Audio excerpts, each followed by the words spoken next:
It's the Mixed Martial Arts Hour with The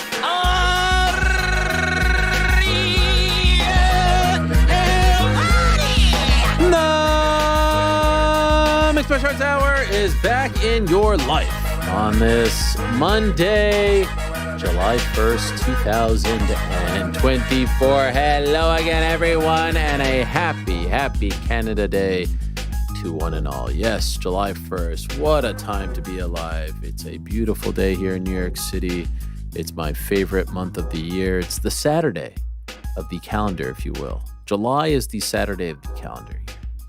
You know, when you think about July, you don't have school usually during July, unless you're one of those kids who does, summer school. Everyone's in a good mood.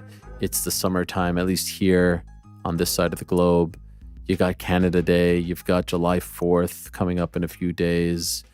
Lots of birthdays, lots of exciting things. Usually it's International Fight Week. You've got all kinds of soccer action going on. You've got free agency and basketball and hockey. Just so much excitement. And so anyway, wherever you may be, a happy Canada Day. And if you are the type who celebrates July 4th, happy July 4th week to you as well. We will have a show on July 3rd, so don't worry about that. It's a great time to be alive and so much to discuss on this Monday. Holy smokes, it's a super stacked post-pay-per-view Canada Day edition of the program. No actual Canadians as far as guests are concerned on the show. I am here, so I guess that counts. But man, oh man, do we have a lot to discuss. And we've got a incredible lineup for all of you.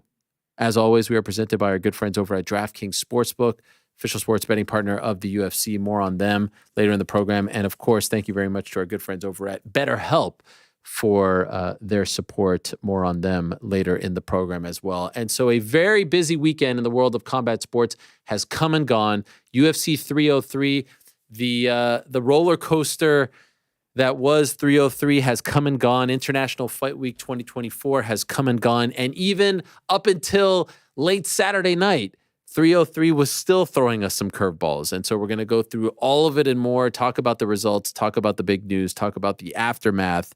So buckle up, my friends. On the program today, back into the show, we'll check in with the boys, obviously, throughout the show, get the not only the Parlay Pals results, but the International Fight Week draft results, which also came down to the wire. We'll get GC's results as well. 4:30, we will talk to the great Plinio Cruz. We've had Plinio on. He's the head coach for the likes of Alex Pereira, the reigning defending UFC light heavyweight champion. We've had him on with Alex, but never solo. And he's turned into one of the great characters and, more importantly, one of the best coaches in the world, just with what he's done with Alex over the last couple of years.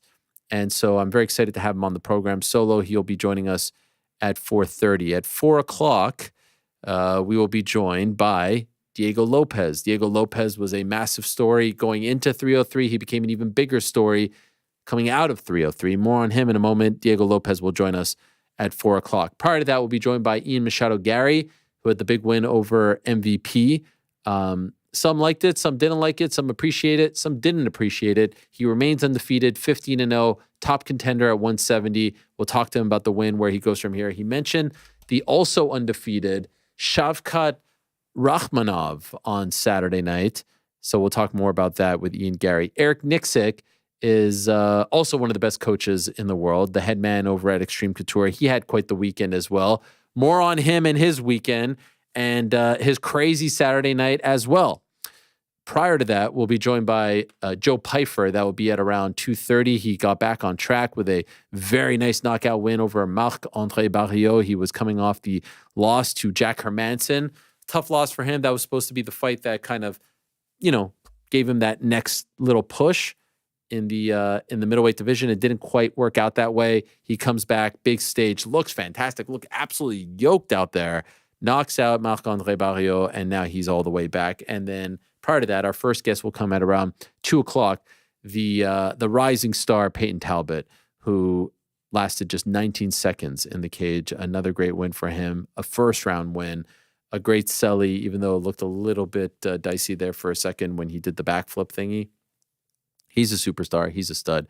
if you haven't gotten your tickets for his bandwagon, you might as well do so now because it's filling up very, very fast. So those are all the guests, 6 great guests.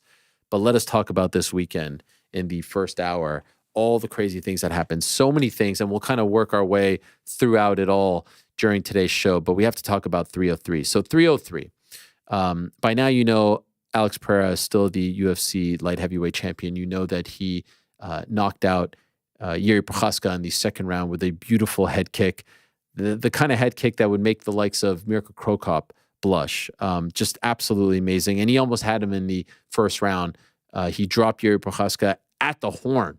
I mean, if there were 5 to 10 more seconds, it probably would have been a first round finish for Alex Pereira. It ends up being a second round finish. That's massive news. What happened in the co-main event with Diego Lopes and Brian Ortega, and then of course Dan Ige was wild in its own right. And throughout the night, it was a pretty solid card. Obviously, a card that was supposed to feature Conor McGregor that had at the time a historic gate attached to it.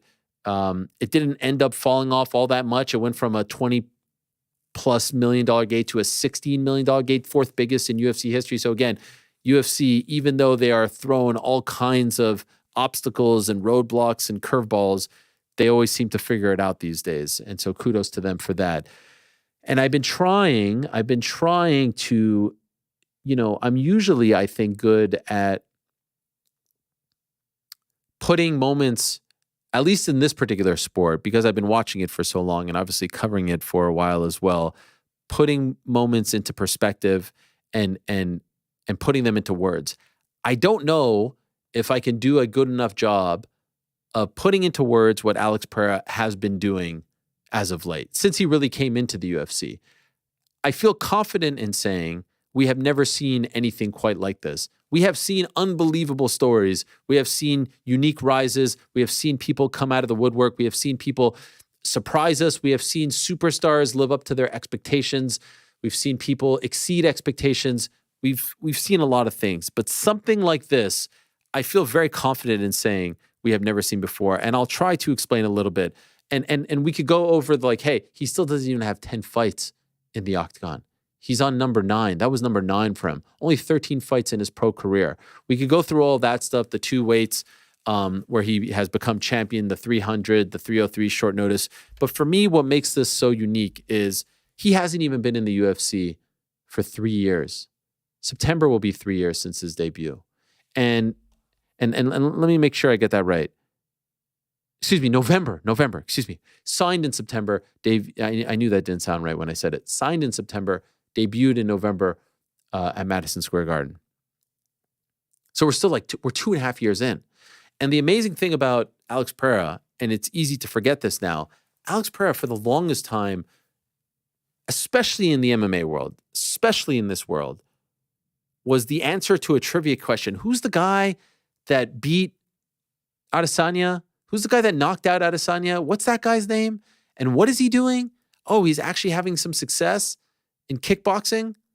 He's a 2-weight world champion in kickboxing. What's his name again? Pereira?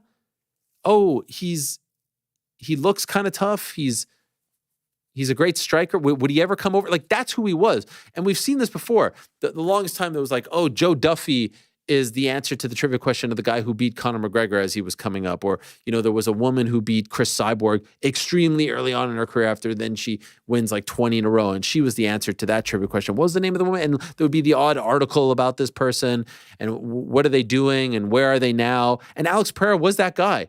Alex Pereira was the answer to the trivia question, who knocked out Israel Adesanya in kickboxing.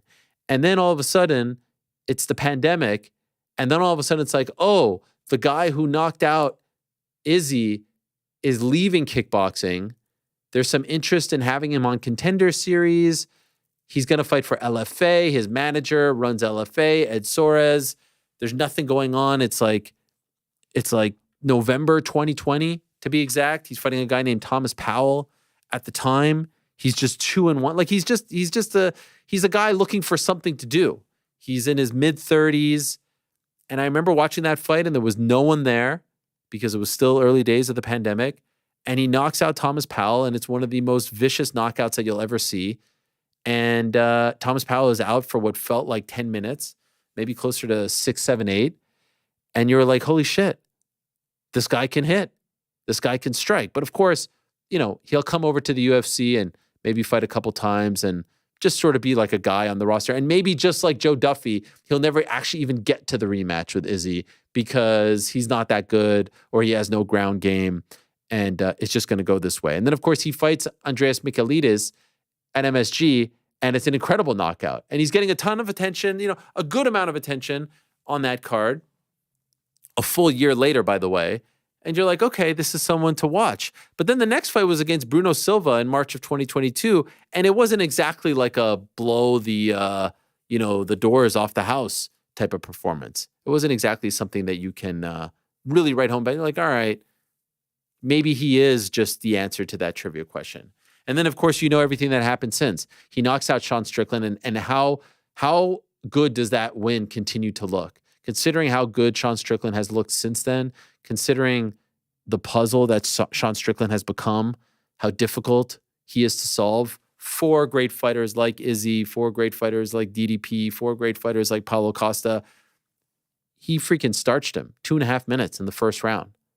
And then it was the title fight against Izzy, and then we're off and running. But I want people to remember that this guy was just brought in because he was, Izzy's former foe. This was never supposed to happen. And not only has he gone on an incredible run, he's defying logic. The middleweight title was great. And maybe they expedited him.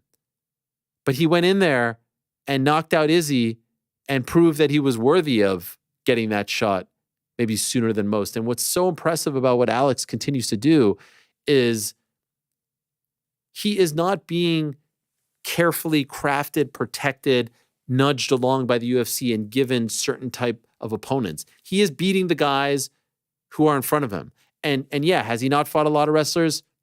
You can make that case. But the point is, he's beating the top guys. And it just so happens to be that the top guys right now have a great skill set for him. There was once a time where the top guys were at 205. John Jones, Ryan Bader, Phil Davis, Daniel Cormier. He's not fighting in that era. That's not his problem. He's fighting guys who are perfectly suited to be beaten by him, to be knocked out by him. They're not trying to protect him.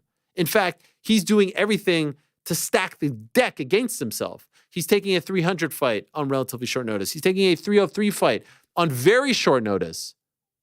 And he continues to beat people up, to knock people out, to wow us. Even the Jan Blachowicz fight, we don't talk about that enough. That's a guy that frustrated Izzy on the ground, that took him down. He attempted to do the same and was successful at times against Pereira. In Utah, altitude, Pereira wins that fight. It's unbelievable what he's doing. And what's so impressive to me about it is he's unfazed. Doesn't seem like he's bothered by any of it. Doesn't seem like he's wowed by any of it. Goes in there, does his thing, emotionless, isn't buying his own hype, isn't feeling himself, isn't changing, isn't coming dressed, in super yeah, of course he's sprucing things up, but he's not, you could tell none of this is getting to him. Broken toes or not, he's knocking people out with his feet. He's putting his toe back into place. Ain't no thing. Doesn't speak English. Can't connect with the people via his words, but is connecting with his demeanor, with his aura, with his fighting style, with his knockouts, with his aggression, his tenacity, with his willingness to step up anytime, anywhere, against anyone. I am blown away by this guy. I am blown away because no one predicted this. No one saw it coming. Absolutely no one saw it coming. He was brought to the UFC because he has a history with Izzy, and for the longest time, Izzy wouldn't even say his name, wouldn't acknowledge him, didn't think that he was worthy of fighting him. And now you can make a very strong case that he's more popular than Izzy. And I'm not trying to knock Izzy, but who says anything negative about Alex Pereira? Who says anything negative about this guy? You may be upset that your favorite fighter lost to him. You may be upset that, he's a difficult puzzle to figure out.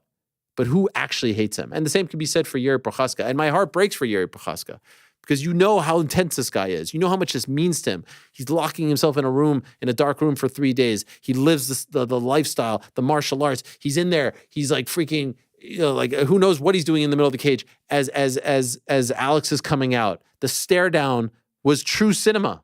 The way the UFC shot it was beautiful. Them staring at each other, not moving for 5 minutes as Bruce Buffer is doing all his antics. Those guys are locked in like we've never seen before. And so I know he put out the video. I mean, look at this. This is Hogan Andre stuff. This is irresistible force meets the immovable object amidst the madness. Look at these photos. This is fucking incredible. These guys weren't moving. They were statues. Oh, we are blessed to be watching this. And you have Yuri, who physically you know that he took damage, but I can't even imagine emotionally how he's handling this, because you know how much this means to him. You know how intense he is. We saw how intense he was after the loss in November. And so guys like that, they don't take these setbacks lightly. He'll be okay. He'll be back. And I know in his video, he said, if I don't evolve, I should stop fighting. He will be back. He lives this lifestyle, to its core. He is such a pure fighter and a pure person. And I know that there were some jokes and some quips about like the voodoo stuff and all that, but like that's how intense he is. That's how he feels about his opponent. That's how he views all of this. This isn't a joke for him. This isn't a game. And so I feel for him. But he just, there have been a lot of great athletes that just run into better athletes. My favorite athlete of all time, Patrick Ewing, just so happened to play in the Michael Jordan era, and he never got over the hump. And luckily for Yuri, he did get over the hump one time, but right now it just seems like he's Joe B and DJ. He's Uriah and Jose Aldo. He's, we could go on and on with all the different examples. These guys who, Alex Gustafsson, John Jones, etc. And here we are, July 1st, and I think that Alex Pereira has wrapped up the Male Fighter of the Year award. Ilya Topuria could do something later in the year, and maybe he'll give him a strong case, but holy shit, we might get one more Alex Pereira fight. And Lord help us if it's at heavyweight. I don't think it would be at heavyweight, but I would sign up right now. The Ankalaev fight is out there, and I know Jamal Hill put something out. The great source that he is, he put something out that Ankalaev can't get into the country. I don't know if that's true or not. Ankalaev is refuting it, so I'm going to take Ankalaev's word for it. This is increasingly becoming a bit of a problem with some fighters, but if Ankalaev is saying it, then God bless. He deserves it. He should fight for the belt next. He's the number one contender. I would sign up right now for a Pavlovich-Pereira fight, a Volkov Pereira fight, meaning a Pereira non-title heavyweight fight just to dip his toe in the water, akin to Anderson Silva, Forrest Griffin, Anderson Silva, James Irvin, like one of those fun fights. And if he did one of those, this would be wrapped up. And of course, for the second pay-per-view in a row, we get Dana White going on a crazy rant about the pound for pound debate. And to me, just exemplifying that he doesn't know the difference between greatest fighter of all time and best pound for pound fighter right now. He continues to say that John Jones. He had an opportunity to put Islam Makhachev over on June 1st. Didn't do that. Had an opportunity to put Alex Pereira over on Saturday. Didn't do that. Is getting all caught up in the John Jones thing. So perhaps there's a great payoff when he comes back in November. One last or maybe two more paydays, for everyone involved. Massive gate, massive buy rates, all that stuff. But given, if we're going to go with his criteria, how do you not put Alex Pereira as the number one pound for pound fighter in the world?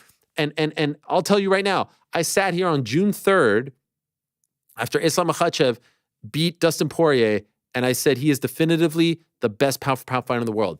I sit here on July 1st and tell you, for our Ringer MMA rankings, I put Alex Pereira as number one.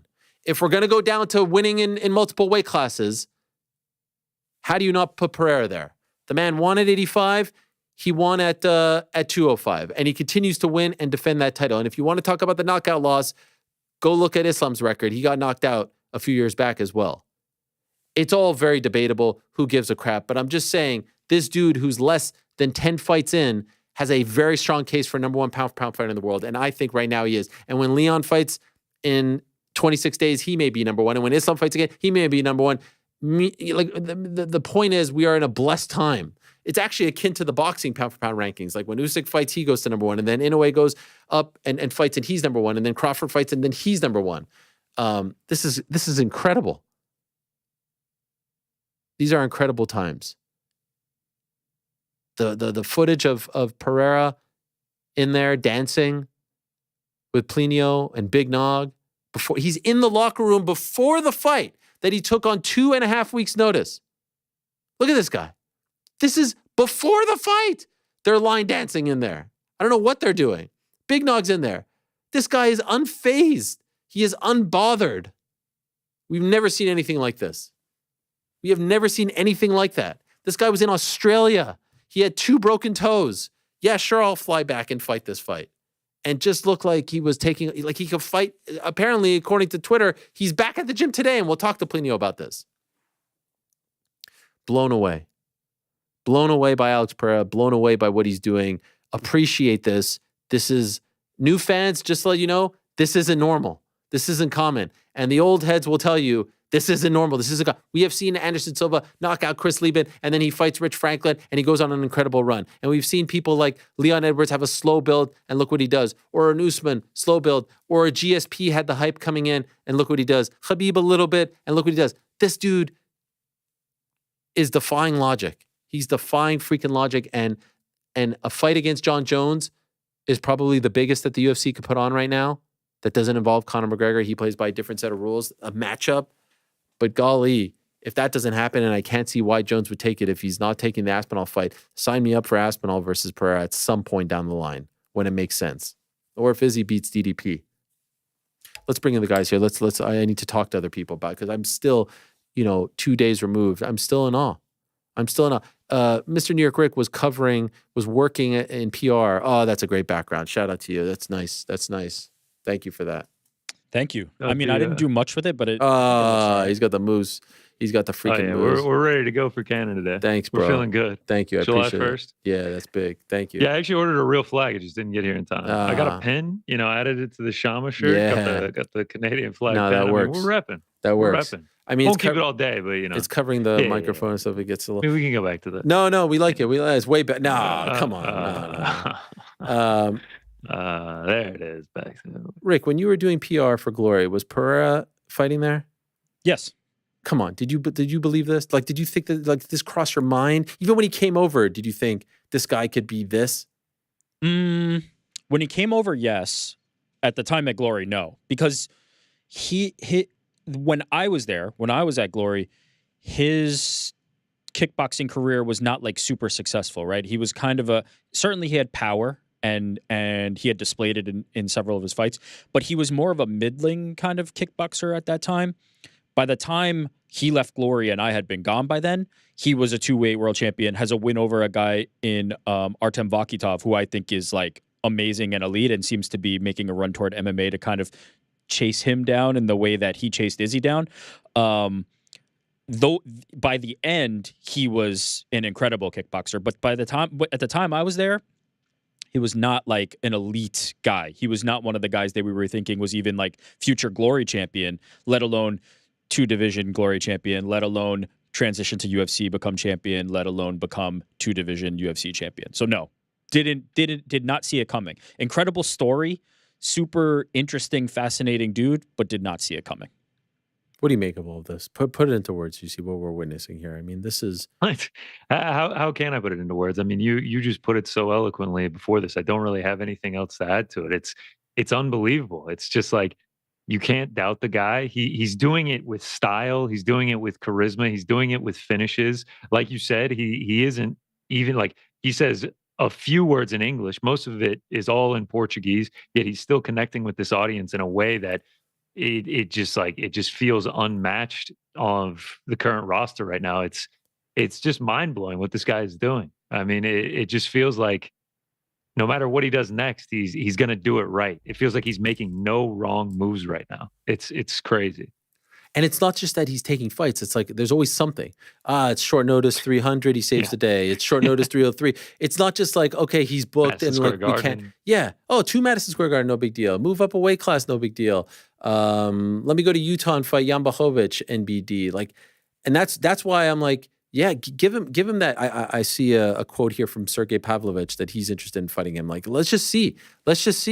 he deserves that. At this point, he deserves to write his own ticket and do whatever the hell he wants. And that's not me advocating for him not to fight Magomed Ankalaev. That should be the next fight at 205. It's not a terribly sexy fight. I don't think a lot of people really care about Magomed Ankalaev, but he has earned it with what he's done in the cage. And also, I mean, like, just, you know, he had the draw. He deserves another crack at things. But holy shit, man. I'm really just blown away by the guy. I know we hate the pound for pound thing, but there is a case, right? There's a strong case. There's definitely a case that you can make. With everything that he's doing, you'd be crazy to not to. I mean, he's in my opinion, he's a lock to be in the top 3 right now. No doubt about it. It's Islam, Alex, and Leon, in my opinion. The case is very simple, right? He could see there's a world where if you put Alex Pereira at heavyweight, light heavyweight, or middleweight, you can conceivably say he would be champion of those divisions. That's it. That's all you need to say. If you're talking about pound for pound, there's a very easy case to be made that he's the best light heavyweight, could be the best middleweight if he was able to get down there. And there's many people out there who believe he could be the best heavyweight, who believe he could at least be heavyweight champion. That's a very strong case if you're talking about a pound for pound discussion. I think it's a very simple case to make. I don't know if I necessarily agree with it, but I understand like how simple that kind of evidence would be to present. Who wins? Him versus John Jones? Who wins? John Jones. Oh man, yeah, probably John Jones. I don't know, man. The first double leg It's not like I is don't the want end to of the see fight. it, though. It's not like I don't want to see it. Him versus Aspinall. Who? Tom Aspinall. I'm Probably much, Tom Aspinall as well. I'm But like, much it more doesn't mean I don't want to interested- see it. Those are not the matchups for Alex Pereira. Cyril What Gane if he versus stuffs a Alex couple Pereira. takedown? Cyril Oh, Gane okay. versus Now we're Alex talking. Pereira. That's the fight. Now we're talking. Make it. That- They faced off in I'm down. December. They look the same size. Do it. That's the fight. I'll take Volkov. I'll take one of No, those. hell no. Volkov. Yeah. That's no, like no, the no. last one you want. Why? I He's don't going to want stand Volkov on the either. end of the jab, and Alex fuck is it. never going to get He's into giant. the He's fight. rangy. Dude, he's not this- like hell no. he's not like that. This is the giant popular of a slayer. fighter. This no, is the that's giant a real. slayer. That's a real heavyweight. That's not Not a popular fighter. Volkov's out there quaffing people at Power Slap now. He's a freaking legend. Like, He's out there I'm with not his- saying he's not a legend, but like Alexander Volkov, like No, bad- I feel like bad Cyril styles. Gane's got more star power. And I bet Alex Pereira would be like, yeah, I'll go to France and fight Cyril Gane. No problem. God, the French show When's the headlined flight? by Gane I'll versus. hop on right now. I'm just. Can we also talk about something else that's just so crazy about him is that like it feels like every time he fights these days, we get a viral moment from it. Like Oh yeah. this being the head kick, you get all these unbelievable pictures, the stare down, the fact that like he's got like a catchphrase in Shama, everyone can Yes. just throw it out there. He's almost got a logo with like the Easter Island head guy. Like it's just like now he's got the custom shorts, he's got the war paint before when he does the weigh-ins. Like everything about him is just like it's just so good. It's crazy. The word that keeps coming up when I think about Alex Pereira is effortless. When you think about everybody else, it Yes. feels like there's so much care, there's so much effort put into how they're portrayed, how they've managed their careers. There's no effort with Alex Pereira from the knockout perspective, right? He's backpedaling on the back foot and throwing a hook to knock Yuri down just because he has stupid power and Yuri's running straight into his fist. From a fight style, he's effortless, but also just from the way his vibes are, the way he's managed himself, everything feels effortless. It does not feel like he's trying, and yet he has achieved this level of success that nobody outside of Conor McGregor has been able to do in such a short amount of time. It's impressive, but it's also just like cool. It's really cool. That's both points are fantastic because to your point, Eric, it feels like in this era everyone's trying too hard, right? Trying so hard.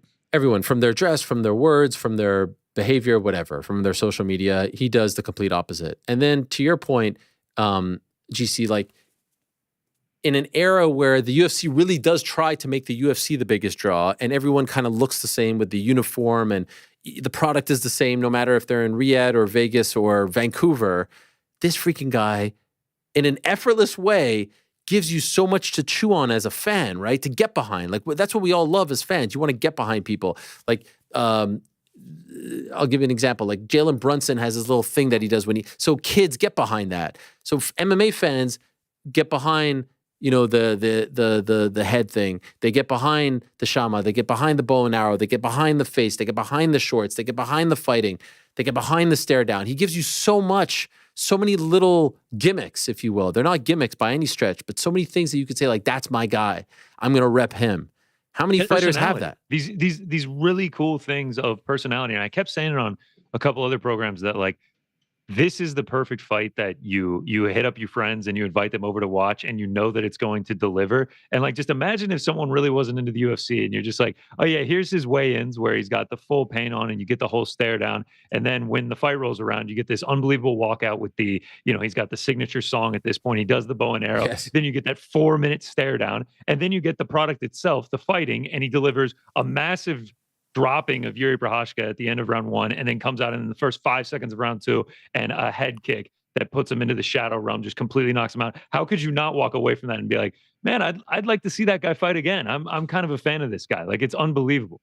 Can I just say, while I maintain that Alex Pereira is effortless, a lot of credit is owed to his team around him, because things like randomly changing a tire on the side of the road can feel forced, right? But because it's Alex, I think that his like calm and being effortless kind of shines through. But clearly somebody had thought about that, right? Somebody on his team said, hey, this would be a moment. Let's get this out there. The same as the branding with the Easter Island head, the same as the Shama. Everything feels effortless because of him being at the center of it. But the team around him has done an incredible job from a marketing perspective. Like to the point that it probably needs to be studied in how they took somebody who's not a native English speaker, but has a great look and a really intense vibe and a great fighting style, and turned him into a megastar without having to compromise anything, without him having to change anything that he's doing, which I think is like extremely commendable, but also something worth looking at if you're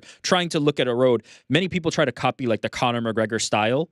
He's taken a style that's completely different, and the team around him has built around that and got him to a level of superstardom that I think is incredible. 100%.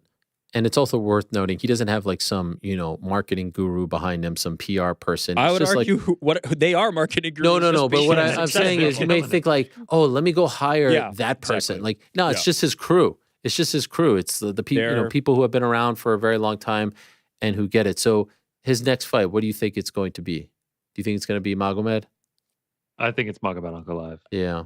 I guess. I don't know. Sure. Who's clamoring for that? No, but it's just it's either that or some random heavyweight fight. And I'm not saying they won't think about that, but it's not going to, I don't know. Maybe it could be freaking Aspinall. I don't know.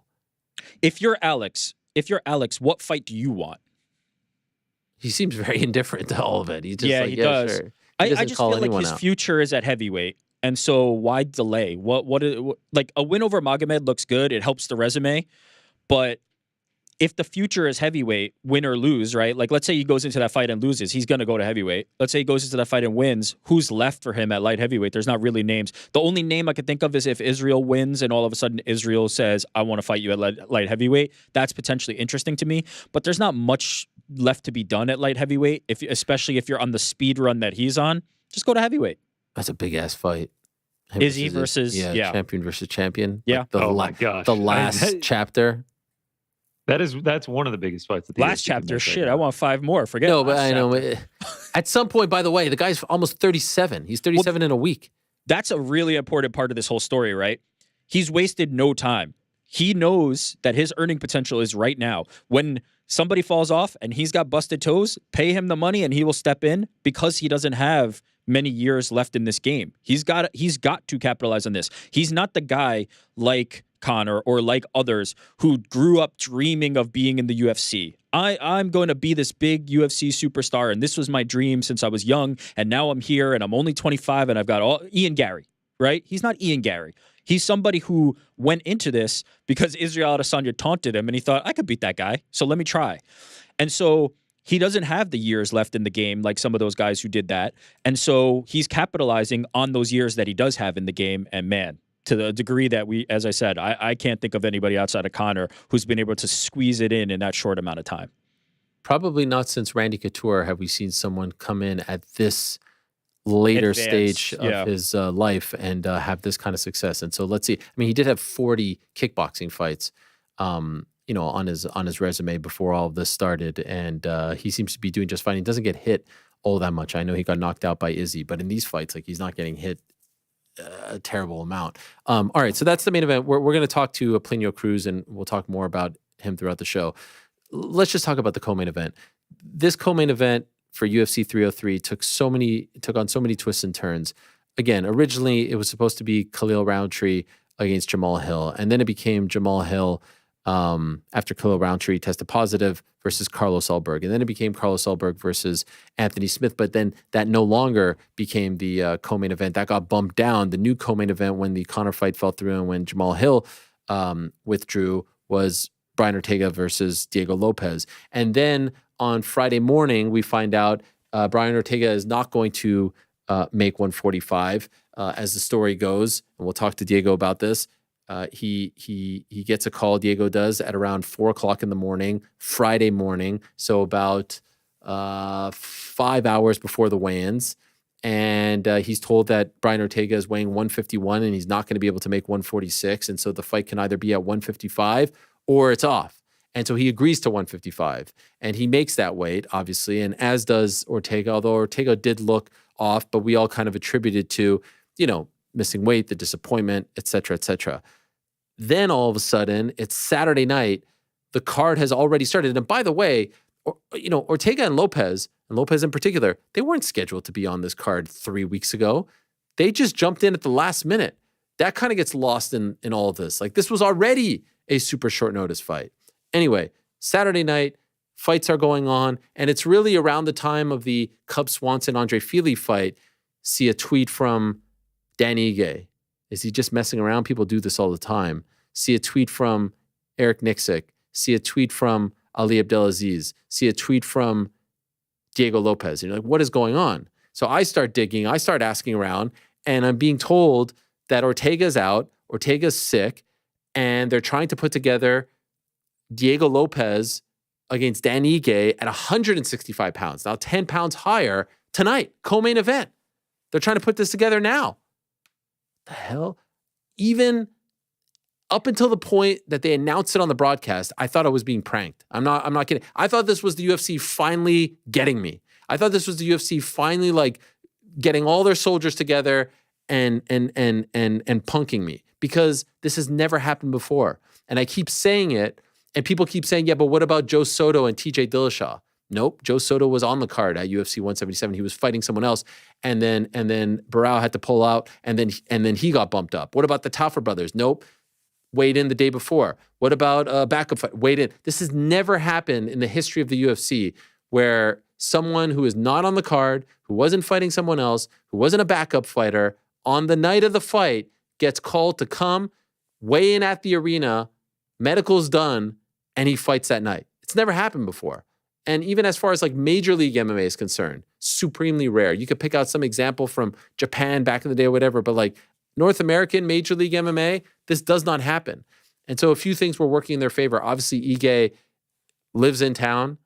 He's DTF, down to fight. And so is Diego Lopes. Lopes obviously deserves a ton of credit here, because he could have just said, to hell with this. I go from 145 to 155 to now a whole new opponent at 165. Screw that. Give me my money and let me go home. He takes the fight and he wins the fight. Dan Ige was on his couch. He was getting a massage or something. And this is like 4:00. By 4:30 local time, it's all, it's all like the wheels are turning. It's all going into motion. By 6:30, he's getting to the arena. He's weighing in. And, by, I don't know, 9:30, he's fighting. It's unbelievable. And there's a part of me that still doesn't, as incredible as this is, as amazing as it was, as fun as it was, the amount of respect that I have for both men, and as we should all have, is astronomical. I still don't quite understand how it happened. And based on my conversations with people over the last day or so, because I kept asking, like, don't you have to weigh in the day before? Don't you have to already be on the card? And what I was told was like, no, you don't. We just kind of assumed that that's like the way it was. But the same way they moved, the afternoon weigh-ins to the morning without having to do like a whole big vote and change the rules of the sport, they could technically do this. No one's just ever done it before. And I'm sure because it was the UFC and because Ige and Lopes are, closely ranked, and because, Ige fought in February and he's supposed to fight in Nevada in July, like a lot of the stuff had already been done. Still kind of wild. that a guy who was at home just chilling 5 hours later was fighting. Never happened before. Backup fighters have fought last minute. Cards have been moved around. Obviously, one of the most famous ones, Ken Shamrock and Kimbo Slice back in 2008, but nothing like this.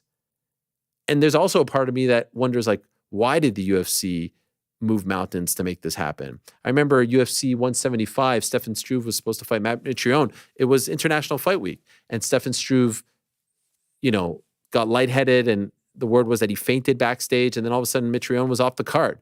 They didn't call someone up locally and say, like, hey, do you want to rush to the arena and fight? But F it.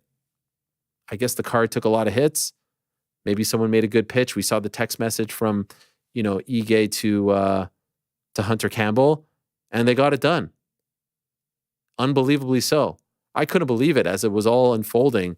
It was really surreal because I really thought that they were punking us. Again, I really thought that it was an unbelievable thing. By the way, regarding Brian Ortega, I asked for an update from his manager, and he told me that he caught a horrible fever over the last few days from his body being run down from cutting on 15 days notice and 30 plus pounds. He couldn't recover or keep anything down. And so that's what happened to Brian Ortega. And remember, I said it last week, that particular fight gave me pause because he was saying that he was moving up to 155, that he was hoping to fight on the Sphere card at 155 pounds. And so when you get a call on short notice as you're trying to bulk up, as your mind is set on this new number, to then, take a bit of a detour and cut extra weight and stick at, featherweight, it could screw you up. And it ended up screwing him up. And as a result of that, he got sick, and it was an unfortunate circumstance. But legendary stuff from Diego Lopes, who wins, whose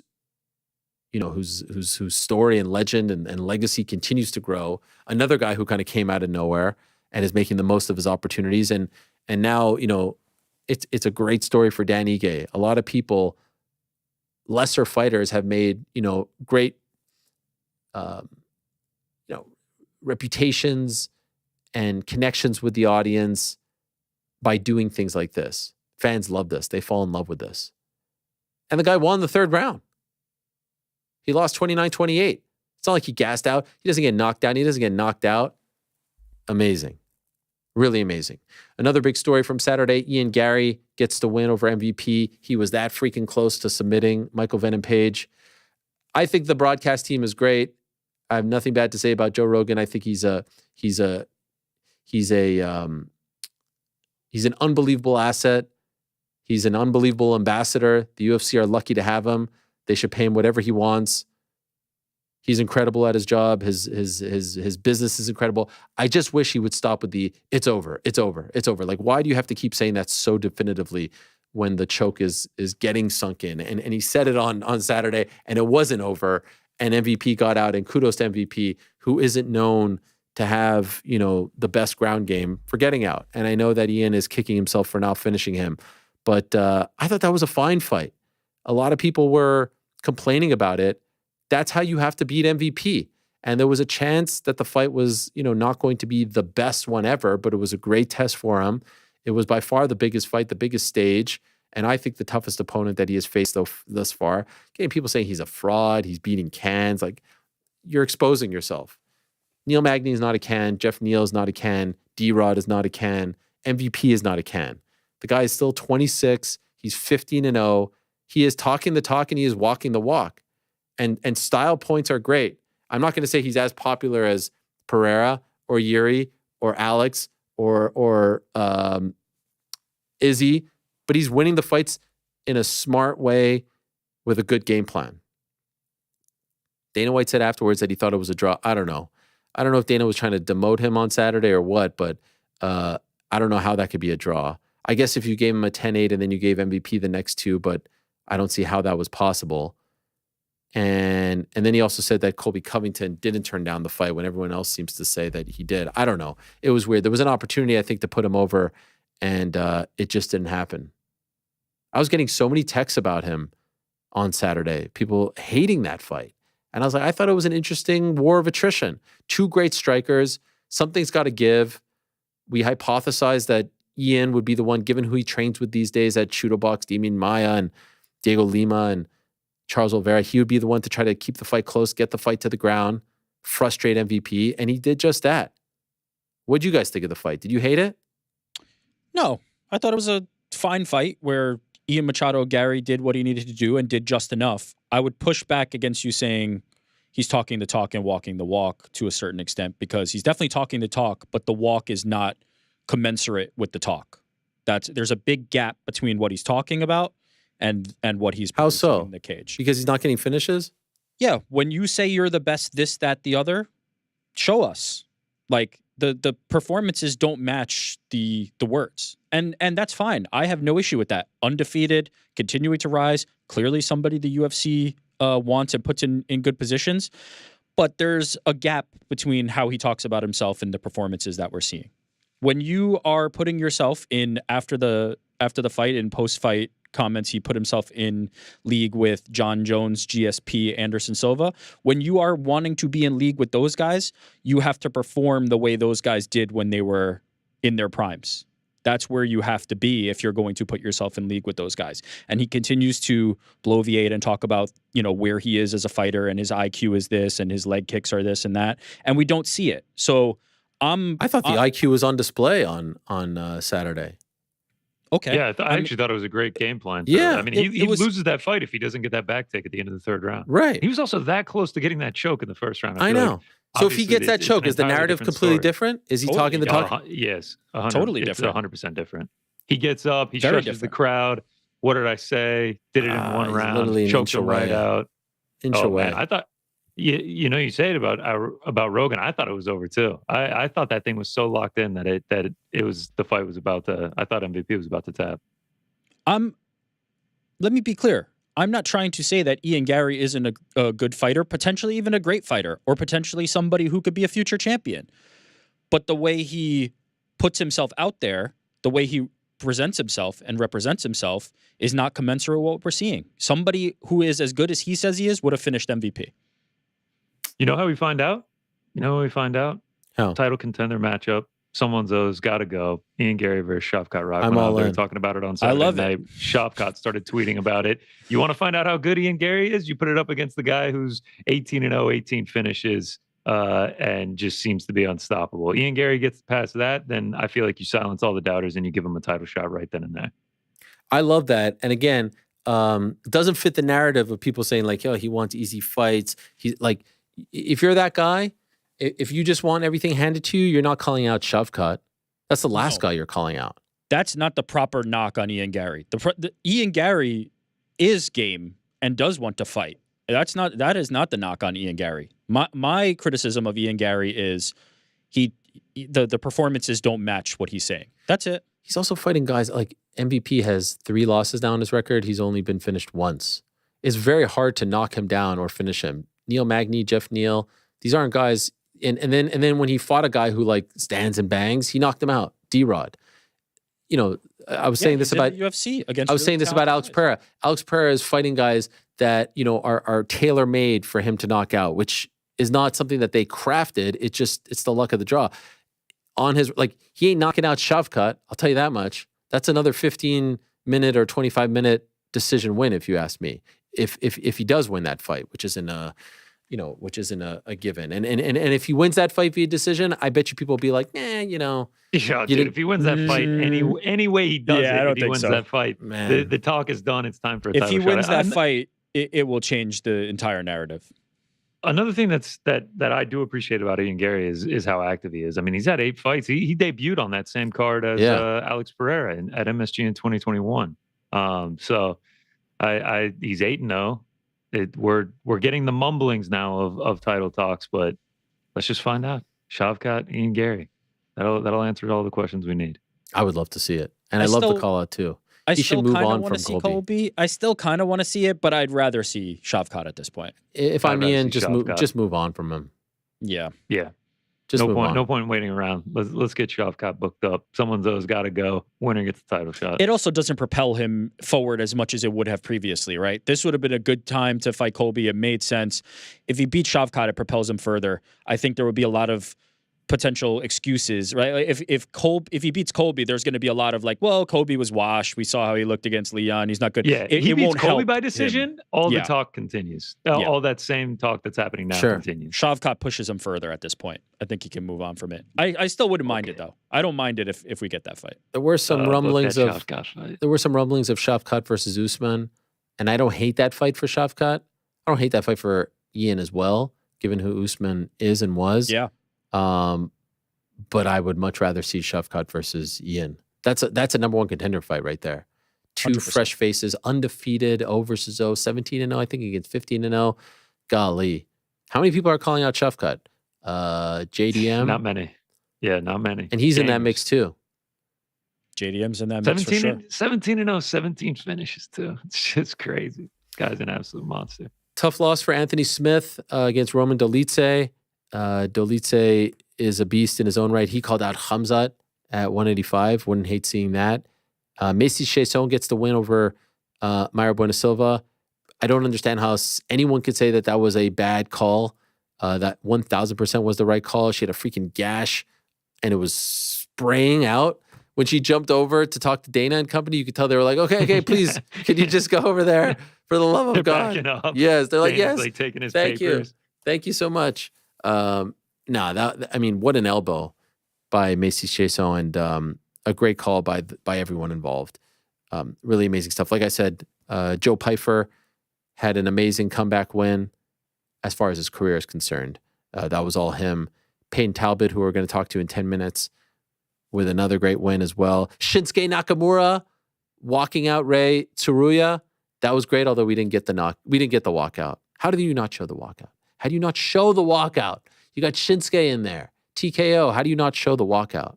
Golly. We had a nice moment with Michelle Watterson. Fortunately, she called it a career, but it was probably the right time. They gave her a great video package. Usually reserved for like former champs, legends, but they love Michelle Watterson, so God bless. It was great. A pioneer of women's MMA. Someone who really wasn't fighting in like, she was a 105 champion in Invicta. And now she's fighting at 125. Came into the UFC at 115. So what a career she's had. And Andrei Arlovsky ends up fighting in his last UFC fight. But I'm told he's going to keep on going. And this morning on social media, he said he's going to keep on going. I feel like he's ripe for a cameo in BKFC. We'll see about that. But he did not get a video package or anything of that nature. But I was told that he didn't want a whole blue. And you have to tell the UFC this beforehand and the relationship. And not like he doesn't have that kind of relationship. He has been around for so long and would certainly deserve something like that. But I would say, we'll always have House taste my pee-pee. What a moment that was. Nice stuff with Michelle Watterson. I like that. I like when they do that sort of thing. They did it with Robbie Lawler last year. That was great. And it's nice, especially when they have time on the broadcast to give these legends their due. Also on the card, we had Vinicius Oliveira beat Ricky Simone. Like I said, this is a tough last name. Tsuruya, I believe it is. Beat Carlos Hernandez. Martin Boudet beat Andrei Arlovsky. Jillian Robertson got the win over Michelle Watterson Gomez, and I thought that she was going to submit her maybe in the first round. And John Silva was rocking the Dudley Boys glasses again. He missed weight, but ended up knocking out Charles Jourdain with a beautiful uppercut in the first round. Andre Feely and Cub Swanson got the Fight of the Night award, and Feely got the nod there via split decision. So those were the results. In the end, I thought it was a fine night, guys. What did you think? Yeah, I enjoyed it. I thought it was solid top to bottom. Man, I got to tell you. It was an all right card. I love Loke Dog. He might be my favorite fighter right now. He's the man. I love Loke Dog. I just love that dude. Why? The style, the finishes, the bravado, the swagger. He's in the post-fight press conference calling out Umar, saying he's running from him because he doesn't want this. He doesn't want this smoke. I just love that dude. Like moment for moment, he's one of the most exciting dudes right now, even on the mic. And the English is good, man. Like I'm all in on Loke Dog. Yeah, the style's sick. I mean, he is just go, go, go. And like it's nonstop. I honestly I thought the check kick he was about to get taken out by. Totally. I thought he That was was dead. crazy. I thought he was dead after that. But yeah, shout out to Loke Dog. Man, it was a crazy weekend. Like on Friday, we had some people over at our house, and I didn't look at my phone for like 4 hours. I come back, and it felt like 4,000 things happened. PFL was going on. Crazy cut in the main event. Brendan Loughnane. That was absurd. We have a picture of the cut courtesy of Sean O'Connell. I mean, look at that. That is a crater. That is a Justin valley Gonzalez. in his forehead. Yes. Good stoppage, you think? That is a river. No, Stop, they gotta bro. let it go. Gotta let it go. How long does that take to heal? How bad is the scar from that? Man, you need a good plastic surgeon. Well, that's why they have the plastic surgeons on site, thankfully. Like, you get that done right away, but man. I feel like I'm looking at his brain, man. That's how deep that cut is. I think Loughnane said in the post fight that you saw pink. You saw the pink of his brain. Shut up, dude. Said something like that. Yeah, that was absurd. Invicta, and also by the way, Brendan Ward retiring, an all violence type of fighter. So congratulations to him on a great career. Invicta was back. They had their first show on CBS Sports Network. Talita Bernardo wins in the main event. She defends her 135-pound title against Olga Rubin. Some nice highlights there. And like I said last week, good to have them in the mix. Karate Combat had an absolute insane card. Our good friend Ben the Bane wins. Shout out to him. President Awesome, our other good friend who is in studio, is choking out dudes in the middle. We have this footage, right? He's choking out a guy, a cornerman who just like runs into the pit. Yeah, he gets this thing in deep, man. I mean, this is a whole series here. What in the world? You can see him in the suit. He's in there in the suit. Nice and presidential of him. Yes. And he's just like, let me here we choke go. you out real quick. He's about to lock this thing in heavy. I mean, full under the chin. Yo, Gets the hands look at this. locked. Standing RNC. Sam Alvey in the mix. That's great shit. That's great shit, man. Madness. If the president is fighting you, you're in a good fight promotion. I suppose, yeah. I mean, he'll throw hands. There was also a very scary knockout. James Vick got knocked out. Awful knockout. And he's taken some knocks as well. And I was told that he was sent to the hospital. There were seizures, self-induced coma. Last I heard, I mean, that is scary stuff, man. That is scary stuff. Really scary. Last I heard, looked like he was doing better. But looking for an official update there. Extremely scary stuff. In addition to all of that, we had the NHL draft at the Sphere. So the first live televised event at the Sphere. Dana White saying on Saturday that by the time they have their show there on September 14th, that's going to look like kids writing with crayons, like real elementary stuff. And I thought it was pretty damn impressive. Even Celine Dion showed up. Come on, is it really going to look like kids with crayons? Like no, way. the whole thing is just he said, like, the way he's talking about it is just it's going to be. He said it's going to be the greatest event in the history of sports. Yeah, one off. Going to spend $17 million.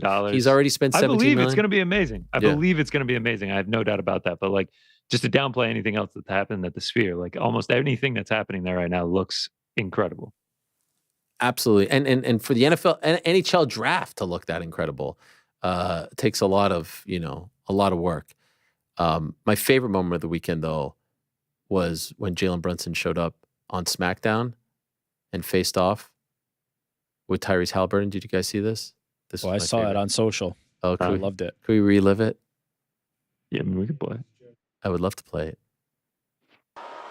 No, not this one. We're going to talk about that later. Jalen Brunson, he's a basketball player. He plays for the Knicks. The Knicks one. Yeah. He was there at MSG. I mean, look at this. Tyrese with the 317. And there's Jalen, New York's point guard in the front row. Look at this guy. Yeah, in the front row with the MVP chance. And then he helps out LA Knight as Tyrese Halliburton, the cheater that he is, tries to take the Knucks. And then it's a 2-on-1 with Logan Paul. And there's Jalen Brunson with the steel chair. And he says, not on my watch, not in my arena. Yeah, they tried to take the chair away. And I thought for a second there he hurt his hand, and I was really, really nervous, and as was all of Nick's Twitter. But then they were like, nah, not here, not now, not at the Mecca, not at the world's most famous ring. Nah. This was great. Jalen Brunson, a huge wrestling fan. Come on the program. Let's talk some wrestling. And look at Tyrese. Tyrese looked like a bum out there, if you ask me. Am I allowed to say that? Looked like a doofus. Yes or no? No, I just think you're hating. I think you're a little biased. Who, me? in this He's got Yeah. like baggy A bit of jorts on. bias. He's got baggy jorts on with black boots and white East runs through socks. Philly now anyway. Oh, yeah. Oh, yeah. John Cena wears jorts, doesn't he? Yeah. Legend. Yeah, 2004. For what it's 2004. worth, Joe just ice grilled me when I said that. Yeah. Both of you. I got you both riled up. And so much more happened, by the way. And I'll tell you more about all the crazy stuff that happened over the weekend because there was a ton on Saturday as well. And we have a lot more to get to, a lot of fun stuff. We've got a litany of clips to go through. But for now, let's get to our first guest of the day. He was one of the great performers, one of the big winners as far as 303 is concerned. We spoke to him on Wednesday. We talked about, hey, maybe, first round finishes, hard to come by, this and that. Well, it all went very well for Payton Talbott. He beats Yanis Gamuri in just 19 seconds. I think he threw like 17 punches, landed them all, and then it was like a beep, like a little boop right to the face, like a short, quick right, dropped him. Good night. Great finish, great celebration. He's kind enough to join us right now. Hello, Payton. How are you? Hey guys, I'm doing good. How are you doing? I'm doing well. Congratulations on the win. You're back home, it seems. Not a scratch on your face, hardly broke a sweat. That's a nice night at the office, right? Yeah, super successful night. I was extremely overprepared, I guess, but that's a good thing when you have those odds. Yes, and you did tell us on Wednesday, don't really care about that stuff and whatnot. Did any of that like creep into your mind on Saturday or Friday? Like, shit, man, these odds are insane. I have to do something spectacular. Not really. I always don't like it because it sets you up for, like you gotta do a great job. Otherwise, it's like, why were the odds that way? But I honestly wasn't really thinking about it. I don't think I really had time to think about it because that whole fight week is just so fast and everything's new to me. So everything is just coming at me like everything's new. So my mind's pretty occupied with just like everything in the present moment. Did you enjoy it? Yeah, I got a lot out of it and learned so much, and I enjoyed the whole process of fight week, like with it being in front of a crowd. It was a lot of fun. Would you say dramatically different than a fight week where you're about to fight at the Apex? Yes, but I can't tell if that's just because there's more buzz and I had a lot more media obligation. But that was a lot different, as well as the ceremonial weigh-ins. Like I'm used to, getting the whole rest of my day to just like be a slug and just lay down and like reabsorb all my nutrients. But you got like more obligations. So, but despite that, I put on a lot of weight and felt great. How much did you weigh on Saturday? I was like 161 with clothes on, but Wow. Holy shit. I had quite a bit of clothes on, so I don't know. That's almost 30 pounds. I know, dude. I was just stuffing myself. With what? Oh man, I went to that oyster bar in Vegas at Palace Station. Best oyster bar. Like I heard it's the best in the US. And then we went to sushi. I had whatever the UFC gave me, a bunch of pasta and stuff. I had like pudding cake, just so much stuff, Ariel. Yeah, is oysters, is that like a little bit sketchy before a fight? I mean, maybe you could get a bad one in there or something, or you don't think about that stuff? Not for me. I mean, they're sketchy because they're aphrodisiacs, so it might get a little freaky after you eat them. But no, I get like the seafood boils. Like they have giant bowls with just a bunch of seafood in it. And I think, seafood is so good for you after a cut because of the sodium. Okay. At Palace Station, owned by the Fertitta brothers who used to own the UFC. Did you know that? Yes, I did know that. Did you go there for that reason? To be like a good company Yeah, man? I go there after every weigh-in. Really? And like, yeah, I have to wait in line for like an hour, but it's so worth it. That place is so good. They don't let you cut the line. No. You don't No, they call in don't a let me cut the favor. line. If you'd ask Dana, he'd walk you right to the front. Nah, I don't know how I feel about that. You I'm don't just want to a be civilian. that guy. Yeah, you don't want to be that guy. You don't No. want the perks. Yeah. Yeah. And what about the media stuff? I watched your post-fight scrum, and I couldn't help but like, do you hate doing that? Are you just annoyed with the questions? The vibe that I got from you was like, you're not having a great time up here for 10 minutes answering these questions. Am I crazy? Yeah. No, I don't really enjoy it that much. I'd rather just go, show up to work, do my job, and then that's it, Why But, don't you enjoy it? well, a lot of it's just the same question. So there's that. And then not everything needs to be explained. And a lot of people need more explanation and they overcomplicate things that, just they don't need to be overcomplicated. They don't need to be explained. Like sometimes you just need to see things and just take them at face value. And that's it. There doesn't need to be a whole discourse about, a 19-second knockout. But it was really cool that I got to address the vape conspiracy, which I'm sure you saw, because that's been going on for a long time. Can I be honest with you? I watched your scrum, that video, the one that I'm referring to, and at the very end, you said that you wanted to clear this up, and maybe I just live on a different part of the internet. I had no idea what you were talking about. So by bringing it up, I feel like you drew more attention to it, and you live it. So can you explain what this is and why you felt the need to talk about this? Yeah, I might have brought a little bit more attention to it, but it was like every picture I was posting, everything I saw, it was really bad on Twitter. I get a lot of hate on Twitter for whatever reason, but people were just commenting vape emojis and like, oh, Peyton's cool or whatever, but he stuck a vape up his ass. So What? I don't know how much we can defend him. And like even a bunch of guys that like think positively are like, dude, you have to defend this. This is like really weird that you got caught doing this. And I was honestly waiting for press to ask me because I thought, it was a big enough thing that they wanted clarification on it, but they never did. So I addressed it, and essentially it's just a video on X that I posted years ago during COVID, and it was my roommate trying to boot the habit of hitting a vape. And I was like, this kid is like very talented in his own ways, so he can like suck in air through his ass and fart. So we were like, dude, why don't you just like hit one last pull from it through your ass and it'll never make you want to hit it again because your ass cheeks were on it. And so he did, and I filmed it, and he pretty much does that, farts out a cloud of vape. It's hilarious. Like he actually farts out the smoke. And I'm like behind the camera laughing, but it's like from behind, so you can just see his back and like his ass. So people assume that it was me, even though it's like a super translucently white ass. And yeah, but he didn't even boot the habit after that. He was still hitting it. Really? It didn't work at all? Yeah. It did for like maybe 10 minutes, and he just like wiped it off and still hit Oh, that is awful. And so you posted this when, 2020? I think so, like around then. Yeah, we were just bored one day, and like I wasn't even close to the UFC. I don't even think I was pro yet. So it would like, and I'm not going to delete it now, that's like part of my life before the UFC. So, and how did this get, brought up now? I think after I won my Contender Series fight or something, people were stalking my Twitter because I was off of it for a while. So it was like kind of in recency. And somebody was like, ain't no way this is the guy that just won. And yeah, then it went viral. Damn. And so you felt the need to say once and for all, this wasn't you. This is the first time you address it. Do you feel like it worked? Like, do you feel like this will stop? Probably not, because a lot of people can't even find the video because there's like a notice over it. And maybe some people will be disappointed that it wasn't me, but I don't know. People believe what they want to believe.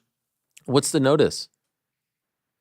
Oh, it's just like it doesn't show it. You have to like click like I will allow sensitive content. Oh, geez. So it is like you see the dude's butt, like you actually see it. Yeah. Wow. Yeah, it's pretty graphic. Okay. And just for the record, would you ever partake in something like this? No, Okay. I wouldn't be able to do that if I tried. I don't know how he does that. Just wanted to, clear the air on that. Okay. Because you got me to Google Payton Talbott vape, and then I kind of went down this rabbit hole of people talking about it. But again, I think if you never brought it up, I don't know. But maybe, if something was bothering you, do you feel better now that you've addressed it?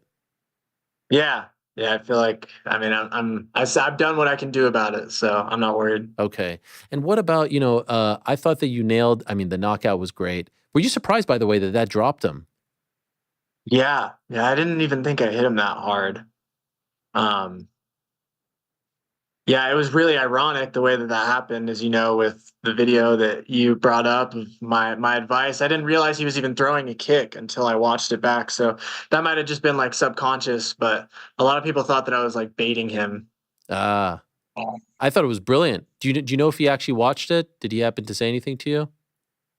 No, we didn't really have. I mean, he was Houdini after. I didn't see him as soon as I got my hand raised. Um, but I'm sure he did see it. Like he had to have. People loved that. I was just wondering, like before the fight, stare down, weigh-ins, whatever, if he said anything to you backstage or on the stage. So nothing, no interactions. No, I said good luck to him in French and like hi and everything, but I don't know what he said back to me because I don't speak French. I literally like Google translated how to say that behind him in line. How do you say it? Bonne chance. Oh, well done. Well done. Yeah. Well done. And Thank then you. I have to say, I mean, obviously you get the first round finish. You're on a big card. It's huge. I legit thought you broke your ankle in the celebration. No, I didn't. My ankles were fine. No, I know it's fine, but like that was kind of scary. Maybe don't do that next time. Or maybe just land it. Or just land it. That's right. Do you usually land that? I have, yeah. I actually just learned how to do that. So I landed it a couple times, but the more I have been cutting weight, the more like I was less able to practice it. And so I just threw it. I was like, whatever. Even if I land on the back of my head, I'm still gonna throw it. Okay. You didn't go for the shock one. You've retired that one for now. You brought out something which I thought was appropriate for the occasion, fighting in front of that many people. It felt big. Did it feel full in there when you were there? Like, did it feel like it was buzzy? It felt about like half full, but it got really loud when I walked out. And I had a lot of people tell me that it was like a snooze fest before, super quiet, and then as soon as I walked out, like the crowd livened up. So that was really cool. And I felt it when they said my name. My old co-host Daniel Cormier, he really upset me on Saturday, I have to say, because he's like, Payton has to work on his promos. I'm like, Dan, we know you're an old man, we know you're a boomer. This is part of the appeal. Don't change a thing. He's trying to make you into everyone else. He's trying to turn you into a pro wrestler. Like, no, the fact that you speak that way and act that way is part of what makes you you. And so I hope you don't take that advice to heart, because it was awful advice, if you ask me. Yeah, I don't. Daniel's still got time to learn. He's the second daddest man on the planet. So. Yeah. And we spoke last night. We spoke last night, by the way. He called me. He's like, oh, you're talking shit about me on Twitter. I'm like, no. This was an awful take and you deserve shit. And I said it in a very respectful way. I respectfully disagreed with him. He has to understand. And I even saw on the presser, you were like, no, he's right. I do have to kind of work a little bit more on like getting my personality. I think what you're doing is just fine. I do, but that being said, I think I could I don't know, say a little bit more. I just sounded a little robotic in the cage after, but I think there's times to bring that personality out, and there's also times that you just not much needs to be said. Right. So, yeah, it's a game for sure, but yeah, I'm not going to take it too much to heart. Do you feel like life is changing in front of your eyes? Like, are you noticing a difference, the attention that you're getting, the way people are treating you? Yeah, for sure. I've kind of just been holed up in my house the last day or so because you don't like it. I mean, it's part of it. I don't really like it. I wish things could just stay the same at my home base, but yeah, I think I get a feeling for what the future is going to be like, and I can just like internally feel the way that things are going to go, and it's a little scary and intimidating, but it's also exciting. Is it because you're a shy person or socially anxious? Like, why is this scary and intimidating? I just don't like having the spotlight on me, honestly. Like, it's just with people watching, like, oh, what's next? What's next? Sometimes it just like, I don't know, it makes me a little uncomfortable, a little uneasy when people are watching too hard. I just desire to be watched and not seen, What's interesting about that is you do a lot of things that draw attention. And I don't mean to say that you're doing it on purpose, but like the way you fight, the way you look, the way you put together your videos, like all of that is attention drawing, and yet you don't necessarily want the attention. No. I just like want satisfaction with myself. I mean, the attention is cool. Like there's like parts of it are really cool. Like the seeing how hyped everybody was when I walked out to the fight. That's awesome. Seeing people clap and cheer my name when Bruce Buffer says my name is so cool. But then like when I go to like the breakfast joint down here and I have my headphones on and I'm sitting alone, I want to sit alone. I don't want a bunch of people coming up to me. So there's just like pros and cons with that. Is that happening already? Oh yeah. Oh yeah. man. I'm gonna try to get a dinner with just being, left alone, but I know it's probably not likely. It's okay though. I love like all the people in my city and everything, as long as it's done in the right way. Sure. And when I say worse, I don't mean like in a bad way, but it's only going to get worse, right? Like it's only going to get more intense. And so how do you plan to deal with that? I think just adjusting, at the end of the day, like disappointment always comes from expectation. So if I can just change the way I expect to be treated when I go out and just take care of that, I think that'll be all right. One thing that I find interesting about you and the relationship of the fans towards you is you aren't afraid to be yourself and to do things that might make the sort of alpha male fan base uncomfortable. Like this one video of you doing the pole stuff, whatever that's called. What do you call that? Not but pole fitness. You can call it pole dancing. I don't care. Man, like I see people like they're not sure what to make of it because you could kick all their asses and you're doing something like this and they're like, I can't fucks with this. I can't. I'm like, well, why not? He could kick your ass. And so could I ask, how do you, like when you see that type of stuff, when you see people reacting that way, how does that make you feel?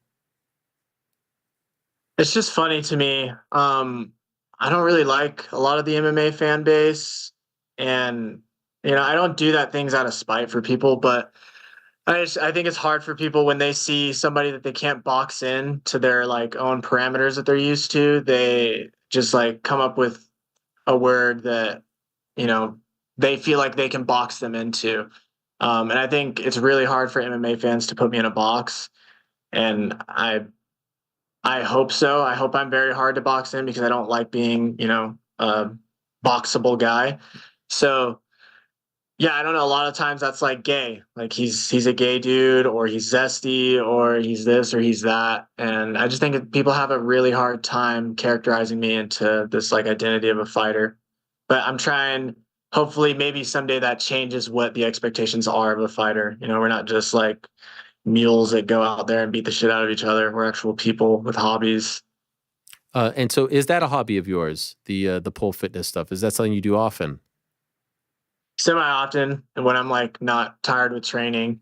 And my sister owns a studio like right down the street from me, so she lets me go in there and practice on the poles. I actually have one set up on my porch, but we just had to take it down to take pictures. Oh, and like how did you learn how to do that? Did she teach you? Yeah, my sister and my mom taught me. Wow, your mom does it too. Yeah, which like they're not dancers, but they're pole fitness instructors, so they teach classes there. And my mom is like a super big advocate in the competition aspect of it, and she thinks that it should be in the Olympics, and she hopes to compete soon. She does a lot of performances. So wait, your mom hopes to compete? Yes. Wow. Yeah. How old's your mom, if you don't mind me asking?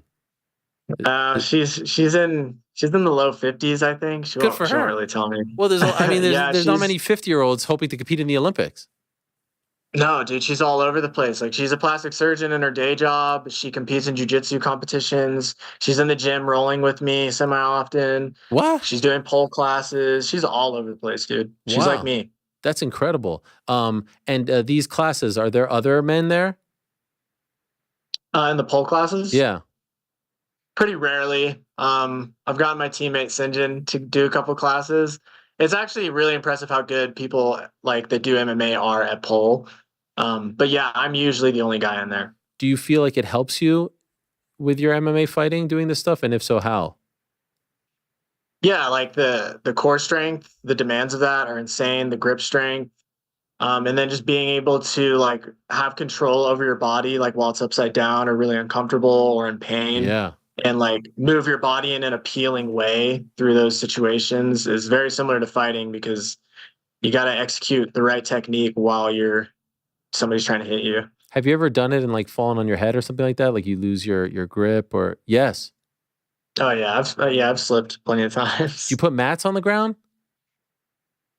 You're supposed to, but you know me, I don't. Crazy. And does it bother your sister and your mom that like most people equate that to just, this is what strippers do? A little bit. Because they're trying to like push for the more fitness narrative of it, but that's just part of it. They understand it, and they also appreciate, like, they don't think that stripping is like devalues pole at all. They actually see the value in both. So it's a weird game of like not devaluing the other while promoting the other. Mm-hmm. Did any of your family members come to the fight on Saturday? Yeah, my mom and sister, my mom and brother were there. Okay, wow. And did they get to go to the other fights because they were at the Apex? I know those are harder tickets to get to. Like, or was this their first time at a UFC for you? Yeah, I think just my mom was at the last fight, and then the fight before that, I don't think she got to go. But yeah, I'm trying to regularly get them there. You like them being there? I do. It's more for them. It doesn't matter for me who's there and who's not, but it makes them happy and they support me. So okay. And could I ask, if you don't mind me, is your dad? Do you have a relationship with your dad? I do. We like don't talk as often. Okay. But I love my dad. I'm just growing up, and he's doing his own thing. I'm doing my own thing, and we've had like kind of a tricky relationship throughout my late adolescence, like 18 to 25. But we're on good terms, and he was an excellent dad throughout my childhood. Okay. Do you hear from him when you fight? Like a moment like Saturday, do you hear from him? Yeah, he reaches out to me like semi-often. Okay. I'm glad to hear that. Did the brass talk to you afterwards? Did you have a chat with Dana, with Hunter? They express how excited they are about you? Yeah, I chatted with Sean a little bit. He told me, what my call out warrants, as well as something else I can do. He just gave me some options, and I have a feeling Adrian Yanez is, I think he's booked with somebody, or he's about to be. So I might have to catch him at the end of the year, and I might maybe get one in before that. We'll see. How soon? I don't know, man. I really wanted to take this summer and enjoy it. But I don't know, the end of the year is kind of far away. So we'll see. I just need to like think about it, and like, do I really want to compete 4 times this year? It's a lot. Yeah. It's not even the fighting, it's the weight cut, it's everything in between, the strength and conditioning, me not being able to skateboard. Do you think that they're like, is it because they're offering you something that is sooner than you would have liked? Yeah, he was like, yeah, I mean, we'll get you back in there as soon as you want. Okay.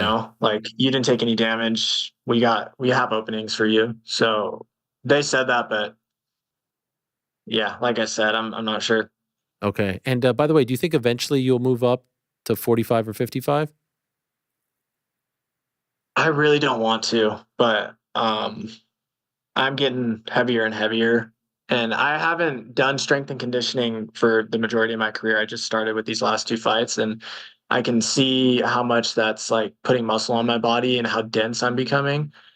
So I'm going to try to stay at 35. Maybe towards the end of my career, I'll go up to 45, but I might just have to like not eat as much in between camps, because I like to get chunky. Yeah, no. Don't we all? And how did the merch drop go? Oh, it went good. We got like 2 more days. So and that's it. Get it in while you can. I'm actually wearing one of the shirts right now. Oh, yeah. So, yeah, and then it's got like my wins, my record on the back, which is cool. It's like a band T-shirt. And we just showed the promo that you dropped on your YouTube channel, the 20-second promo, which was a trip in its own right. The wins, does it have the updated wins? Like, did you print this before the fight? Really? And you put the new number, the 9. No. So I didn't print it before the fight. It's like a pre-order. So I have the design made. Okay. And I said in the description on the website, actually, if I lost to Gamori, that I would actually change it to a loss, and I'd still sell the shirt, because you got to live with that. Oh, wow. But thankfully I won, so I don't have to change it. I love it. And where can people get it? What's the website? What's the URL? It's PaytonTalbott.shop. Yeah, and I think we have like 2 more days left to order, so get them in. And are you going to do a YouTube video for this fight? Like, when's the next one? When I know they take a while, but like, are we getting a fight week one? Yeah, you guys would probably expect one in about like a month or so. Oh, we'll damn. see. I want to I want to try to get some good content of me like traveling and doing all kinds of stuff the next couple weeks. So, yeah, you guys will get another beefy one when the time is right. When you say beefy, what do you mean by that? Oh, dude, they're just getting longer and longer. Yeah, like yeah. the last one was 20 minutes, and our goal is like 15, but we have all this footage, and we're like, there's just so much to edit, I'm cognizant of the time because you told me I have 28 minutes with you, and we're approaching 28. We've got 2 minutes left, so I just want to be cognizant. That's why I'm rushing through all the stuff at the very end here. And then on Saturday, did you stick around for the main event? Did you watch Pereira or did you leave? No, they kick you out. Yeah, it's fucked up. They don't even. I was like, they're like, do you have a ticket? And I was like, I just fought, and they're like, no exceptions, man. I was like, are you joking? They legit walk you out of the building. Yeah, they wouldn't let me back in. That's crazy. Back in the day, there used to be a VIP room with ice cream and all kinds of desserts, and all the fighters would just hang there. That doesn't exist. No, yeah, that's what they told me. They got rid of it with COVID. Yeah, what does that mean? I went and. What does that mean? You're all going to get COVID if you sit there? You just fought in an arena full of 20,000 people. So they walk you out. Like, how quickly after the fight are you escorted out? As soon as you're done with your media, you're out. Do you get to take a shower? Up. Nope. Well, I took one when I got home, but. What do you mean when you got home? Like. Oh, the Airbnb. Sorry. Oh, Airbnb. yeah. I was like, what? 2 days later? Wait a second. You're not even allowed to go back into the locker room to take a shower? That can't be. No, I didn't even know there were showers there. That's crazy. So you walk out, in your UFC Venom gear? Yeah, well, I changed, but yeah, I got my backpack on and everything. And where'd you go? I went back to the Airbnb, streamed the rest of the fights, and then we went and saw Cascade. I don't know what that is. Is that a band? He's a DJ. Oh, okay. Yeah. Yeah, and I saw Uriah Faber out. We had quite a few drinks. It was a good time. Legend. The original California kid. Now you're the you're not really from California, but you got the same vibe as Uriah back in the day, the hair and all that. Well done. Congratulations. You did it again. By the way, does the nose ring hurt? I feel like that hurts, that one. It's very pointy. Does it hurt?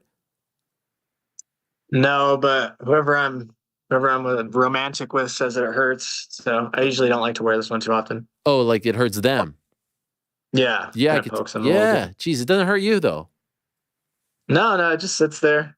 But I like to change them out. Yeah. All right. Well, it's working. Whatever it is, it's working. Well done. Congratulations on the win, and enjoy the time off. Enjoy all the fame and fortune that is coming your way, all the attention and the autograph seekers and photo seekers. And don't let the internet get to you. Like they're gonna find videos of you, doing vape hits from your butt. Big deal. Okay. No judgment here. Will do. Thank you, Ariel. Appreciate your time. Take care, man. All the best to you, and congrats again. Thank you. There he is, Payton Talbott, with a huge win on Saturday, a 19-second win. Remember, guys, I told you he's gonna be something special. He is going to be something special. He's already en route to being something special, if you ask me. And it is fun to see these types of personalities develop and evolve in front of our eyes. So that was a huge win, a huge moment for him on Saturday. And coming up in a matter of moments is another relatively youngster who had a huge win on Saturday. How old is Joe Pyfer? 27. How old is Payton? 23, I think.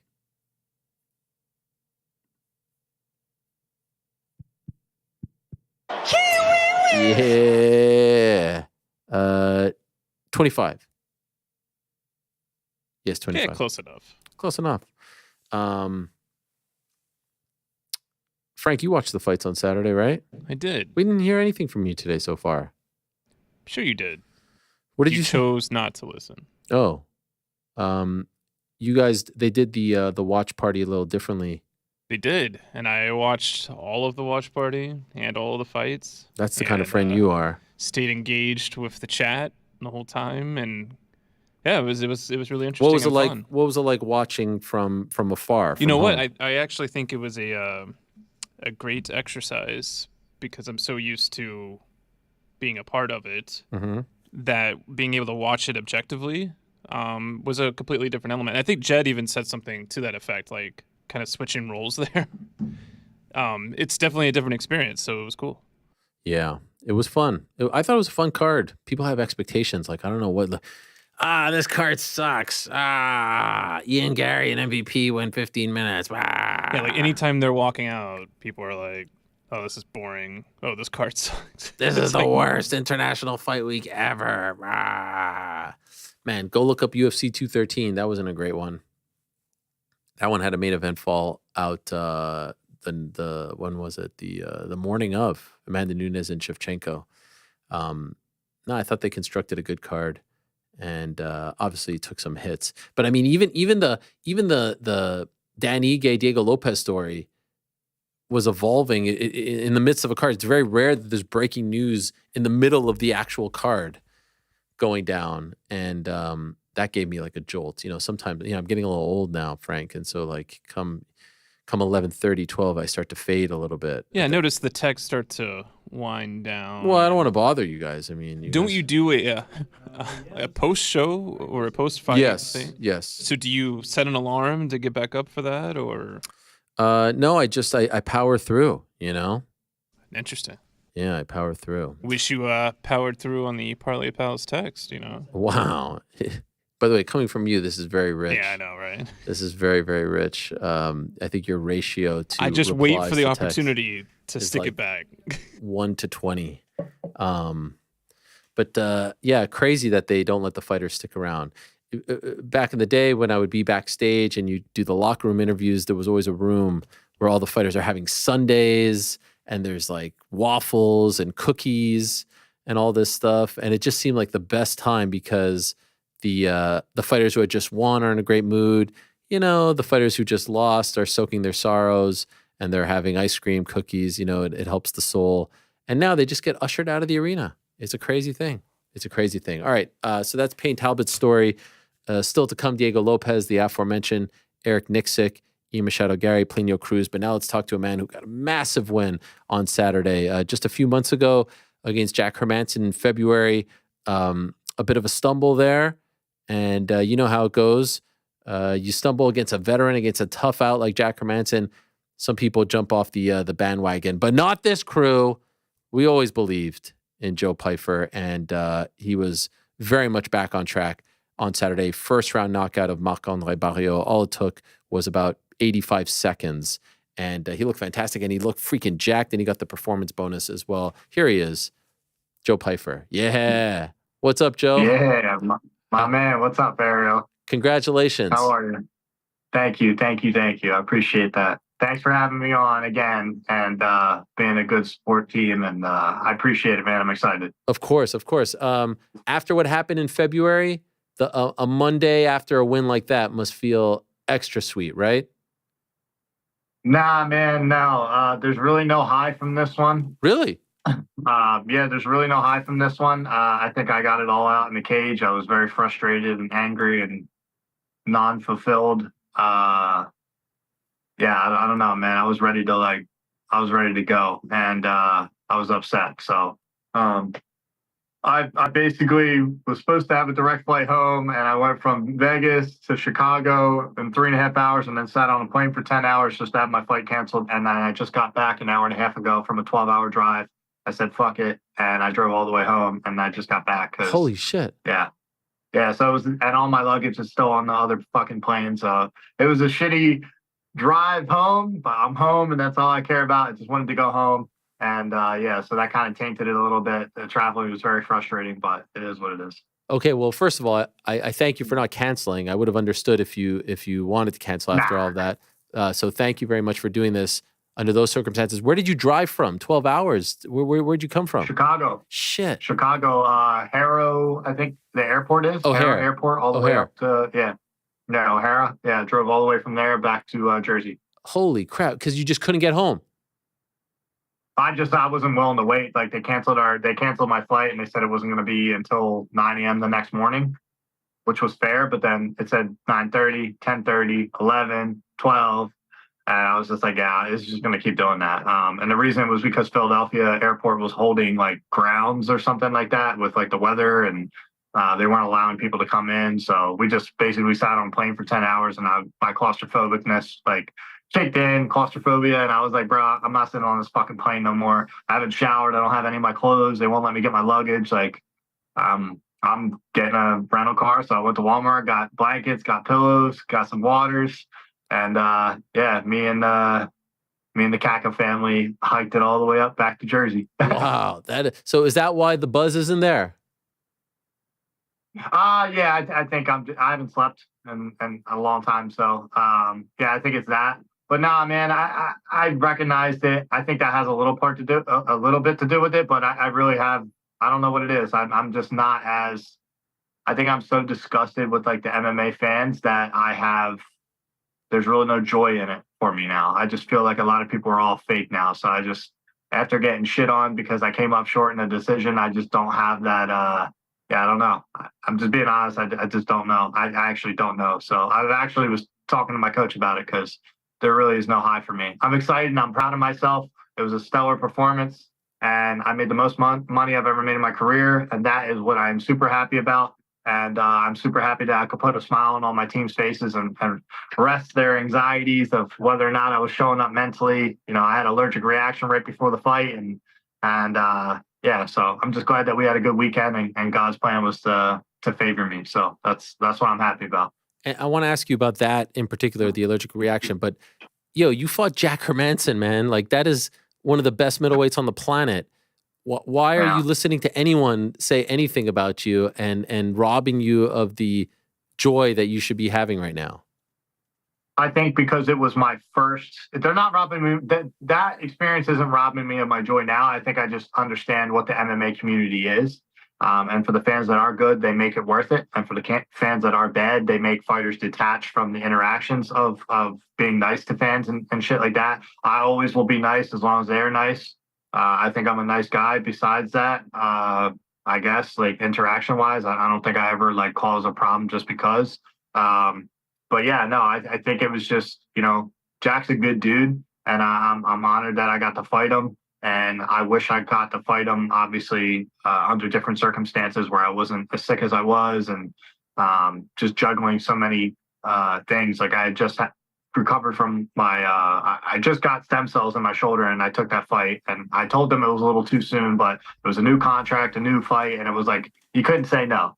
The money I got offered from my first contract to my first real contract, they took care of me. It was like, I couldn't say no. Even in losing, I was making more than if I had won and bonus on my general contract. So it was like, and I really did believe, aside from that, I really did believe even with a shitty camp. I only made it, basically put it this way, I only made it out of 8 weeks. I only made it through 2 sessions where I went 5 5s.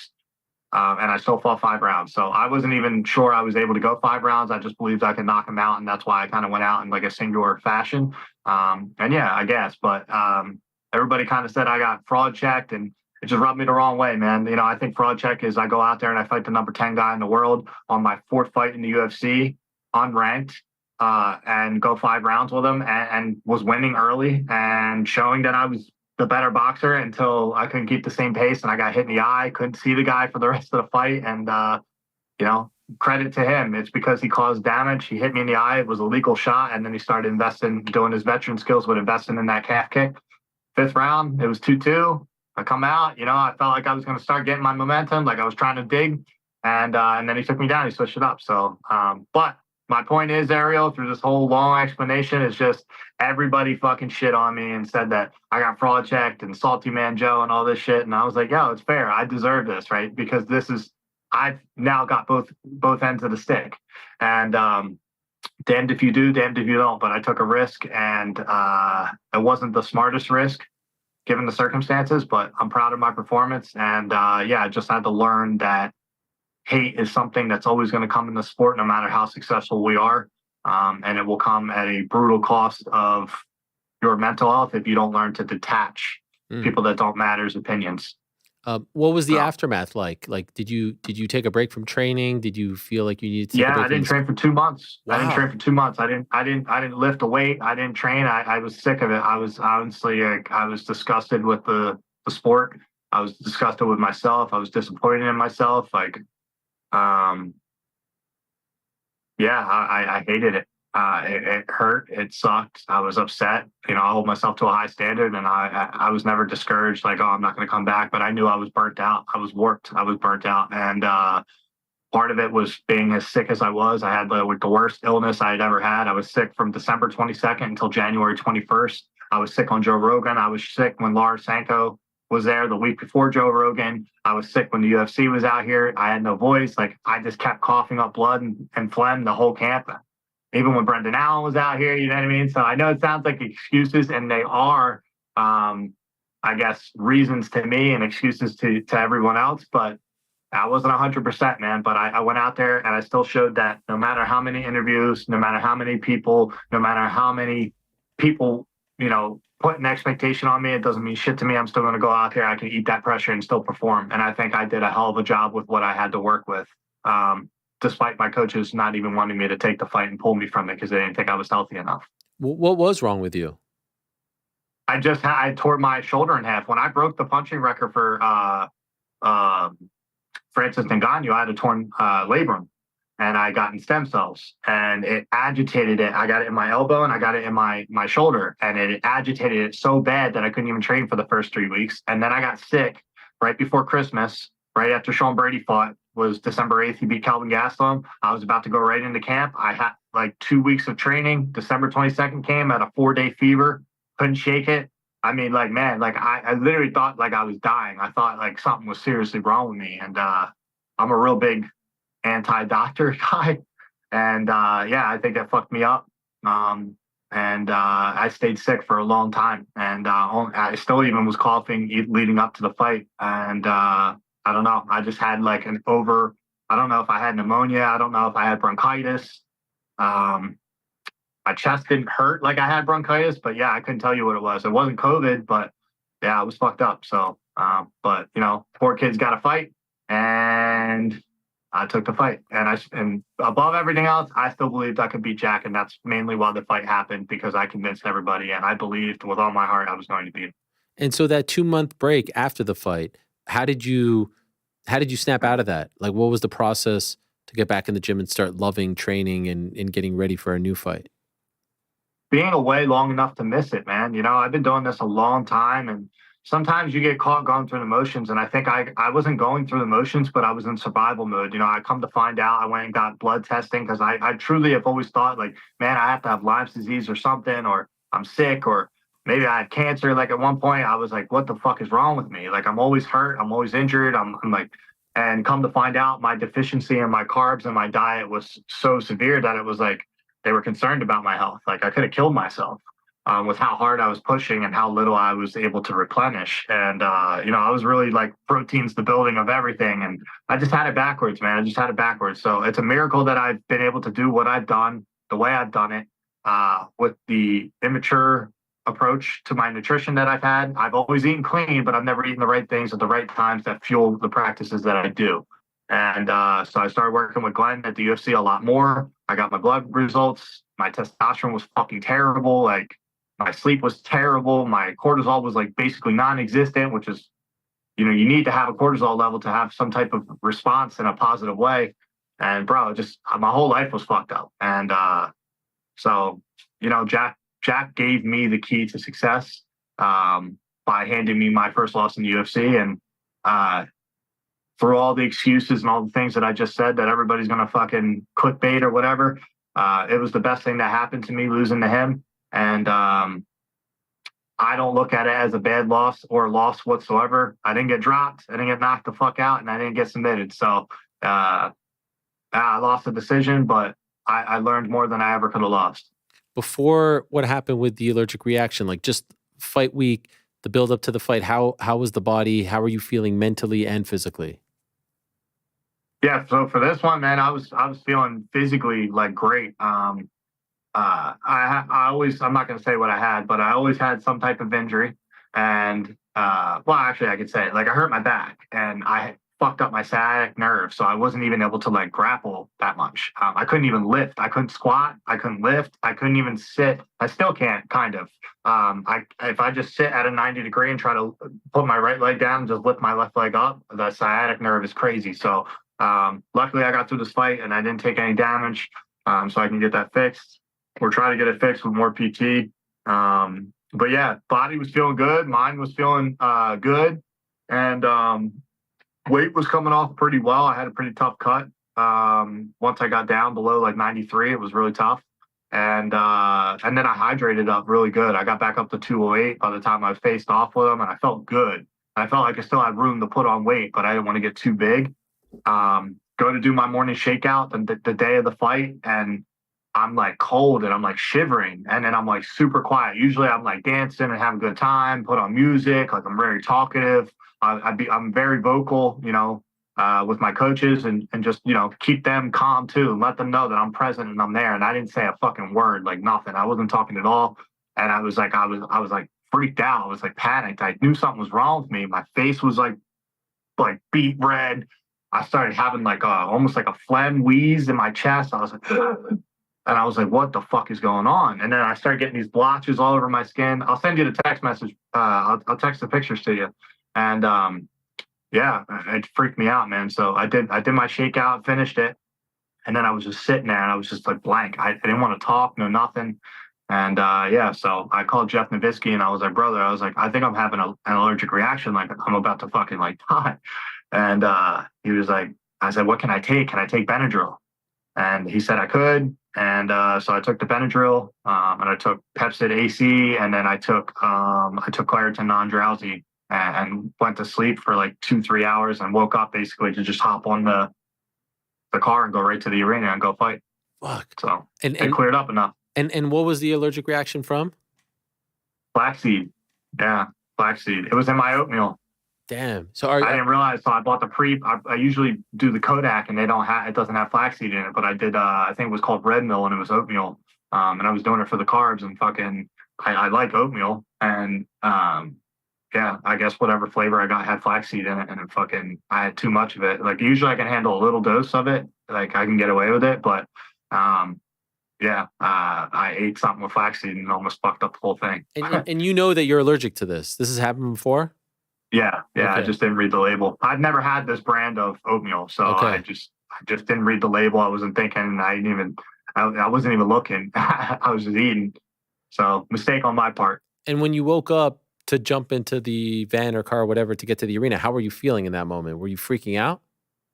I still had chills. Yeah, I was nervous as fuck. I was nervous. Yeah, I was very nervous, and my stomach was very upset. So I felt like I had to shit the whole time, and I was like, bro, like, can this happen at it? Like, I was just like, man, I just kept, thinking like, what the fuck? Like, what did I do wrong? What did I do wrong? And then when it finally hit me, it was like, yo, it's got to be the oatmeal. It's got to be like, I was like, it didn't help me. You know what I mean? So, but by the time I got to the arena, I don't know what it is, man. But by the time I got there, I like got calm, and then my skin was fine. I still had the chills. My skin was fine. And but then that tightness in my chest finally like released after like 30 minutes of being there. So then I started trying to get a sweat because I was like, I need to get rid of this fucking jittery feeling. And yeah, I got myself under control. I felt good. I felt locked in. I didn't feel the best, but I felt focused. And I'll take not feeling the best for being focused. So we made do with what we had, man. It's crazy that you were going through all that, you were feeling that way, and you performed like that. That was an unbelievable knockout. I thought that was like the best you ever looked. And you also looked strong, and you looked huge. Like there's a photo that we have of you in your traps. Like you look like freaking Bill Goldberg, circa like this photo right here. I don't know if you could see it. You look like a WCW wrestler in 1999. You look gigantic. And so I can't see it, but that's because Ariel, like when I fought Jack, I was sick. So I was already walking into fight week, which is unheard of for me. I had like 200 pounds, 198 pounds. So I lost you. I only see a black screen right now, but. Oh, you see me now? I do not. Well, we still see you, so it's all good. Yeah. But yeah, I think it's because we're I trying to walked show you into the that- pictures, but it's all good, guys. It's all Yeah, good. but I walked into that fight week at 198, 200 pounds, man. And I usually walk into my fight weeks at 210, 208. So that I think that's why I looked like I was big again. But I wasn't that big against Jack. So yeah, man, it is what it is, right? Like I can't cry over spilled milk, and I'm giving you the reasons as to why things have happened and why they transpired the way they did. I know you understand this. The critics that'll watch this, or the fans that fucking suck dick and don't understand, like they'll say it's all Crybaby Joe, Salty Man Joe, whatever, and I'm cool with that. Like I hope they roast me, but yeah, I mean these are the reasons that I've made the changes I have. And the things that I've learned is like, fuck, man, like don't gamble with this business. It wasn't worth it. It ruined the momentum that I had. And but yeah, I mean, sometimes it's gonna happen when you take a risk, and I took a risk and it failed. The momentum is right back where it was in December. Like I said it would. 100%. It's right back there and then some. That was incredible. And then the feeling afterwards. Can you describe that? You were all fired up, yelling, pumped up. The knockout was beautiful. Can you describe what that feeling was like? Yeah, man. I just felt like as soon as he fell, first of all, as soon as I hit him clean, I was like, I know where this is going. I knew he was worried about that shot. I knew from the get-go, the second he let me kick him and he didn't return nothing. And I was stalking him and he didn't return nothing because that's what I was trying to do. I was trying to bait him to throw at me. I really wanted him to throw at me because I like to counter. And I wanted to show it's like, yeah, like I'm ready for the counter this time. I wasn't ready last time. I'm going to show you guys, like, this is where I do good. And he was talking about, everybody kept talking about his durability and power bar, like, and all this, you know, all this stuff about Mark. And I'm not going to, I like Mark. He's a good fucking human being. So, and I'm happy I got to talk to him outside of the fight and just like the things that he does in life, you know, that's another story. But yeah, man, I knew when I was in there and I just knew I was going to run through him, man. I don't know. Something like, I felt the presence, man. I have a presence in there. I'm telling you, when I'm on and I'm focused and people feel it, like it's a presence. It's like, I'm coming for you. I'm coming to cause damage and I'm throwing heat. So you can't afford to get clipped by me. And I showed that for sure. You spoke to him after the fight? Yeah. I just told him that, you know, fighting, win or lose, doesn't define who you are, how you impact people. And he's done so much for like men's mental health. And I told him he's a good human being for that. And don't ever hang your head low or feel less of yourself because of a result in the cage. And that's what I told him. But to answer your question about how I felt angry. I felt happy. I felt like, there you go, motherfuckers. Like, here's your salt bay, motherfucker. Like, here's all you jerk offs that sat there and talked shit on me and fucking harassed me for months, thinking you're harassing me for months. While I just sat there, I kept quiet. I didn't do one single interview for this fight. I didn't do anything unless it was UFC mandatory. And I kept my mouth shut for the most part until I got to fight week. And I said I wouldn't have much to say until I whooped his ass, and then I would talk my shit, and I did. And then I called out that fucking back princess, Paul Craig, who seems to have accepted the fight. So we'll see if he's got his balls in his mouth this time. Okay, yes, I saw his tweet. I saw you saying that you want to fight him and that you just don't like his face, I guess. What is the issue there? Yeah, you know, like I think it's like I'm a petty. I guess I'm petty. I don't know. Like I was at UFC Boston with Sean, and I like walked by him and like we looked at each other and he didn't give a head nod. He didn't acknowledge me at all. Like there was no like respect, and he just seemed like he was that hard douchebag, like fucking he's a killer type vibe. I don't know. It just rubbed me the wrong way, and then I tried to, you know, respectfully like get that fight after he fought Brendan Allen because he was in the top 15 or whatever. And then obviously I wound up taking the fight against Jack.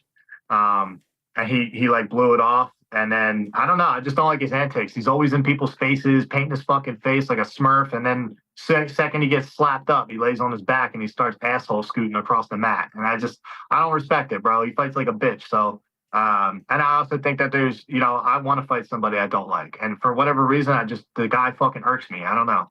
I don't like people that sit there and pretend that they're about that life. And then when you get tagged up, you fall to the ground. So, I don't know. And maybe he's never done anything to me and I'm making this more than it is, which I think I am. But, I don't give a fuck. I don't like him and I want to fight him. Well, this is a hurt business, right? People don't like me. They want to talk shit on me. I'm going to talk shit on people I get to punch in the face for money. So. you would prefer to fight people you don't like that bring this out in you. 100%. And since he said he's accepting, I see no reason aside from the fact that I don't like him. I'm not stupid. People are like, oh, that's a weak call. He's on a 2-fight losing streak. He's on a 2-fight losing streak to 2 ranked people. So he lost to Brendan Allen. He lost to Kyle Berhalio. They're both very good. And he was in the rankings for those 2 losses. And he was number 14 when he lost to Kyle. And I was it doesn't even matter what number I am, but I think I was 19 before I beat Barrio. And why not? It makes sense. He's beat Ankalaev. He's beat Jamal Hill. And just because I don't like him doesn't mean I don't respect him as a fighter. I don't like his style. I think he's a bitch the way he fights. But, you can't deny that the guy has beat Jamal Hill. He has beat Ankalaev. He is a threat. He could catch something and break my arm, right? But I just don't think it's going to happen. And I think it's an exciting fight because I have some animosity towards him for whatever reason. I think it builds the fight too. So let's build it. How soon would you like for this to happen? How soon do you want to get back in there? I'll run it with that motherfucker anytime. Wow. Okay. I'll run it with anytime. I don't know. I feel like he'll bring out a certain fucking bad person in me. So I don't know why I think it's just because I had a bad day today too with all the travel. Like, yeah, he can get that shit whenever. And by the way, this might be a whole new you because of your new hair. I saw you at the post-fight. I saw you at the thing. I was like, something looks different about Joe. And then I saw on your social media, you went to Turkey. That straight-ass hairline looking like a bowl cut, boy. You did the turkey thing. Yeah, I did the turkey thing, man. So I was like, it's only 3 months in, so it still looks like the skin is like fucked up and red, which it is. Yeah. So hopefully by the time I fight, I would like to fight in the fall. If it lines up with him well, and he's about it and he's healthy, obviously I want him to be healthy, even though, I won't be the guy's friend. I want him to be healthy. I want him, to be prepared and we put on a good show. So I think that's what we will do. I think that's going to happen. That's what I want to happen. And it seems like he does too. So I got his attention now. But yeah, this is only 3 months in. It's going to take a good year for me to actually look like a Donald Cerrone or, they all went to the same place. Donald Cowboy Cerrone went there. Eric Nicksick went there. Thiago Alves went there. So it should be a good thing. Did it hurt? If I'm being honest, I haven't done any of what I'm supposed to. Oh. I'm not even supposed to have my hair cut, but I really did it because my coach got it for free too. So I told him I would go. Did it hurt? Yeah. Oh, fuck yeah, it hurt. I would never do it again. Really? So they put the stuff in. That shit hurts, bro. It looks like, I saw one dude, I don't know how I got in these, I went to this rabbit hole and there was a huge bodybuilder guy who showed the whole video of him getting it done. And it looked fucking painful. And then he was showing the blood, like there were like little blood things on the day, and he went on a plane and his head started getting swollen and shit. Did all that happen to you? Yeah. It looked awful. Yeah, dude. That shit hurts, bro. By the time we got off, I looked like I had like a baked piece of bread around my head. My shit was bulging. I looked like some alien head shit, cocoon. I don't know what the hell it was, but and you got this big ass diaper on your fucking head. You got to sleep at a 90-degree angle because your head will bleed. Ah, man, it was traumatizing for me. I'm not gonna lie. But I will say this: super professional, super what the fuck's the word I'm looking for? Accommodating? Like an accommodation. Yeah. I guess however you would say that. They were super hospitable. They flew us business class. Like, man, you couldn't ask for better people to do the job and make you feel comfortable. Because I was a little freaked out. I don't like going overseas. But man, those guys at Now Hair Time were awesome. And even though I personally didn't care about my hair that much, I was like, fuck it, why not? And my coach got to get some hair too. So we both debuted our hairlines. I love it. Well, you look good out there, man. Congrats on the win. I hope you can get some rest now. I hope you can chill out. And thank you for doing this after all of that. It was a pretty gnarly day up here in the Northeast, all the thunder and lightning and all that shit. So I'm sorry that you went through that, but probably better to go through all of that after a knockout win as opposed to, right? Yes. A little I more. actually enjoyed the drive for the most part. It's just I had some other things happen in my personal life that just pissed me off. And but yeah, no, I have no reason to.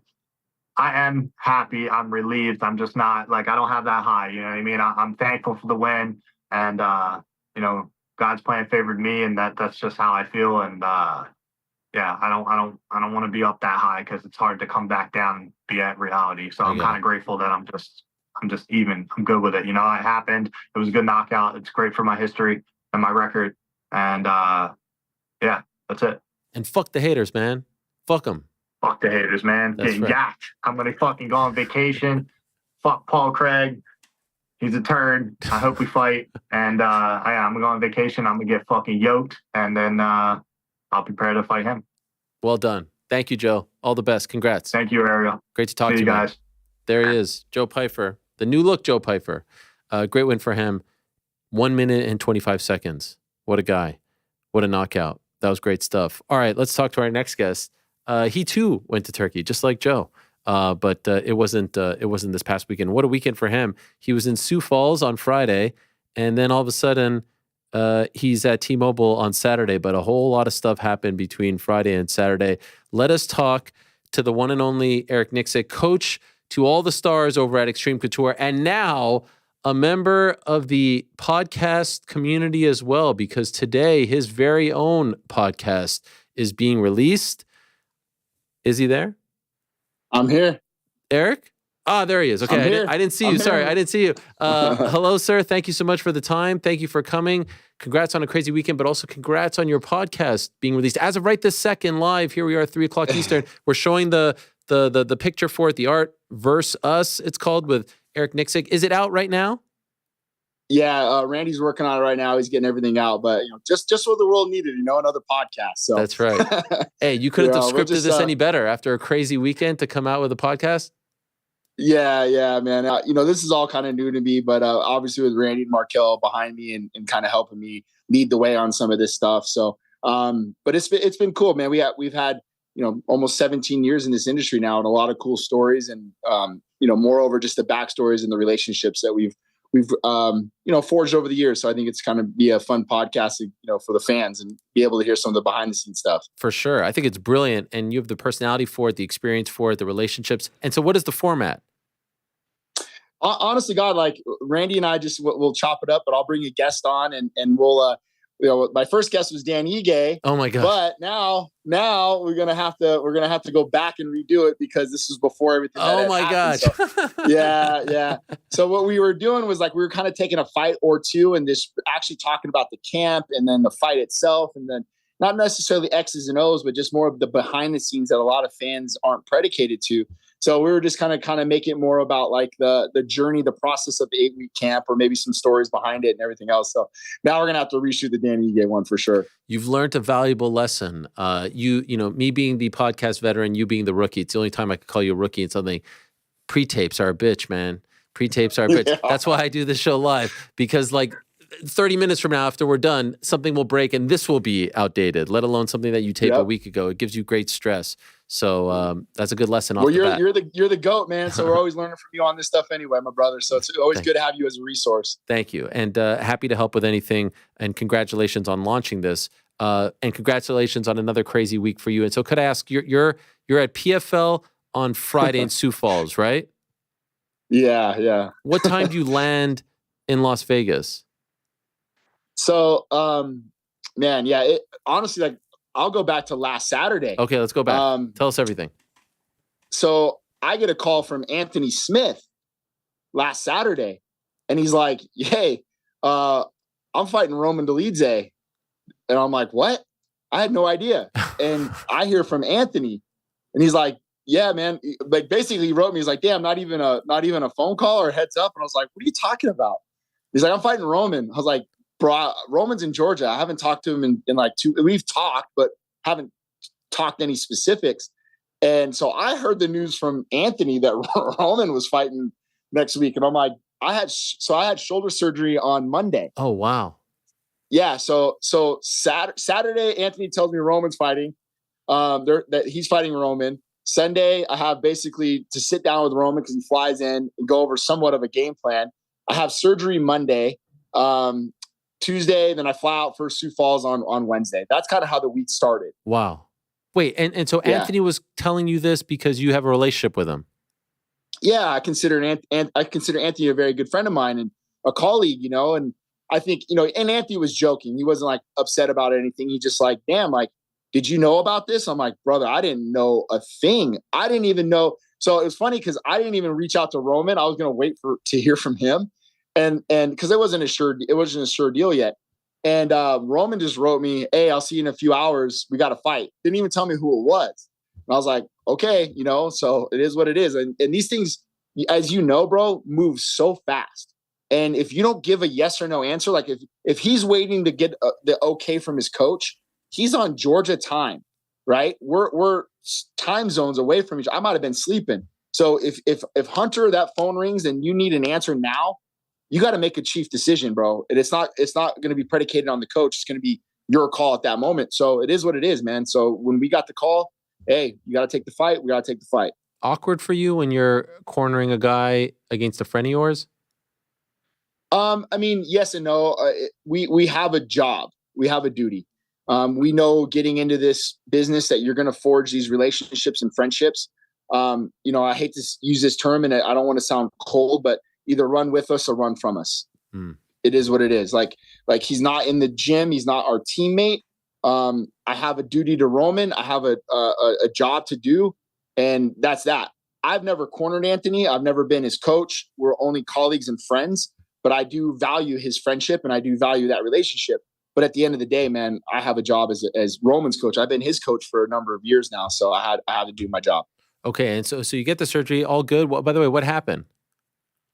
They just did a full cleanup. So Dr. Yi took, just went in there and cleaned up all that, and then manipulation under anesthesia. So he said he just basically broke my arm, kind of set it back into place. Yeah. Did you get hurt, or was it just like a buildup of?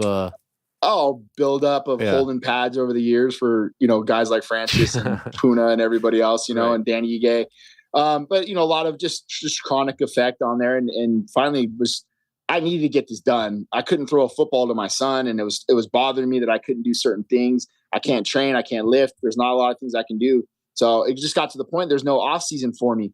So I was like, dude, I got to take a sacrifice some time for myself. This was the least invasive procedure that I could have done. I mean, obviously I'm moving around okay. I was supposed to take it easy for a couple of days, but it is what it is, Okay, so then you go to Sioux Falls and you have Kai Kamaka on that card, right? Yes, sir. Okay, and I saw the Shiner, by the way, from the video that you posted, which is great stuff. And so that's that. And then you come home at what time on Saturday? So we had a 4:30 wake up to get to the airport, 4:30 South Dakota time. I landed in Las Vegas at 9 a.m. our time. Okay. So I had literally no sleep. So you were supposed to be in T-Mobile for Roman Dolidze, right? You were always planning on being there. What Yes, time sir. were you supposed to go to the arena? So I was going to meet Roman at his house at 5:30. 5:30. Okay. And then you were going to go together. Yes. At what point do you get a call, and who calls you about this potential Dan Ige filling in for Brian Ortega fight against Diego Lopes? 4:22 from Dan. He calls you. So he calls me. So I take my son and my wife to lunch. The first time I seen them in like a week. And being hot here in Vegas, like Annie has a brand new car. We had a jumper car. It was a pain in the ass. Dan's calling me. I had the hood open. It's 112 degrees outside. I'm like, call you right back, dude. And he's like, now, call me now. And I was like, oh, boom, answer the phone. He goes, hey, we're fighting in a few hours. And I was like, okay. I didn't even ask who. I didn't say anything. I was like, you got it. And I hang up the phone. Jeff Mullen calls me like literally a minute after and says, hey, bro, I need your honest to God opinion on this. Is your fighter ready to fight? Is this even realistically possible? And I said, Jeff, I say this wholeheartedly. Dan Ige is like a son to me. I would never put him in a situation where I felt like he was in danger. I said, this kid, and this isn't me just hyping him up. He trains like this daily. He fantasizes about moments like this opportunity. Like he'll come to me with like, oh, hey, there's 4 featherweight fights on this card. And he'll write me this.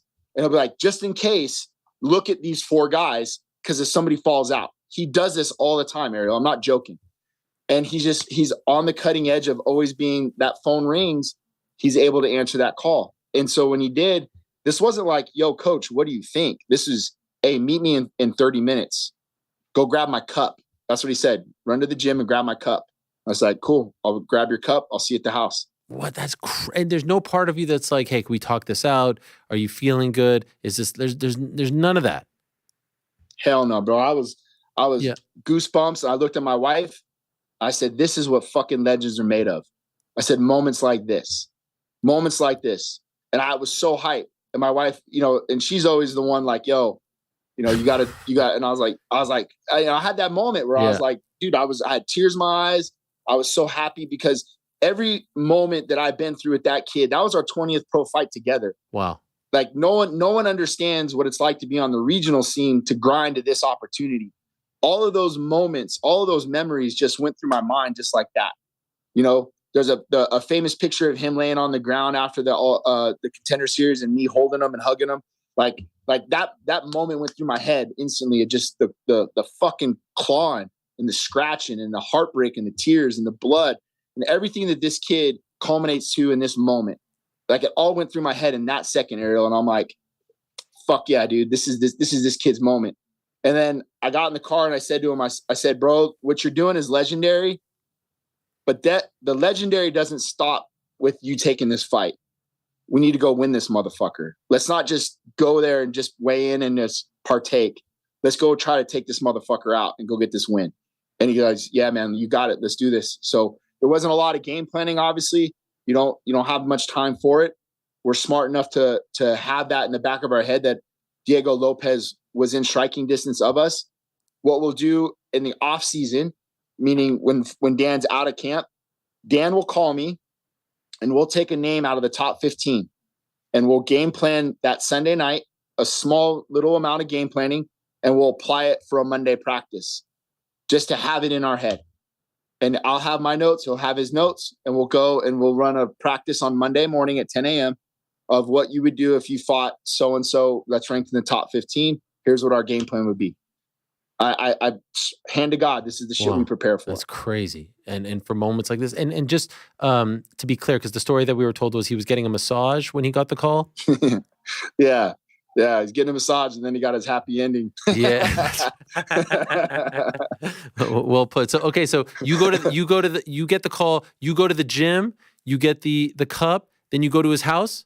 When you see him, now, what is that moment like?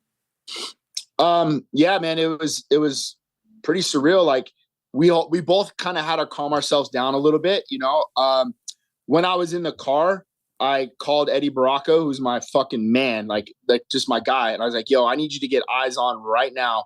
Watch tape on Diego. Send me over whatever notes you have. I got a 15-minute drive to Dan's house. By the time I walked into Dan's door, Eddie had me a list of notes like this. Wow. And I sat down with Dan. We plugged on the tape. I reviewed Eddie's notes. We watched what Eddie was seeing because we trust his eye. And then we started to apply some of our concepts and theories on the situation just to have a little bit of a baseline layer of understanding what we had coming at us. Everything stayed professional, bro. Like we knew time was of the essence. So, we celebrated for a half a second. That was it. And it was like, all right, back to game plan. And even credit to Dan's wife, like Savannah, dude, she was ice cold. Like she wasn't like, oh, what are you guys doing? Or like no panic whatsoever. She's like, this is just a typical Saturday for these two idiots right here. This is crazy. And yeah. when you're going through all of this, is he expressing nerves, fear? Is he expressing doubt? Nothing. Nada, man. Like, honest to God, this is really comes. I feel like it stems from his old man, and his dad being a Navy SEAL and just being ready on call for whatever comes his way. But that's only to the level of your training and only to the level of your preparation. If you don't prepare like this, or you don't train like this, or have the mindset for something like this, that's when panic ensues. But this guy does this every day. Like this is how he trains. This is how he lives his lifestyle. And, we have to give credit to his dad and the way he brought him up and what he was able to see from a male role model and a father figure in his old man, who's a Master Chief in the Navy SEALs. And so at what point do you get told that this is 100%? I mean, honestly, we really didn't. We're hearing so many things back and forth. I just wrote Hunter. I don't even know what I wrote Hunter, to be honest with you. And he's like, yo, it's still not 100%. So, but be ready to go. He said, whatever I said to Jeff Mullen solidified the deal. He said, Jeff believed in what you were saying to him. he's okay signing off on this. And then it had to go up to the governor. Holy the governor had to like sign off on this. Is unprecedented. So we knew that we had to weigh in. You have to weigh in. Like there has to be some sort of agreement. And they asked Diego what his weight was, and I think he was 161 and Dan was 164. So that they both weighed in. We showed up to the arena. They walked us in the back. We saw Dana and Hunter and then Mr. Ratner, and they threw Dan on a scale. Jeff Mullen was there, 164. Boom, signed a contract. Walked in the back, piss test, and then it was business as usual. Damn. And so you also have to get Roman prepared, who's fighting right before, right? He was the third fight on the main card, and Dan was the fourth. And so I'm sure there's a part of you that, you know, with all due respect to Roman, like this is such an unprecedented thing. You kind of wanted to be with Dan. Were you in the same locker room? Were you able to look at both guys? How did that work? Yeah, every detail was taken care of. You know, I'm very detail oriented, but without the help of like Ali and a few other individuals, like, you know, Heidi Dean and, you know, personnel behind the scenes, right away, like, and Roman's professionalism. Like I told Roman, hey, I'm supposed to meet you at your house, but now I got to go grab a cup and go to Dan's. And Roman's like, see you soon, coach. This is unbelievable. So everybody was on board, and it took a village, man. Like I had Checo, I had Cruon, I had all these guys that were understood the situation, and everybody was delegating the responsibility that they needed to make sure everyone was taken care of. You know, called Kai Kamaka, and I go, yo, meet me on the corner of Silverado Ranch and Las Vegas Boulevard in 30 minutes. And he goes, didn't ask a question. He goes, what do I need to bring? I said, bring your gear. And he goes, no problem. Hangs up the phone and then shoots me a text. What's going on? I go, can't talk. See you in 30. Meet me at the Shell station on the corner. That's how it went down. Picked up the phone, called Sean Strickland. I go, where are you at? He goes, I'm at lunch. I go, meet me at the arena in an hour. Dan's fighting. He goes, I'll be on my motorbike. Make sure they let me in through security. Said, bet. Hung up the phone. That's how it went down, bro. That's crazy. You live for this shit, right? Crazy. Like this is some... Fucking live for this shit, man. Fucking live for shit. If you turn this shit down, like if you're like, yo, I can't do this, you're missing out on some of the best memories you're ever gonna be able to tell your grandkids. And so you're there.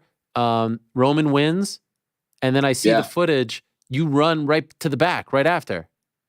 Yeah, of course I went the wrong way. Yeah. Oh, really? Oh, no. Yeah. If you see me in a grocery store line, get in the other line.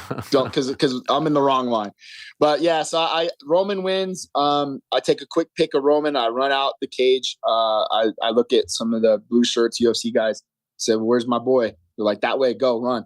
So I hauled ass in the back, and then Dan was about to, what down my shirt, and he goes, hey, Papa, like, let's go. And I was like, let's go, bro. Threw the shirt on and changed the hat and walked out.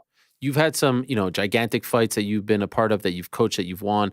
But that walkout with this dude who was getting a massage 3 hours prior or so, about to fight in the co-main event, can you describe what's going on in your mind, what you're feeling? This is a guy you've been with 20 fights. His photo's right behind you. You love him like a brother, like a son. What is going on in your mind as you're walking him out to battle? There's spots of where, like, I told Dan I wanted him to take in the moment, the sights, the smells, enjoy the walk, because, bro, this is unprecedented. And I want you to really ingrain it in your mind so you have something to be able to tell Bam when he's older, and that walk is sacred.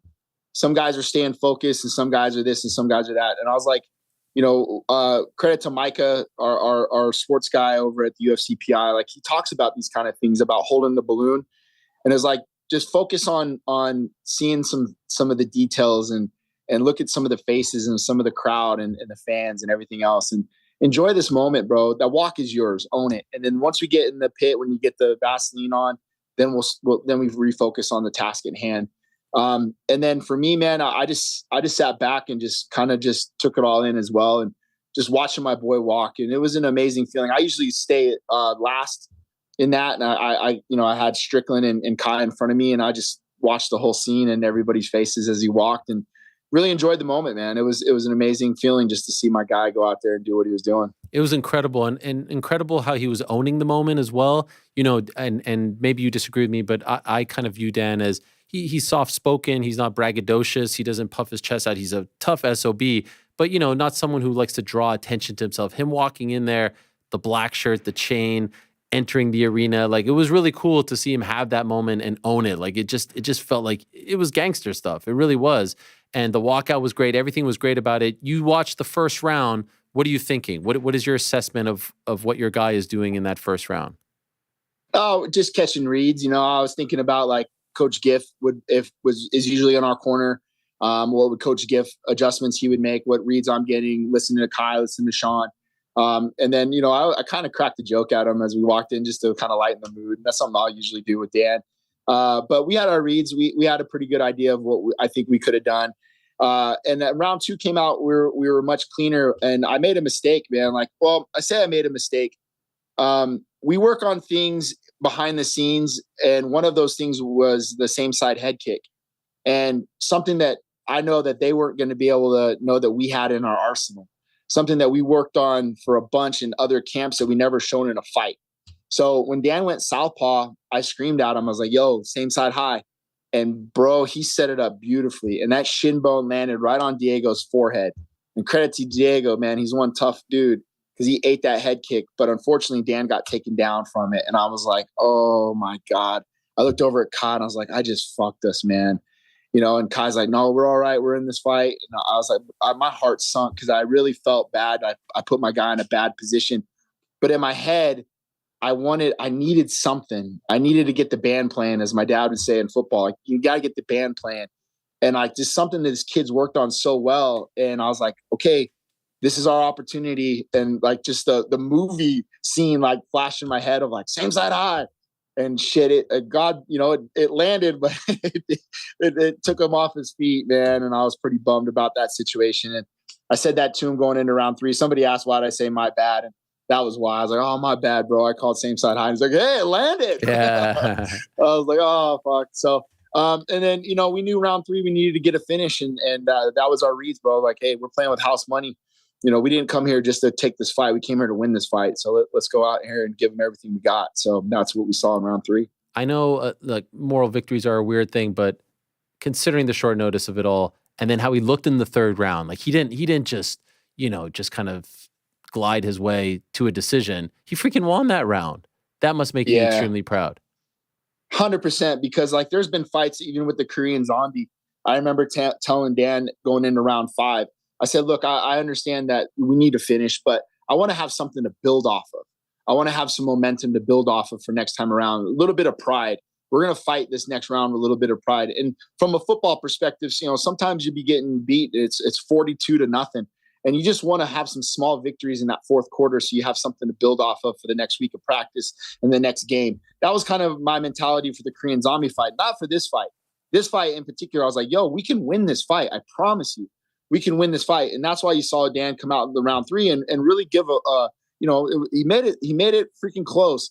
So yeah, it definitely gives us something to build off of, Ariel, but really the momentum of understanding like, hey, if we ever fight again, here's some things that we know we can implement and how we can be better. What was he like in the locker room afterwards? How was he handling it? How was he digesting it? Was he proud? Was he happy? Was he disappointed? Yeah, no, he was proud, man. That picture, like me and him, like hugging, dude, getting teary eyed. But that was a great moment, bro. You know, I was so happy for him. And then, you know, credit to Diego Lopes, dude. This guy didn't have to take this fight. Yeah. You know, and he really had all the risk. It really had all the risk, to be honest with you, because here's a kid who took the Ortega fight on short notice, prepared a certain way, cut the weight to 145, then had to rehydrate. The roller coaster that poor kid was on. So, I mean, credit to both of these guys because we needed both of them to say yes, to have this opportunity at this. And, you know, the UFC took care of him. So this is life-changing money for him. It was a life-changing moment. We don't think about things monetarily. Yes, the money is always going to help the situation, but he capitalized on an opportunity to really put his name in the everyday household lives of MMA fans. You know, if you didn't know who 50K Ige was, you sure as hell do know now. And so he was supposed to fight July 20th. Do you think he'll still fight on July 20th?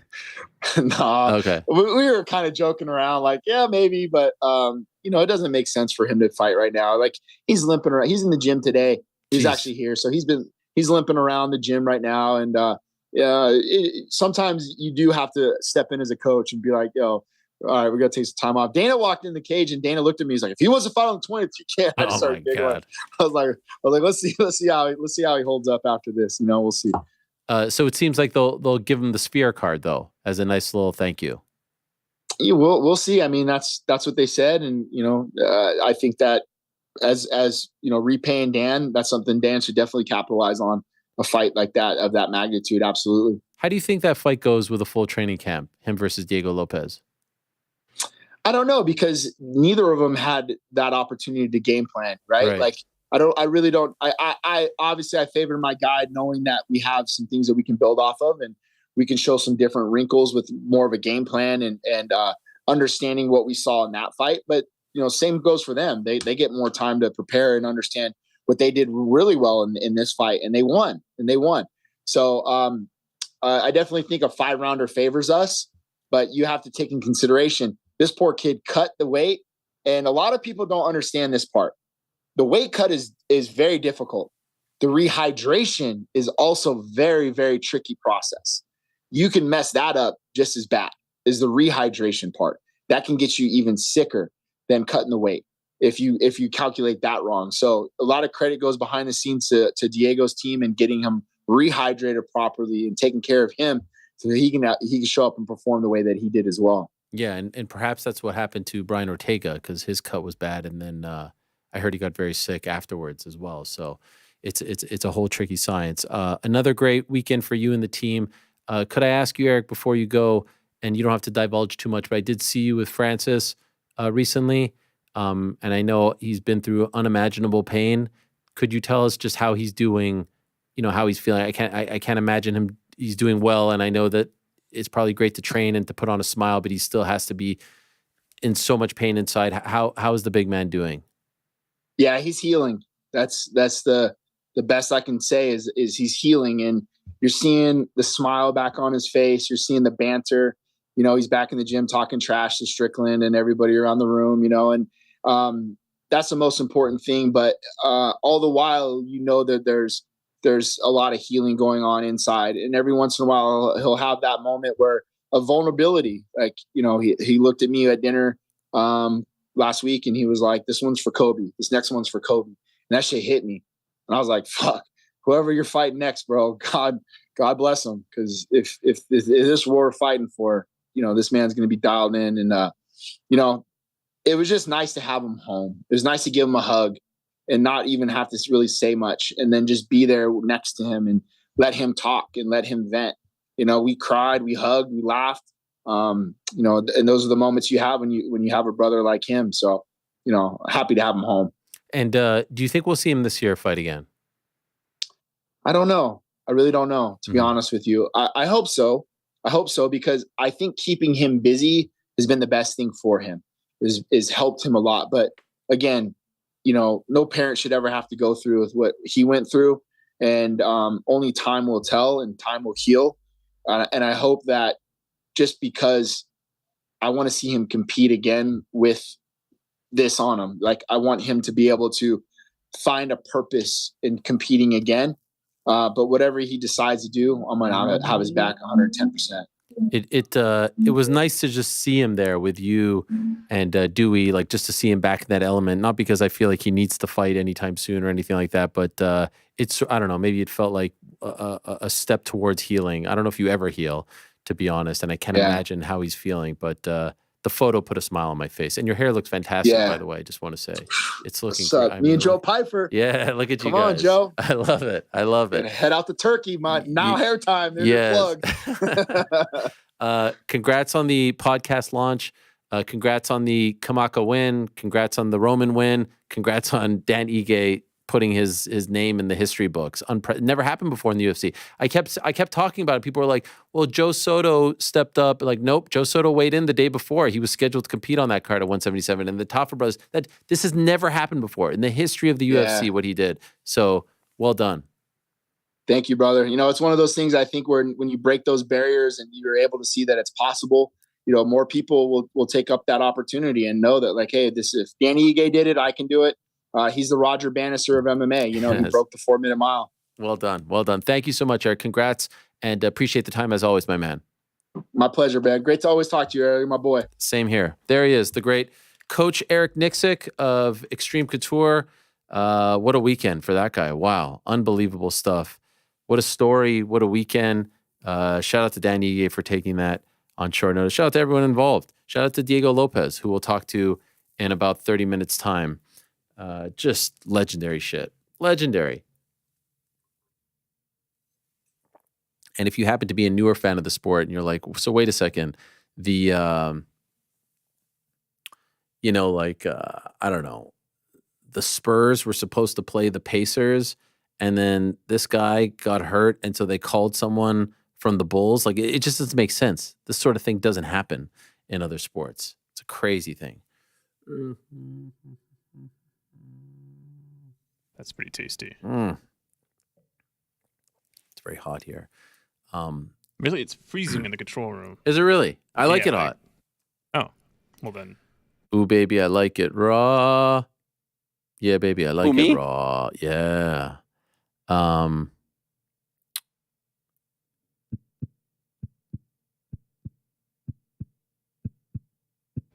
long you been doing that sound effect? That's my heart beating. No. Oh, you get a little flutter. I could do that, or I could do the 60 minutes.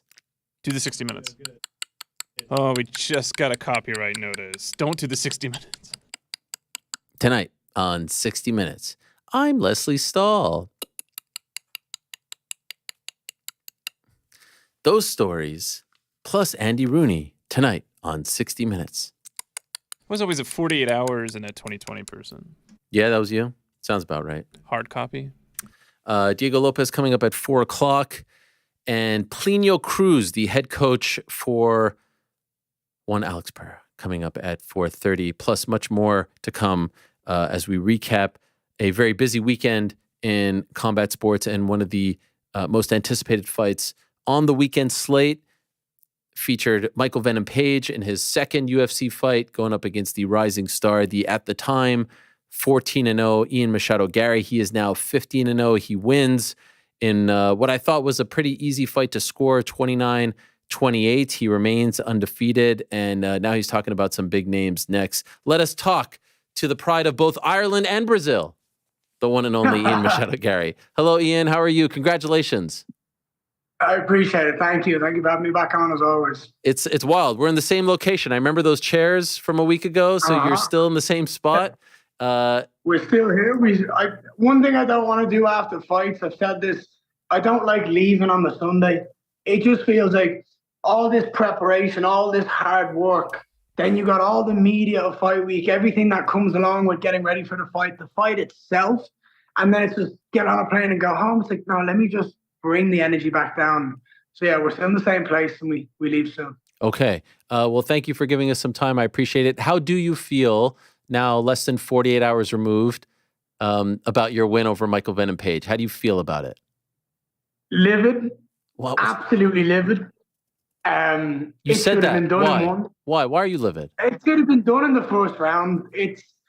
There should have never been a second. There should have never been a third. There should have been Ian Machado Garry takes his back and subs unconscious. That's what it should have been. So I've already lost sleep over that. And I just have this burning sensation in my brain that is just I know what it is. It's the competitor in me. It's the perfectionist in me that goes, that was where the fight should have been done and dusted. There shouldn't have been any more time. And now I'm going to push myself to be better and grow and evolve and learn. And I can win and learn, and I can be frustrated even with a win. And so now, we're approaching 48 hours removed. None of that is subsiding. None of that, like the anger not finishing. Like, you just beat Michael Venom Page, who only had 2 losses going into this fight. Like, none of that is going away. No, am I happy with the performance? Yes. Am I happy with the way I performed and the game plan that I set out and stuck to? Yes. But I'm in moments like that when I've gotten to the position that I know I'm so good in, and I made minimalistic mistakes or errors that I can learn upon and grow upon. For me, that's the most important thing, is to go in there and get that finish. And sure, I won, I got my hand raised, I remain undefeated and all that's great, but I would have loved to have done it with the finish, and that was what I kept seeing, and that's what I expect from myself. There was no one else on this world that is going to be harder on me than me, and I should have finished that fight. So happy, but also frustrated. How close do you think you were to finishing him? Super close. I was super close. I was trying to connect. So me and Maya had spoke about a technique when we went hand to hand, and I just couldn't get my left shoulder in the right position to generate the torque and the twist and the squeeze. And I kept trying, and it was so close. And then I switched it, and I just didn't get my hand in the right position. It was all these things that just irritated me. So back to the drawing board. We learn, we grow, and at least I'm happy to go out there and show sides of my grappling, stuff that is fun, that I've been working on, that I'm excited for. I had a very fun fight. I enjoyed what I did. So I went out there, and Damien Maya said it great. He said, you had a lot of balls doing some of the stuff you did. Like, not a lot of people will pull guard in an MMA fight and attack a leg. He was like, you did. I was like, yeah, why not? Like, we're out here to have fun and live our best life and try the technique. So it was close to being in. It was close to being finished. And that makes it even worse. And in, like when you're in that moment, and especially when you have his back and it's in the first round, I was wondering afterwards, like, did you exert too much energy? Did it make you tired in the second round? Was there any sort of adrenaline dump, or maybe even the disappointment of not getting it? Did that bother you in the second? Did that linger? No, I think you have to live in the moment and be present in fights. Because if you allow a punch, a kick, a submission, a takedown attempt, any of these where they maybe don't go your way or you fail, if you allow them to control your mind, then you are going to lose. You're just going to go downhill from that point because you're hanging on to something that's in the past. Funny enough, it's where I find out that's where MMA and golf, in my mind, they cross over so much. Focus on the next shot. Focus on the shot you're about to take, not the shot you just took. Because if you focus on the last one, whether it was good or bad, you're not focusing on what's happening now. And that's kind of how I approach fighting. It's, all right, sure, I got his back. I got to the perfect position. I had the choke in. He defended it. I went in. I tried to readjust. I didn't get it. Move on. Go to the next. I hit him more. I stayed on his back. I beat him up a little bit. Take the round. Take the win. Go back in and try to do something different. When the fight was over, before they read the scorecards, what did you think the score was? 29-28, unanimous decision. I think it was pretty obvious I won the first and the third. The second round I gave to him purely especially after watching it back. I gave to him just purely from the last minute. I think up until the last minute, you were giving me the round. But he landed, I think it was 3 good shots towards the end of the round, and there was no real damage from either of us in that round. So for me, I was confident I was getting my hand raised at the end of the fight. I knew I'd won the fight. Me and MVP both knew I won the fight. He was clapping before my hand had been raised because he knew. He knew that the two of us together, we both know. We both know who won the dance. We both know who led the dance, and I was in control and I was in charge. And it was pretty obvious to both of us that I won. 29-28 was the right score in my mind. He could be a tricky puzzle to figure out. He's elusive. He's hard to hit. Now that you have fought Michael Venom Page, how difficult is it to fight him? So you know what? It wasn't, what was more, so I wrote in my book, Eric, I don't have it now. I could get it and I'll send it to you at one point. But when we were discussing potentially fighting him, I was like, all right, let me go watch all of the stuff and see how I'm going to visualize this camp. And I wrote the word ball ache down. He's just one of those people that's just going to be a pain in the ass to deal with. Because he loves this in and out motion. He loves this rhythmic pattern of controlling that movement. And what he wants is for someone to make the wrong step. And then he pounces with that points taekwondo, points kickboxing back. Not only that, because he stands so square on and his foot is so pointed sideways, everybody attacks his lead leg. And what he does with that is he blitzes you because your foot is in a bad position of balance when you throw a leg kick, and it looks better for him. So I noticed very, very quickly that he was super intelligent. And I noticed very quickly that there was a lot of things that he waited for before he had success. I have some of the best calf kicks in the entire UFC. I didn't throw one. I didn't throw one because I didn't.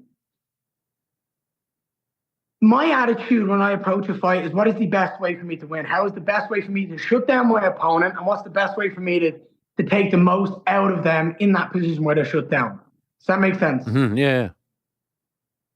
Not throwing a calf kick puts MVP in a position where he's waiting a bit more. I also stopped my movement. I normally bounce. I'm normally quick on my feet, fast. I planted myself a bit more to not give him that reaction of the forward and back motion that he wants. So what I did was I kind of stalked him a bit. I kept my guard. I kept high. I stayed more planted because to someone like him, that's frustrating and irritating. And then I hit him with some little feints. He was biting on a lot of them. He was still trying to play his game to try and make me come out of my plan, but I stuck to the plan. And knowing all that, I found it very easy to deal with him. It's just about capitalizing on the right time and the right shot. And at the end of the day, it's a fight. You know, he wants to have success. I want to have success. And my plan works better than his. And so at the very beginning of all of this, I said, how do you feel about the fight? You say livid, but you focused on the first round. The body of work, though, are you happy with that? Yeah, no, I'm happy with the fight. I'm happy with, obviously, I'm happy I'm 15-0. I remain undefeated. I'm 26 years of age, Ariel. I'm breaking records all over the place. It's still insane that I'm in this position right now. I'm livid and frustrated with not getting the finish, but I'm still happy with getting my hand raised. And at the end of the day, that is always the goal. But the competitor inside me isn't fully fulfilled. And there was 3 stats this weekend that I added to my resume that are pretty cool. I have the current longest active win streak in the UFC welterweight division, 8. I am the second ever to go 8-0 in the UFC welter division, second to only Kamaru Usman. And I have broken a record of Connor's as well, which is quite cool. I'm the only UFC Irish fighter to have gone 8-0 in the UFC. So for all of this, like, I'm still happy I win, but I have that frustration in me. And that's the competitor that I believe is it brings the best out of me, and it makes me motivated to go out here and go, right, I need to start finishing some fucking fights now, and I need to be more aggressive, and I need to work on all of these things because I want to be one of the greatest of all time, and I don't want this feeling after a fight that I've won. But at the end of the day, I won. I got my hand raised, and that's really all that matters. So I'll be honest, I was watching, like I was so glued to the action because I felt like it was a war of attrition. Like both of you guys can end the fight in a moment. We've seen him do crazy things. That flying knee, the first round was riveting. I enjoyed the fight very much, and maybe it's because I know both of you and respect you so much, both of you as fighters, that I was just, to me, was the second most interesting and biggest fight on the card. And then I was getting texts from people, and I was seeing tweets, and it felt like people were disappointed, being honest. And now they're calling you a wrestler. Oh, you're the Irish Khabib, and I see all this stuff. Do you see that stuff too? And are you baffled? And I chalk it up to maybe like people just not knowing how tough it is to do that to MVP, and maybe because he's new to the UFC, not understanding that like he's only lost twice before and all that stuff. I was a little bit confused by it. Have you seen any of this, and how do you feel about this criticism? I think, Ariel, I'm at the point in my life where I don't look at criticism. I don't look at what people's opinions are. I sat here Saturday night after the fight. I ordered pizzas. I sat down with Damian Maia. I sat down with all of my team, Diego, everyone. We watched the fight back, and we all spoke about it. But it's little moments like straight after the fight, straight after the fight, I went backstage, finished my medical, and I see Gilbert Burns, and he's talking to Maya, and I come up and I give him a massive big hug, and I'm like, dude, I'm pissed. And he was like to me, I knew you were going to grapple. He's like, I knew you were going to do it this fight. I'm like, dude, I'm so annoyed that I didn't get that finish. And then I'm talking to Gilbert Burns and Damian Maya about little adjustments that if I find myself in that position again of how to maybe finish the fight in that position, I then go back to my dressing room and I see Charles Oliveira. And he's like, who cares? You won the fight. It doesn't matter. You won the fight. You got your hand raised. You're 15-0. Who cares? So what if you didn't get the finish? And it's that energy. It's those people that matter. It's those people that matter, not people online. Criticism online isn't something that I have time for. My family is here. I'm sat down and me and Damien are going through like technical breakdowns of the takedown that I had in the third round. And he's like, look how perfect that is. I put my head in his ribs. I turned the corner, took his back and just dominated. It was clinical and it was clean.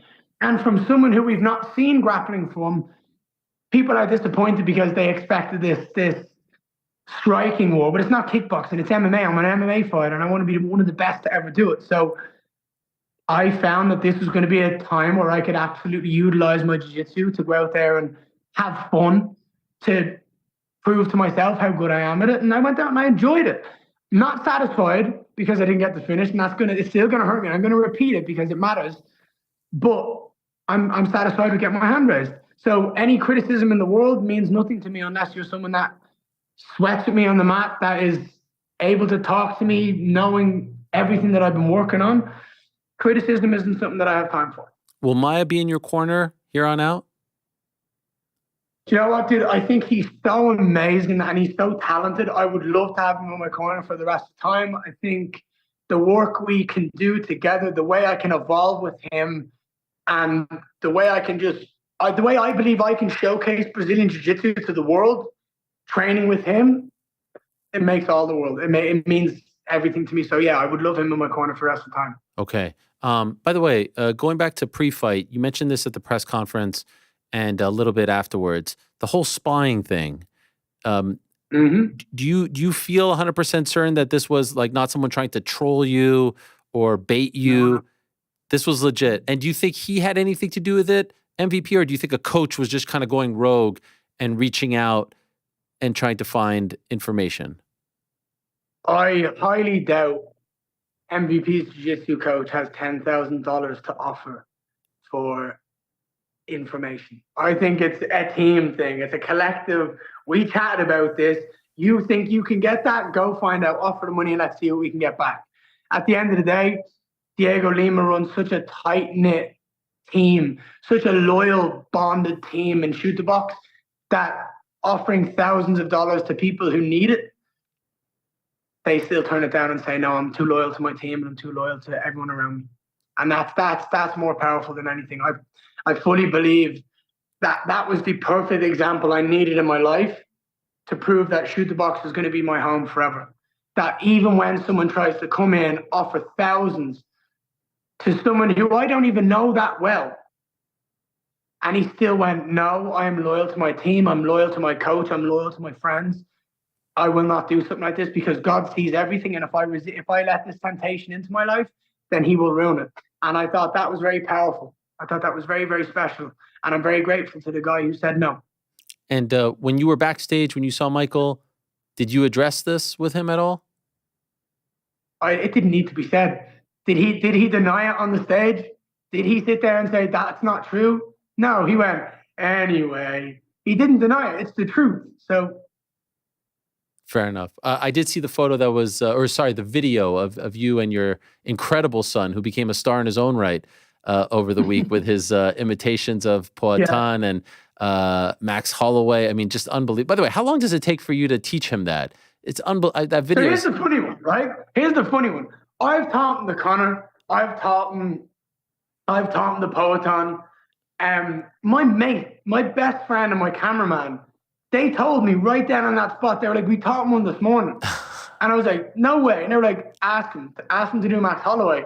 That's why if you go watch the video, you see my reaction for the first time. I'm like, wow. I'm like, no way. He's so smart. You know what kids are like, Ariel? They're sponges. And he just literally pointed down. I was like, no way. We need to find more to teach him. I think it'd be fun to get him to do loads of them, but he's such an amazing gift and an amazing blessing in my life. And yeah, he makes my fight weeks more. So I mentioned when I saw the video of you and MVP and your son, and I said, this is a pro wrestling term, kayfabe is dead.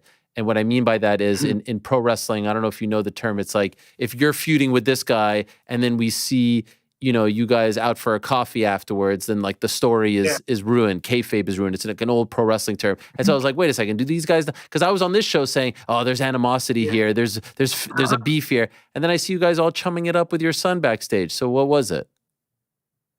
MVP was rattled after that press conference, and he literally walked by me and I went, you're a filthy cheat. And he turned to me and went, I tell you what though, you've got a beautiful kid. And my little boy put his hands out to give him a cuddle.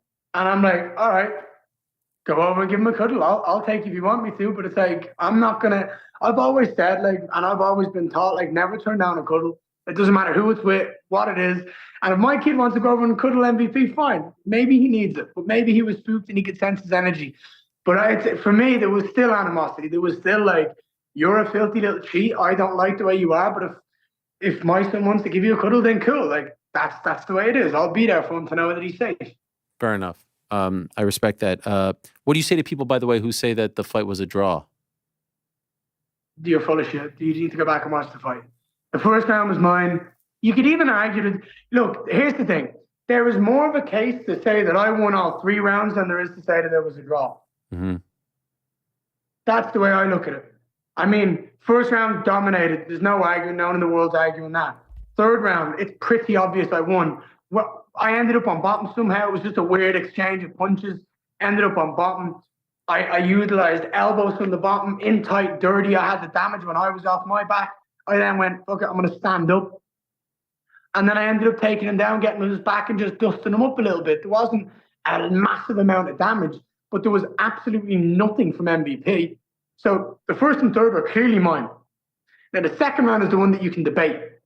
I will lean and give it towards MVP as a competitor. As someone who was in the fight, I felt like I could have won the second, but even I was leaning towards MVP in that second round. Because the way he finished the round strong, he had 3 good combinations that were the most damage of the round. So I can understand how you'd give him the second. But there was absolutely no basis to sit here and say it was a fucking draw. There was more of an argument to say I won all 3 rounds. I love the Shavkat call out afterwards. I love that idea. Whatever you want to call it idea. I love it. Look, I love it. I've trained with Shavkat. I've nothing but respect for Shavkat and everything that he's done. I mean, for someone to be 18-0 and have 18 finishes, it's pretty remarkable. What I don't want is for him to fight anyone else and lose that O. I want to be the guy that if someone's going to take it, let it be me. That's the challenge that I see. And when I look at Shavkat, he's by far the most dangerous guy in the entire division at the moment, other than obviously respect to the champion. But he's the most feared at the moment. 18-0, 18 finishes. We've not seen anyone really cause much trouble. Jeff Neal and him had a great fight back in December or beforehand. But anyway, the point is, that's the opponent I want to look towards. That's the excitement I'm ready for, is fights like him, that build-up, that skill set. Where is he going to try beat me? Is he going to try beat me on the feet, or is he going to try out-grapple me? If so, I need to get better in both areas because I want to be able to beat him at both areas. They're the fights that excite me, and beating someone like Shavkat and taking his O, it excites me, Eric. It gets me hyped. When you mentioned this afterwards, he was on Twitter saying you must not have remembered your training sessions. Have you seen these comments from him? I did see one. And I don't know what he's talking about. There was one I remember. We were tippy-tapping. We had a fight on the same night. It was when he fought Jeff Neal, and it was I fought Keenan Song. And Henry Hooft came over to me and goes, I understand you two are both competitors. I understand you both have a fight. He was like, both you're on the same team, go fucking light. He was like, I want you to just touch each other, keep active, give each other good looks, and make each other think. And we're sat there and we're playing around and we're moving each other. We were being good training partners. And I threw a right body kick at him. And he caught it And he stepped back and he looked at me and he went, boom, to the fucking rib. I was like, you dirty little cunt. And I was like, you fucker. He just took the wind out of my rib. I was like, all right, come on. Henry was like, stop it. Don't be fucking around, you two. And I'm like, oh, I'm going to get you back. I'm going to get you back.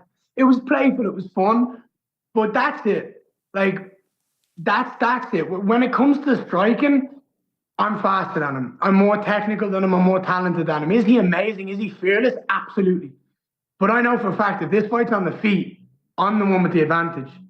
When it comes to grappling, he absolutely had the grappling advantage over me when we trained. He was a far superior grappler. I say was. I've been doing a majority of work in Brazil focusing on becoming a far superior grappler. So the fight, to me, it's exciting. It's interesting. I know where he's good. He knows where I'm good. Let's go out there and have some fun and put on a show for the fans. And it's not often you see undefeated at this high of a level in the division. And the only way I see it being better is if he's the world champion and I can take his O when he's got the belt. Is that a number one contender fight in your opinion? I think it has to be. I would love 2 more fights before I fight for the belt, but if the opportunity to fight Shavkat is there, if the opportunity to go out there and take that O, finish him, dominate him, get my hand raised in any way, shape, or form, I think it has to be a number one contender spot then. I think it has to be the winner of that fight goes and fights for the belt next. What interests you more, that or Colby? I'm done with Colby. I'm done with him. He's in the rearview mirror. I think he's running scared and he's toxic. And I would much rather focus on someone like a Shavkat, someone who's going to show up and bring so much to the table. That's how I feel. Okay, he commented on your fight as well. Did you see any of his comments, Colby's comments? No. What did he say? He said he wasn't impressed, and says the guy who's like 0-3 in his last 3 fights. You know what I mean? Let's be honest. Come on. So you're moving on. Yeah, absolutely. He's behind me. He had his opportunity. He fucked up. By the way, I'm colorblind, so this stuff doesn't really mean anything to me, but I saw people making a big deal about your purple shorts. You're bringing back the purple shirts. You're the first to wear. GC's telling me first to wear purple shorts. And then I saw Cage Warriors make a big deal. You're bringing. What's the purple shorts thing all about? For me, it's my favorite color. It's that thing of like when I was a kid, I always thought about, I want to be different. I want people to remember me. And visuals are so important to people. That if you have something that captures the eye that's different to other people, they remember you. So I always said, when I was growing up in Cage Warriors, I knew people would know my name after the body of work that I was going to go out and do. But for someone to sit there and go, oh, that kid with the purple shorts, do you remember him? And they'd be like, yeah. And then I just found like every time I put them on, I just felt so good. That's my favorite color. I put on those shorts. I feel like a superhero, a Power Ranger vibes, like I'm suiting up for war. And then I go out there and I just have fun. It reminds me that I'm living the dream. I'm living the life I wanted to live, and I'm having the most fun. And that kid who dreamt of being a superstar and going out there and fighting the best guys in the world, I'm living up to everything that I said I would. So it was cool. I knew one day I'd get enough pull in the UFC to get the purple shorts. I got them, and I'm very, very happy, and they're staying now. And when I become a champion, they'll be purple and gold, the color of royalty. I love it. By the way, speaking of having fun, you're a kid who grew up watching International Fight Week, watching Conor McGregor fight Chad Mendes. Did you have fun last week? Did you enjoy it? Las Vegas, summertime, I did. Featured fight. Did you take it all in? I did. It's very dry and hot here. It's hard to do anything out the day. It's 40 degrees every day. But Ariel, I have so much connection with Vegas. I got married here. The day after we got married, we went and got my baby's first scan here. And it was just like all of these things add connection to come back to Vegas. I feel like it's a home away from home vibes. It's somewhere where I connect with. I love coming to. It always gets me excited for fights, and the energy that you embrace and you soak up in Vegas is very different. I said it recently. I would love to fight for a world title in Vegas. I would love to do it in the Allegiant Stadium, the Las Vegas Raiders Stadium. I think it's so beautiful, and I believe we'll be big enough at that point to be able to pull off a show that big. And it's the billboards. You go by and you see these massive electronic screens with Pereira's face on it. And it's just like, this is the place where if you want to come and be a main event, there's no better place in the world, I believe, than Vegas, because it's so sports orientated. It's so event orientated. People come in for a reason, they leave. They spend money, they party, they have fun, they come to these events and they make memories here. So I absolutely love Vegas. I loved fight week. I loved the fact that I got my hand raised. I stayed undefeated, but that feeling is still there. I'm not going to be able to shake for a couple of months. And speaking of a couple of months, how soon do you want to return? In a perfect world, if it was up to you, when would you fight again? I fought another thing that's funny about me. I'm the second most active fighter in the UFC since I made my UFC debut. The only fighter that's fought more than me is Alexi Pereira, and he's fought one more time than me. So I've been super active. I want to take a little bit of time to get back to my wife and kids now. I said the first 6 months of the year I was going to fight. I fought my 2 fights. I want to give my kids now the opportunity to see friends, family, go back to Ireland, embrace the roots, go back and enjoy training and evolving. And I'd love to fight another fight towards the end of the year, November, December vibes. December, ideally, in Vegas. Okay. I like that. Try not to be too hard on yourself. A great performance, a hard-earned win, a hard-fought win. I mean, you beat one of the best, in my opinion. I think the world of Michael Venom Page. I told you this. I was making the case for him last week when we spoke, and I thought that was very impressive. So well done to you. I appreciate it. I know how talented he is. I know how locked in and focused I had to be this fight. And I went out there and got it done. And as you said, I'll be hard on myself because I expect nothing but greatness for myself. Well done. Congrats, Ian. Thank you for the time. Enjoy the win, and we'll talk to you soon. Appreciate you, Errol. I'll see you soon. All right, there he is. The undefeated, still undefeated, Ian Machado Garry, now 15-0. Incredible stuff from him on Saturday. Again, they can't all be, walk-off KOs, but I thought what he did on Saturday was very impressive and important to remember. Still just 26 years young. 26 years young, and he's 15-0. That's unbelievable. Yeah. Got my MMA hour thermos here. Looks great. Yeah, thank you. So we're going to be joined in a moment. Or are we ready for our next guest? Not quite. Okay. In a matter of seconds. The look of love is in your eyes. In a matter of seconds, we are going to be joined by one of the stars of this past weekend as well. He was, I will say like 2.5 weeks ago, he wasn't even scheduled to compete on this card. And then on the day that we found out that Conor McGregor was out and that the Chandler fight was off and that Chandler wouldn't remain on the card, we then found out that it was going to be Alex Pereira against Jiri Prochazka 2 as the new main event. We also found out that the card was getting a new co-main event, and that was going to be a featherweight fight between the rising superstar Diego Lopes and the former title contender Brian Ortega. And so that was very exciting, and everyone was very pumped for that fight. And then we get to fight week, and all's good. And then on Friday morning, we start to get word that Brian Ortega isn't going to make 145, and that he called Diego Lopes up at 4 or so in the morning and told him that it's got to be 155 or there's no fight. And so it becomes a 155 fight, and then they weigh in and all is good. And then Saturday night in the middle of the card, we start to get word that Ortega's out, that he's sick, and they're trying to get Dan Ige. And so as you know by now, it ends up being Ige versus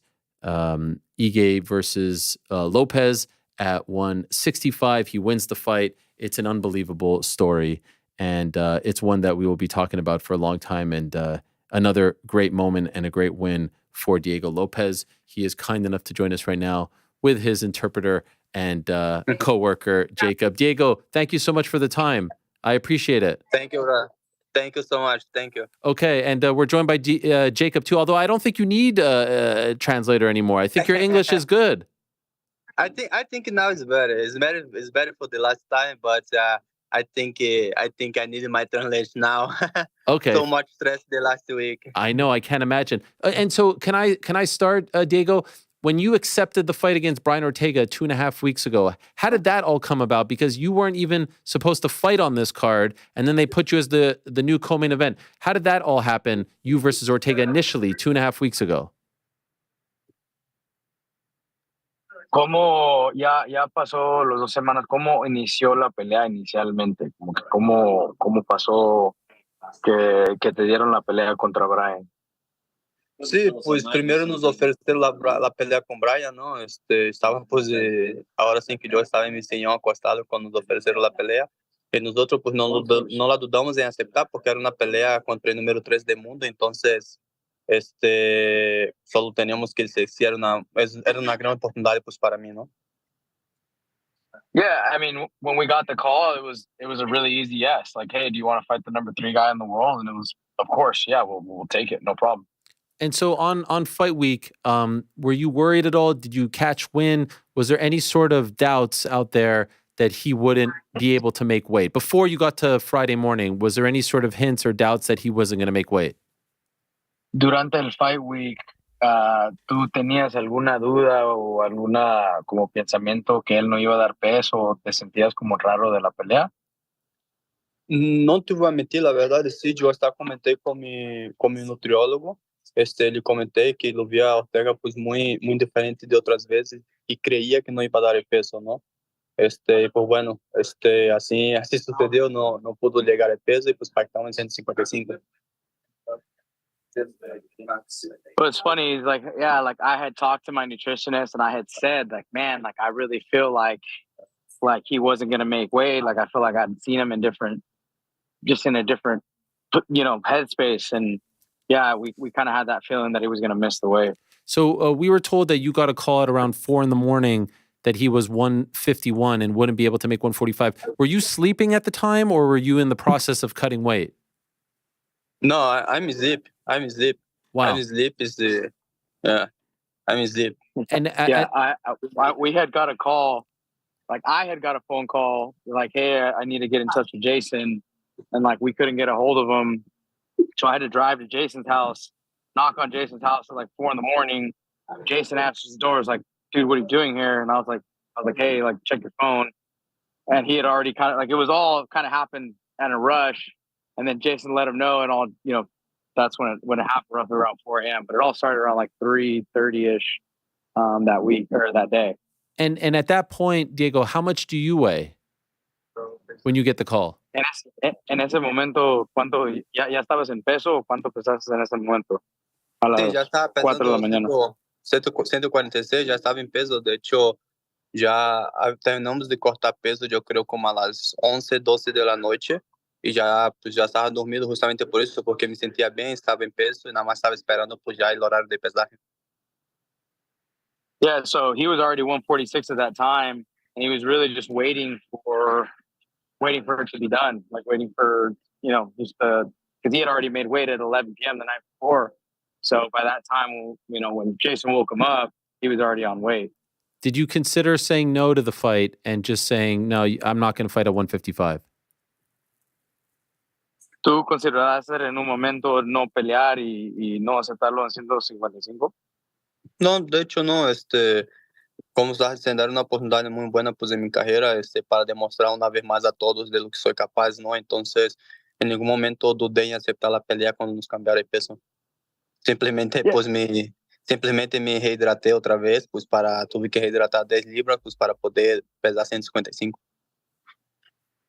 Yeah, so he, never doubted fighting. Like it was like, oh, okay, whatever. Like I'll fight at whatever weight. I mean, it was just a process of, kind of changing his diet and working with a nutritionist because he had already gone down to 45, right? So kind of getting him back up to 55 and chilling there.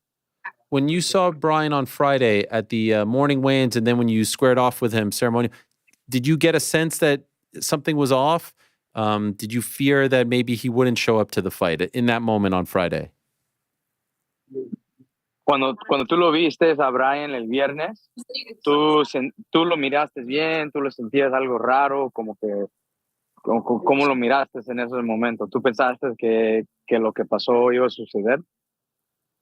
Pues no esperaba que fuera a suceder lo que pasó, pero sí, yo creo que desde cuando anunciaron la pelea, pues Brian se ha portado de una manera pues distinta en sus entrevistas, ¿no?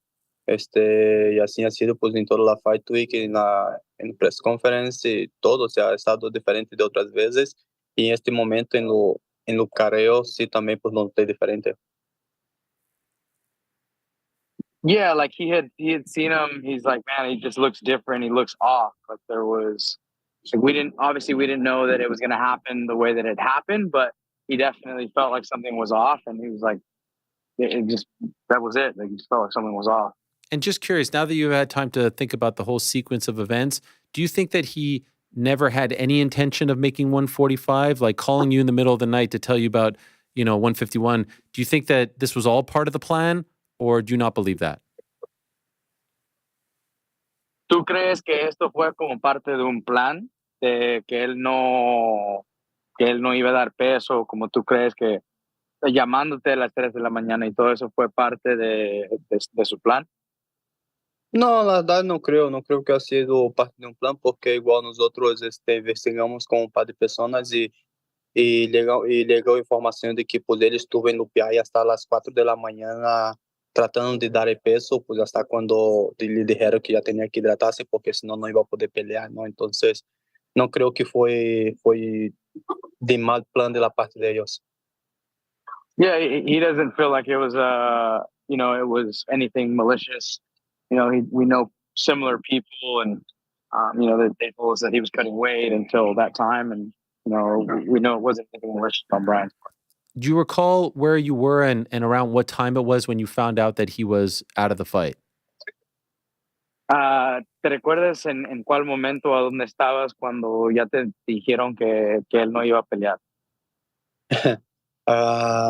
Yo estaba regresando, bueno, había acabado de llegar a la casa, tenía como más o menos 20 minutos, estaba sentado viendo la segunda pelea de UFC, de hecho, había regresado de hacer mi activación y cuando mi manager me marca, bueno, mi manager me llama, pues me meto al cuarto con él y me explica toda la situación, ¿no? Bueno, ya fue una situación pues muy constrangedora al principio, que tuvimos que pensar bastante por lo que íbamos a hacer, ¿no? Fue momentos muy estresantes. Yeah, he was at the house watching the second fight of the night, and he got the call. He got the call, and that's when they really just decided, okay, cool, this is what our plan is, this is what we're gonna do, and that was it. Was there a point where you thought you weren't fighting on Saturday? Like, did they say, hey, he's out, we're going to look for a new opponent? Or were you told he's out and we're working on Dan Ige all in the same phone call? ¿Había un momento a donde tú pensaste que no ibas a pelear totalmente o ellos ya tenían Dan en mente para ti? Sí, cuando nos llamaron, pues ya de inmediato nos ofrecieron a Dan Ige.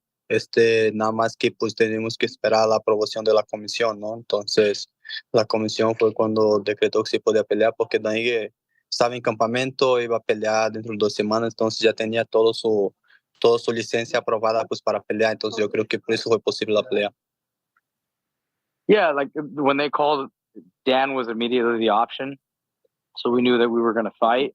The real thing that we just had to worry about was that Dan needed to be approved by the commission, but I mean, he had already was preparing for a fight in 2 weeks and had everything ready, so it was a really easy option And for us, just pending the commission. In that process, did you consider? I feel like I know the answer to this, but did you consider saying no? Did you consider saying this is too many changes? I wasn't ready for this guy. En algún momento tú pensaste de decir que no porque había muchos cambios y todo eso. Pues no momento, la verdad, fue bem estressante para mim, não vou mentir, andava bem estressado, andava com mil coisas em minha cabeça, pero afortunadamente tinha as pessoas adequadas, imagínate, a mi coach le deram a visa justo el sábado en la mañana y agarró el primer vuelo para venir a Las Vegas, pues para mi pelea. Llegó apenas, alcanzó a llegar pues para estar con nosotros y ayudarnos a tomar la decisión. Entonces, tomamos una decisión entre equipos y pues bueno, yo creo que fue la mejor decisión que tomamos, ¿no? Yeah, I mean, there was a lot of stress going on that fight week. I mean, his coach didn't get his visa until Saturday. Took the first flight from Mexico here to the States. got here, and you know, he got there at the right time. And you know, I think it was good that he had a lot of good people around him to make that decision, and ultimately, you know, the decision paid off. So, wow. And to be clear, your coach got his visa like this Saturday or last Saturday, the day of the fight? Yeah, this Saturday. Oh my yeah, gosh. Saturday morning. This Saturday morning, my coaches they pick up your visa, go to airports, the fish flights for the Vegas. Yeah. Wow. And when you got to the arena and all that, like, is your head spinning? You have to weigh in now. You're facing a new opponent. What's going on in your mind as you're preparing for all this craziness? ¿Qué fue tu mentalidad durante llegando a la arena? Porque te cambiaron el oponente, el empezarte de nuevo. ¿Cómo se sintió en ese aspecto? Fue loco, fue algo muy loco, la verdad, algo nuevo que nunca había vivido antes, ¿no? Pues simplemente en mi cabeza estaba pensando que pues yo iba a llegar ahí, iba a pelear, ¿no? Normalmente mi coach siempre dice, vamos a un día más de sparring, ¿no? Pero esa vez me lo dijo diferente. Me lo dijo, tu sparring partner no puede venir hoy, vas a hacer sparring con otra persona. Entonces, así fue la mentalidad de hasta llegar en la arena para pelear. You said it was a very different experience, right? It was a new thing for him. Nothing he'd ever experienced, and his coach just told him, like, hey, you know, your sparring partner's going to come today, so pretty much you're just going to spar somebody else. And that's just the mentality they took into it, and yeah. Are you happy with the fight? Are you happy with your performance in the fight? ¿Estás feliz con la pelea? ¿Estás feliz cómo peleaste este fin? La verdad no estoy feliz con peleas, esperaba más de mí, pero yo creo que el acúmulo de todo lo que estuvo pasando me consumió mucha energía, me consumió mucho de mi cabeza y no pude hacer performance que esperaba, pero bueno, creo que fue suficiente pues para dar una buena pelea y salir con la victoria. Yeah, I mean, he wasn't really happy with his overall performance, but I mean, considering everything that happened, right, it ate up a lot of energy, and Diego's somebody that really likes a lot of good energy around him, you know, so I think a lot of that just kind of consumed him in the moment, but, you know, other than that, I mean, we got the result that we wanted, and, you know, just part of the journey. Are you surprised that he lasted 15 minutes with you and by most people's accounts won the third round, like considering he wasn't ready to fight and he wasn't supposed to fight? Did he surprise you? ¿Estás sorprendido de cómo peleó y you know, cómo aguantó los 15 minutos? Hay mucha gente que han dicho que ganó el tercer round, pero ¿te sorprendió como peleador o...? No, pues no me sorprendió a Dan Ige porque es un peleador duro, o sea, nunca ha pedido pelear por nocaute o por sumisión, solo sus derrotas han sido por decisión. Sabíamos que era un peleador muy duradero, ¿no? Y pues como él mismo dijo, andaba 3 meses en campamento, ¿no? Él mismo lo dijo, que andaba 3 meses en campamento, no tuvo que cortar peso, entonces él estaba... De hecho, lo acabo de encontrar aquí ahorita que llegué al PI y me dijo eso, ¿no? Que para él fue como si hubiera salido al ginásio a hacer un sparring. Entonces, pues él estaba listo para ese momento.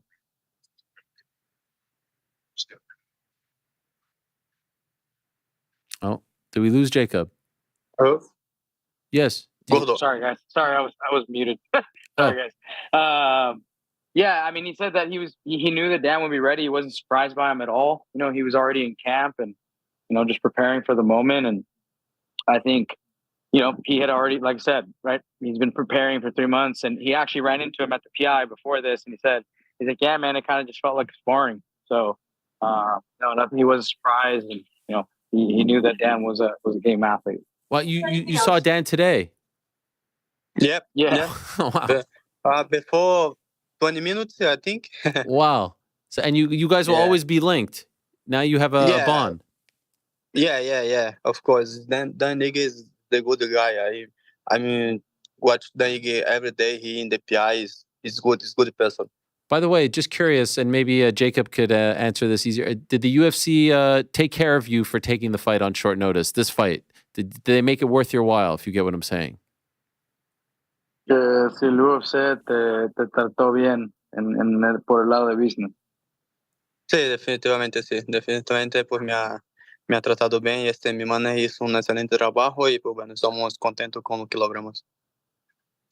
Yeah, they took really good care of us. You know, definitely was a blessing, and you know, Jason went and did his job, and you know, it was a great opportunity for us.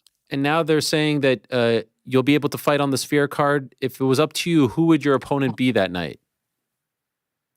Ya muchos están preguntando que si vamos a pelear en la esfera.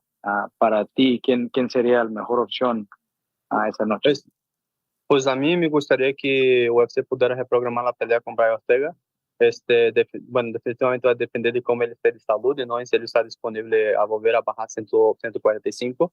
Pero si no es Brian Ortega, pues a mí me gustaría una pelea con Volkanovski. Yo creo que sería un gran reto para mí. Estoy listo pues para pelear pues con lo que es en el top 5. Yeah, I mean, we would love the Brian rematch or the reprogramming of the fight. We would love that opportunity as long as he can make 145 and he's healthy and can come back for that fight. But if he's not, then he would love to fight Volkanovski. It would just be a great accolade for him and another scale up the ladder for his career. I saw after your fight, Movsar Evloev said you're still known for me beating you. What is your response to Movsar saying this in the after? Everyone's giving you so much love and praise and showering you with all kinds of respect, and he wrote that. What is your response to that when you saw it? No hay nada que contestar, solo hay que decirle que quede callado, ele va mucho mejor, porque lo que yo he hecho un año, él no ha hecho 4 años dentro do UFC. Yeah, it's just better that there's no real response to that. I mean, it's just better that he stays quiet because what Diego's done in 1 year in the UFC, he hasn't accomplished or come even close to it. Is it hard for you, Diego, to process all this respect and love that you're getting? You've become a superstar. People are giving you so much attention and all these accolades. Is it hard in a year? Essentially, this has all happened to you. Is it hard to process all of this? Es difícil pensar o procesar todo esto de lo que está pasando en ti en un año que has estado en la empresa, como que es difícil crear lo que has logrado. Pues no es difícil, la verdad, de manejar todo lo que está pasando ahorita. No pensé que fuera a ser tan rápido, pero ahora que está pasando, yo creo que estoy manejando de una manera bien, ¿no? Ha sido un año muy loco, 5 peleas, un main event de un evento muy importante con varios cambios. Yo creo que he demostrado que tengo pues el pulso fuerte pues para soportar pues esa presión, ¿no? Entonces yo creo que no ha sido difícil para mí. Tengo las personas adecuadas de mi lado que me hace mantener la calma pues a toda costa y que pueda llevar todo de la mejor manera posible. Yeah, for me, it's not difficult, to have 5 fights in 1 year. I think, it's something that I've been preparing for, and I have a great team around me that are supporting me and help me get to this point. And, for me, it's not something that's strange to me. And by the way, the hair is looking better than ever. Are we letting it grow longer? Because I feel like it's a little bit longer in the back. Is that the plan, going even longer than that? Dijo que tu pelo se mira increíble, como un modelo de forma. Que quieres, ¿lo vas a crecer el detrás más o lo vas a dejar ahí o qué es tu plan ahorita? No, yo creo que ahí es el límite, ya de ahí se queda, nada más está retocando una vez que otra, y sí, o sea, yo creo que ya quedó con mi imagen, entonces hay que mantenerlo ahí es el límite. So that's the limit. He can't go any further, so we gotta just stay calm with that, and that's where we're gonna keep it for now.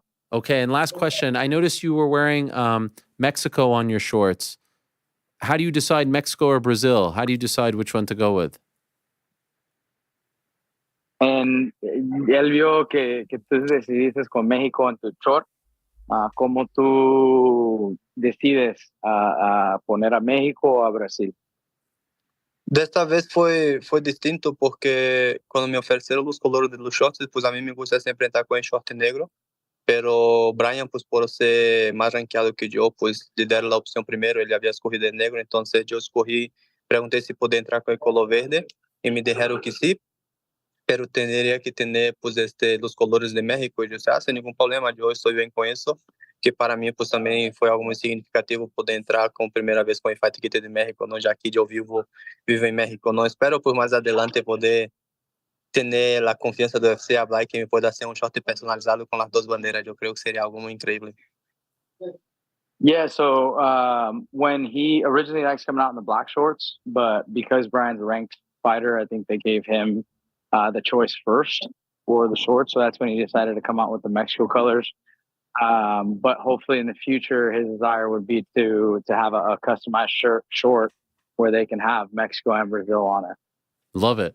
Great idea. Well done. Parabéns, Diego. Felicidad. Eso es. Thank you so much. Thank Well you. done, and congratulations. Incredible stuff. You're a legend. Thank you so much. Thank you, brother. Thanks so much. Thank you, Jacob, as well. Thanks, guys. All right, take care. Bye-bye, Diego. What a win. What a performance. What a week for this guy. Gosh, he must be exhausted. I can't say, I mean, this is why I have so much respect for these young men and these fighters and these women. They are unbelievable. It truly is amazing to see how they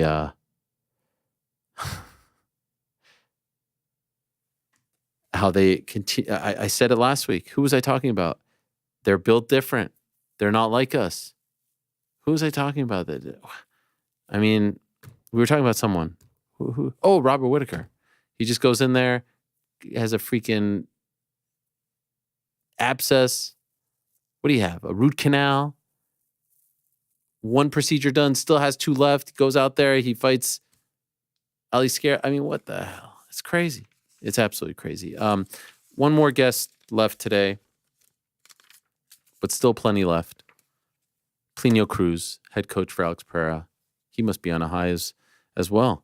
I mean, it's unbelievable. But I mean, what those two have done in the span of 2.5 years, that's it. Incredible. First, a quick word from our good friends over at BetterHelp. Support for today's program comes from BetterHelp Online Therapy.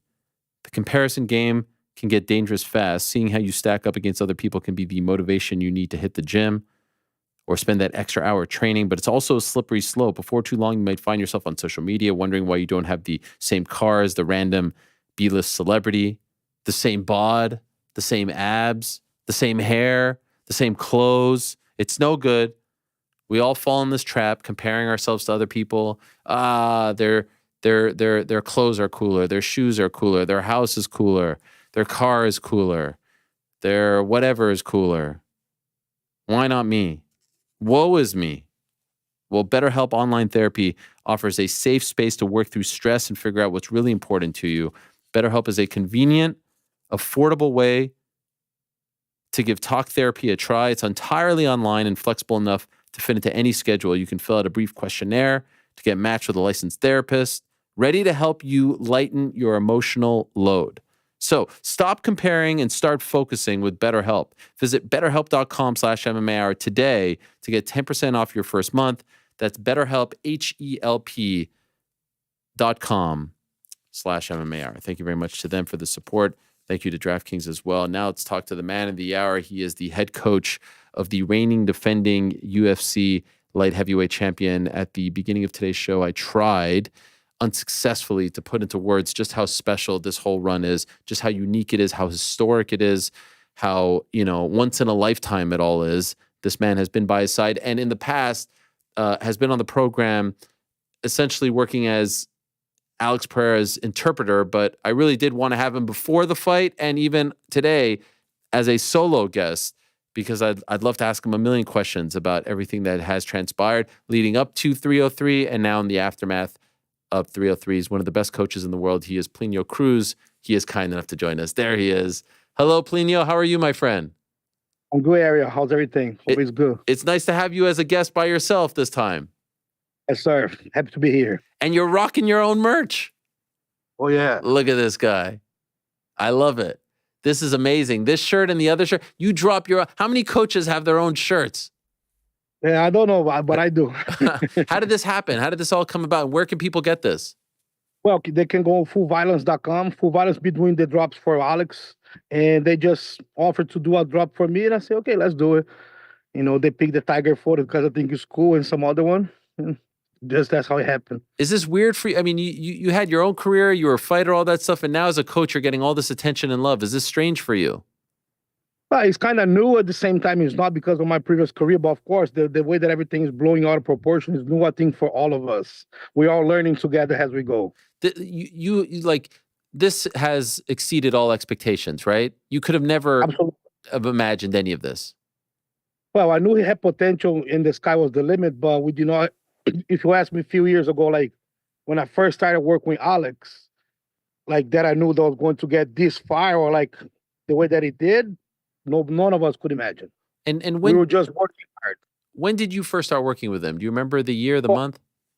So I met Alex in Brazil. He was training at a gym from a friend of mine. My coach was helping him with his jiu-jitsu a little bit. And then we met in 2015.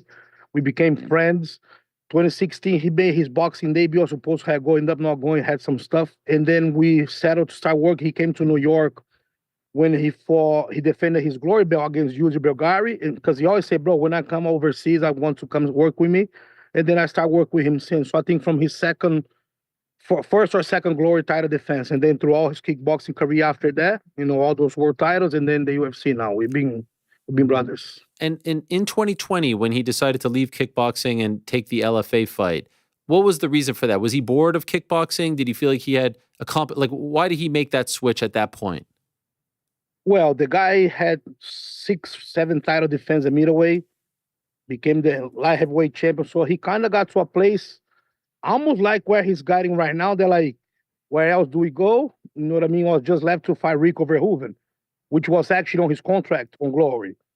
The previous manager that we have, Alex, was not too happy with him because the relationship was not as good with Glory. Then George and Ned got in, and then we all became a big family, even with Glory. Even today's days, Robbie messaged me after congratulating us. But got to a point that I think he wanted to just grow a little bigger, and then he wanted to go to MMA. You know what I mean? Like, beat everybody with their hands in the UFC. It's kind of today the gold standard of combat sports, so he wanted to migrate for that. Well, what did you think the ceiling was for him in MMA and in the UFC? What were you expecting? Bro, I cannot say that I never picked him to get this far, but because I think it's just the way that we operate and what's the next step. First, the next step was going to the UFC. George said we have 2 more years on the Glory contract. We're grown men. We're going to honor those 2 years. During those 2 years, he won the second division. He made those super fights. So, okay, now we're going to fight for LFA one time. We're going to go to the UFC. We got to the UFC. What is the next goal? Win 3 fights and fight Israel Adesanya, become middleweight champ. He became middleweight champ. Eventually, unfortunately, he lost that belt. What is the next goal? Let's go to light heavyweight. Let's become light heavyweight champ. He became light heavyweight champ. So now our goal for now, defend the belt for a little bit. Okay. So if I tell that back then, I was thinking 10 steps ahead. We were just planning to get there, but little by little. You know what I mean? Conquer each battle so we can conquer the war. May 31st, so about a month ago, you guys were kind enough to come to my show in Newark. I appreciate it. Thank you so much. It was a great time. I got to do the thing with him. It was unbelievable. The crowd went crazy. You go to the event the next night in Newark, and then shortly after you go to Australia, right, for this tour. I see you on the plane together. Yeah. Where are you? Yeah. When do you get the first call that they need you? Maybe because Connor might be out. Where are you guys when this happens? We were with people the second week in Australia on the 13th. Okay, 13. So we saw this stuff going on with McGregor and stuff, but we could never picture because he was actually not signed, but agreed in full blast to go to fight Prohaska on the Perth card.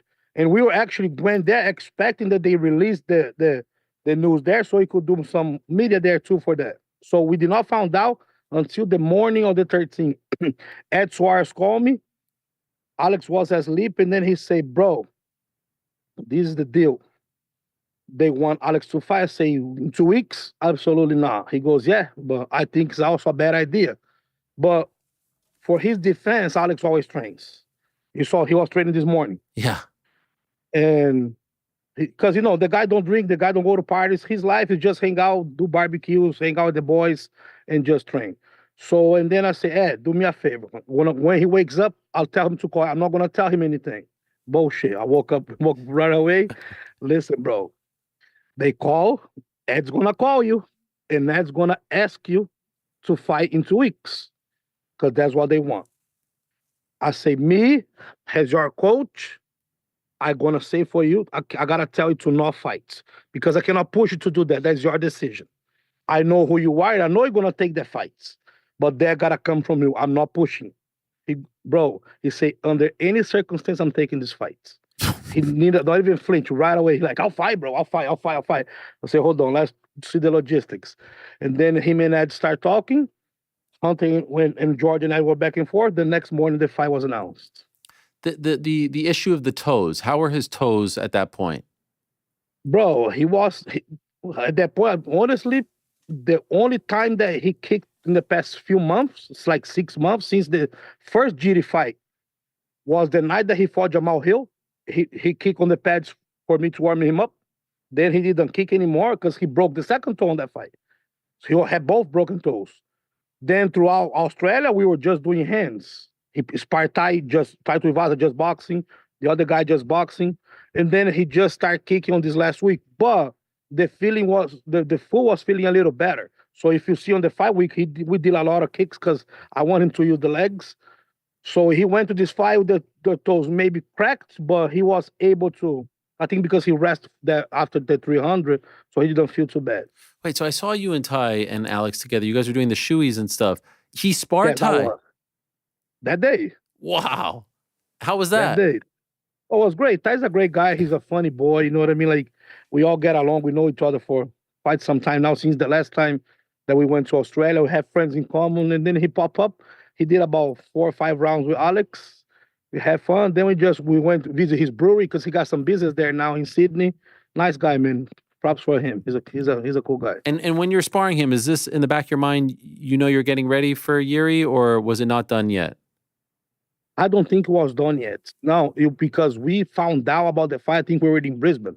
So right there, we were just, like I said, we train every day during this trip, regardless. We were doing pads every day, and then I managed just to spar Tai Tuivasa. But like, on my mind, we are on the beginning of the camp for Perth. Oh, gosh. And on his mind, too. So much that you saw that we travel a lot this past few months. Yeah. The deal was, okay, no more trips. We're going to keep training during the trips, but we're going to come back. We're going to go full camp after Australia. Okay, deal. And then, the full camp, there was no camp. And just curious, as a coach, why did you feel like this wasn't the best idea? Why did you say, I'd rather you not? No, honestly, bro, I know what he's capable of, and I had confidence, but I can't just push the guy to fight. You know what I mean? Like, what if he don't want to do that, and me and the guys push him to do, and then God forbid something goes south, the blame is on us. You know what I mean? He's a grown man. Alex is a 36, about to be 37-year-old world champion in multiple sports.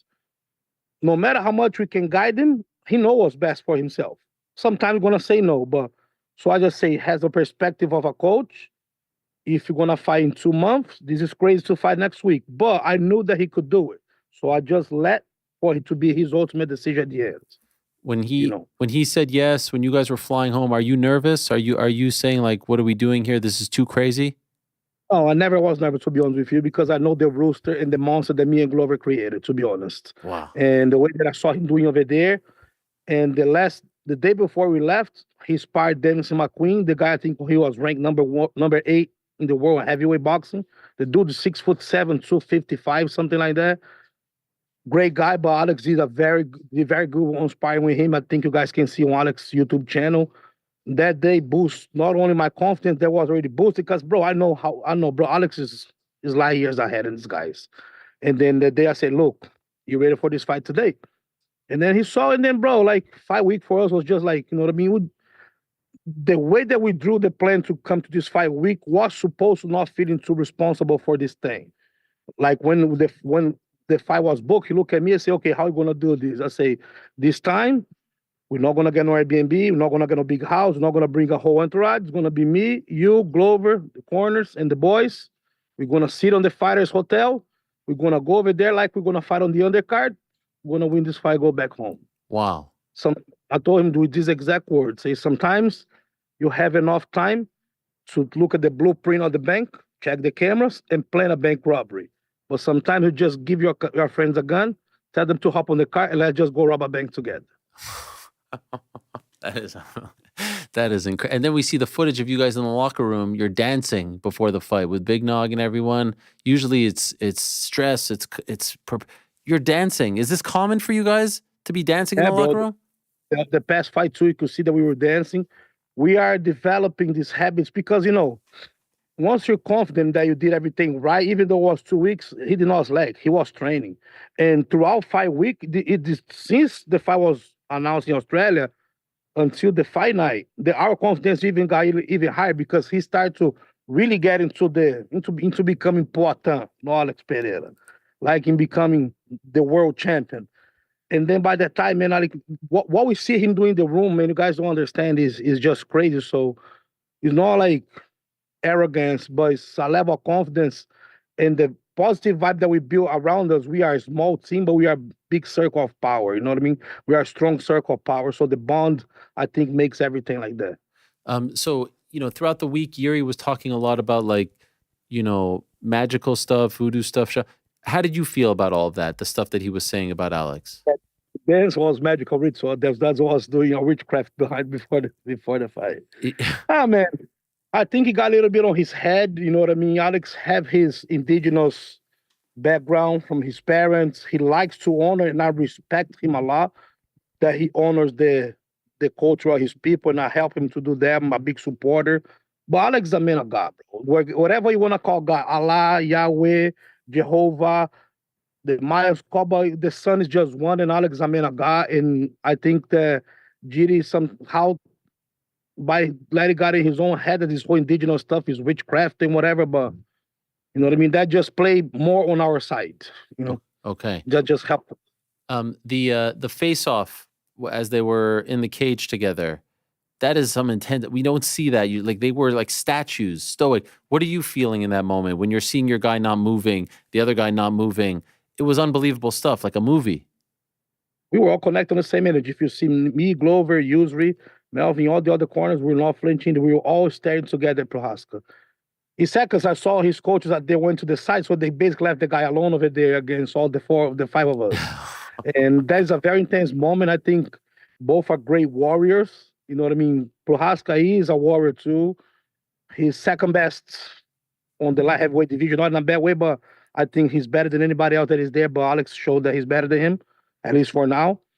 So I think it's just a very nice moment to see two big, great warriors like this, almost like a gladiator movie. It really was. How did you feel about the first round? Obviously, he dropped him at the horn, and maybe there's 10 more seconds and the fight is over. But leading up to that point, how did you feel about it? I was everything according to the plan. Everything according to the plan. When we went to Australia, when the fight was announced, so me and him sat down, we drew the plan because, realistically, even though the Alex was training, he was not doing Shark Tanks on last week of fight camp on an 8-week camp, correct? So both were basically on the same scenario. The real scenario, there's Alex a much better stand-up fighter than Prohaska is. So we want to be patient. I told him, bro, let's just take the first 2 rounds easy. Let's pace ourselves because Giri has more, the longer the fight goes, he tends to lack a little bit, his level of discipline lowers, and he start to throw stuff, to start to get a little more risky. You know what I mean? He takes chances. And our game until the fight night was basically going over there, fill the first 2 rounds, and push the pace as the fight goes, especially if Prohaska was going to maybe try to do a grappling match. We knew that none of them would be able to grind for 5 rounds because it was week 2 of the camp. Let's just say like this. Yeah. So the longer the fight goes, they'll benefit Alex, And then it happened that thing in the locker room. Tell me about the locker room. What happened? We were dancing, right? And then this is how we do fight now. We get there, first thing that Alex do, get his hands wrapped right away. House do his hands. And then we literally get on that groove of warming up. He do me, he do Glover. We go grappling, we go doing pads. At the end, just about 10, 15 minutes, we stop. We just enough, on a point that his body is hot enough and sweating enough to stay until he goes to the cage. So in those 10, 15 minutes, we just hang out. From there, you know what I mean? Somebody say, hey, coach, I think the UFC posted a photo of you guys dancing. They compare yours and Prohaska's warm-up. So I said, let me see this thing. So and then there was a video of Giri checking the calf kicks and using his hands.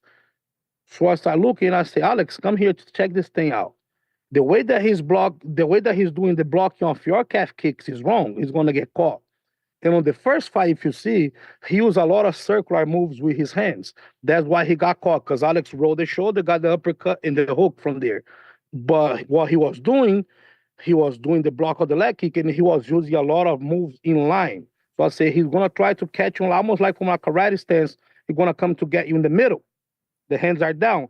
And Alex say, yes, but the timing that he's doing is wrong. I think I can get this guy in the head. I think I can use some high kicks with this guy. I say, you absolutely can.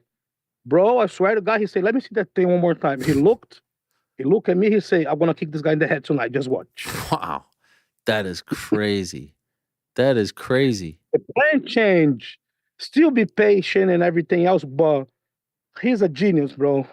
He's like I say, coaching him is kind of not coaching, it's just guiding him to extract his full potential, because he kind of invented his own style of fighting. So how can you teach somebody that created something? How gonna teach Moser? You know what I mean? So he's a genius. The game plan went to pace and everything to let's damage the body and let's make him think that put all his focus on the pain and on the body from middle down, the legs and the body. Let's make him think they're going to kick only his heads. So if you see Alex use a lot of body shots, a lot of good jabs, he used the body kicks and he used a lot of the leg kicks. So after the knockdown, I think he just saw an opportunity. The hands were just down and he maybe was too wobbly, so he went for the high kick. Me, when I used to fight, actually, if you guys go on YouTube and see my fights, I used to use a lot of high kicks. I'm always a fan of high kicks, but sometimes I'll go even from the gate and throw. He's more patient, he's smarter. He makes the guy think that he's going to kick the legs or something like that. And when the guy's fully prepared, folks, and that's when he go for the head. You only need one kick. He just kick one time in the head in a fight. Right. When you say when you say that he invented his own style of fighting, what do you mean by that? Well, because if you see Pereira, he don't fight like, okay, you look at some fighters, okay, this is a Dutch kickboxer, this is a Muay Thai fighter. On the stand-up fighting, there's many different styles, right? Prohaska do kind of his own thing. Alex, he started boxing, then he started doing kickboxing. Then even when he fought Jason Williams the first time, he was more of a boxer. Then when Williams fought him the last time, he even say, Alex is a boxer with kicks, he's not a true kickboxer, but that's when Alex knocked him out with the head kick and the fly knee. So the vision that he have of the game is much ahead, to the point that honestly, there are things that when I was coaching him like 6-7 years ago, and he used to tell me, just right now, I'm starting to understand and like making sense. Because sometimes he says stuff for me, bro, that I'm like, where the hell this guy came with this stuff? And you even think about, does this work? How can I implement this on this game? And then he start making sense. So he have actually a very special vision of timing, distance, and the angles and the way that he puts stuff and when he puts stuff. You know, it's almost like he have his own style of fighting. He just combines his boxing and in the kickboxing, and the way that he just implements is just light years ahead the vision that he have of the game. When he dropped him at the end of the first, did you know that it was over? Like, did you know like this would be done in a few seconds in the second round? Did you feel like he was finished? I knew what was about to be, but he's intelligent. We got to the corner, just make him breathe. When we start to crack, say, this guy's going to come back hard and strong here, bro. I say, yes, he will. He's going to start taking chances. But a left hook like that takes some time for it to recover. Maybe he was recovered, but I think he was just on the point that Alex said to kick him in the head, you know. So we saw right after he was like fixing his foot. What happened there? Did he injure his foot again, his toe again? What happened? Oh, he just kicked a hard head really hard. Okay. So how is his foot now? No, he's fine. He's fine. Yeah. Totally fine. The toes are okay. Tape a little bit, just like any kickboxing fight, but like I think there were fights there he was limping and he was not even bad. So right now he's fine. He was just walking. He was training this morning, so he's fine. That's crazy. He was training this morning. Is that his decision? He just shows up? How does that go? No, he just shows up. I think we have some guys fighting in August now. He probably show up to support and break a sweat. The guy's addicted to the game, man. And he's a robot. Does he say to you afterwards, like, man, I can't believe this? Because, you know, the beauty of Alex is that it never feels like he's trying hard. It never feels like he's putting on a show. It's effortless when it comes to him. He's so authentic. Does he say to you when it's quiet, when everyone's gone, like, what is going on here? This is crazy. No, bro, like, it's funny because if you see, he tried to help Prohaska to get up and everything. Yeah. Me and Glover were not jumping and everything because we knew that this was going to be the outcome. Somehow we knew. He walks, he put the both hands on the cage that he thought, he reaches over, he go like this to me, and I go, you did say they were going to kick him in the head. Unbelievable. And then he got a judo belt from Kayla Harrison, but he didn't use any judo in the fight. Yeah, he was about to, but he just didn't feel that was the right moment, but he was setting it up for the takedown over there. Amazing. Bro, you saw the grappling, he's fine, man. Like, he really couldn't take him down, and I'm telling people, don't take him for granted. Like, he's up there. So, if it was up to you, what does he do next? What's the plan? If it was your call, take a break, enjoy the summer, because right now, if you see, it's not only 2 fights. Since November, he fought 3 times already. Yeah. So that's tiring on the body. And I said, bro, just enjoy being a world champion for a little bit. Let's not rush. Let's train. Let's keep training. And whenever the UFC make the call, we just see what they want us to do, you know. Would you like for him to take the rest of the year off, or do you want him to fight again? No. Okay. Alex Pereira is definitely fighting on the second semester of 2024. 100%. Okay. The next few months, they're going to come out with something. Now, we believe that they're going to make the best choice and pull whatever we have to see that is on the table. But yeah, bro, honestly, this guy is crazy. I think maybe that's why he even trained this morning. He came out of the fight. He looked at me and the guy said, listen, this was my second sparring of the camp for Perth. I want to fight on that card. Stop. Because he's that box, I swear to God. I said, no. Ed said, look, just pop the brakes a little bit. If they called him to fight in Perth, you think he would say yes? I will not be, at this point, you know what I mean? He is crazy, bro. But we told him to, like, look, just slow down a little bit. Let's see what's going on. Maybe, you never know. This whole push to fight at heavyweight, how do you feel about it? I like the idea. I think there's a consequence that's going to happen eventually. I don't think right now is the move because let's just be honest. Heavyweight division is clogged, is stopped right now. Yeah. First Jones got to fight, first Aspinall got to fight. So for us to be chasing some days, not even moving yet, I don't think is the point. He did show the interest that he want to fight a heavyweight before. We did not get the response back from the UFC about that. So right now we're going to just focus on keep defending that belt over and over again until that division is moving and got something there for us.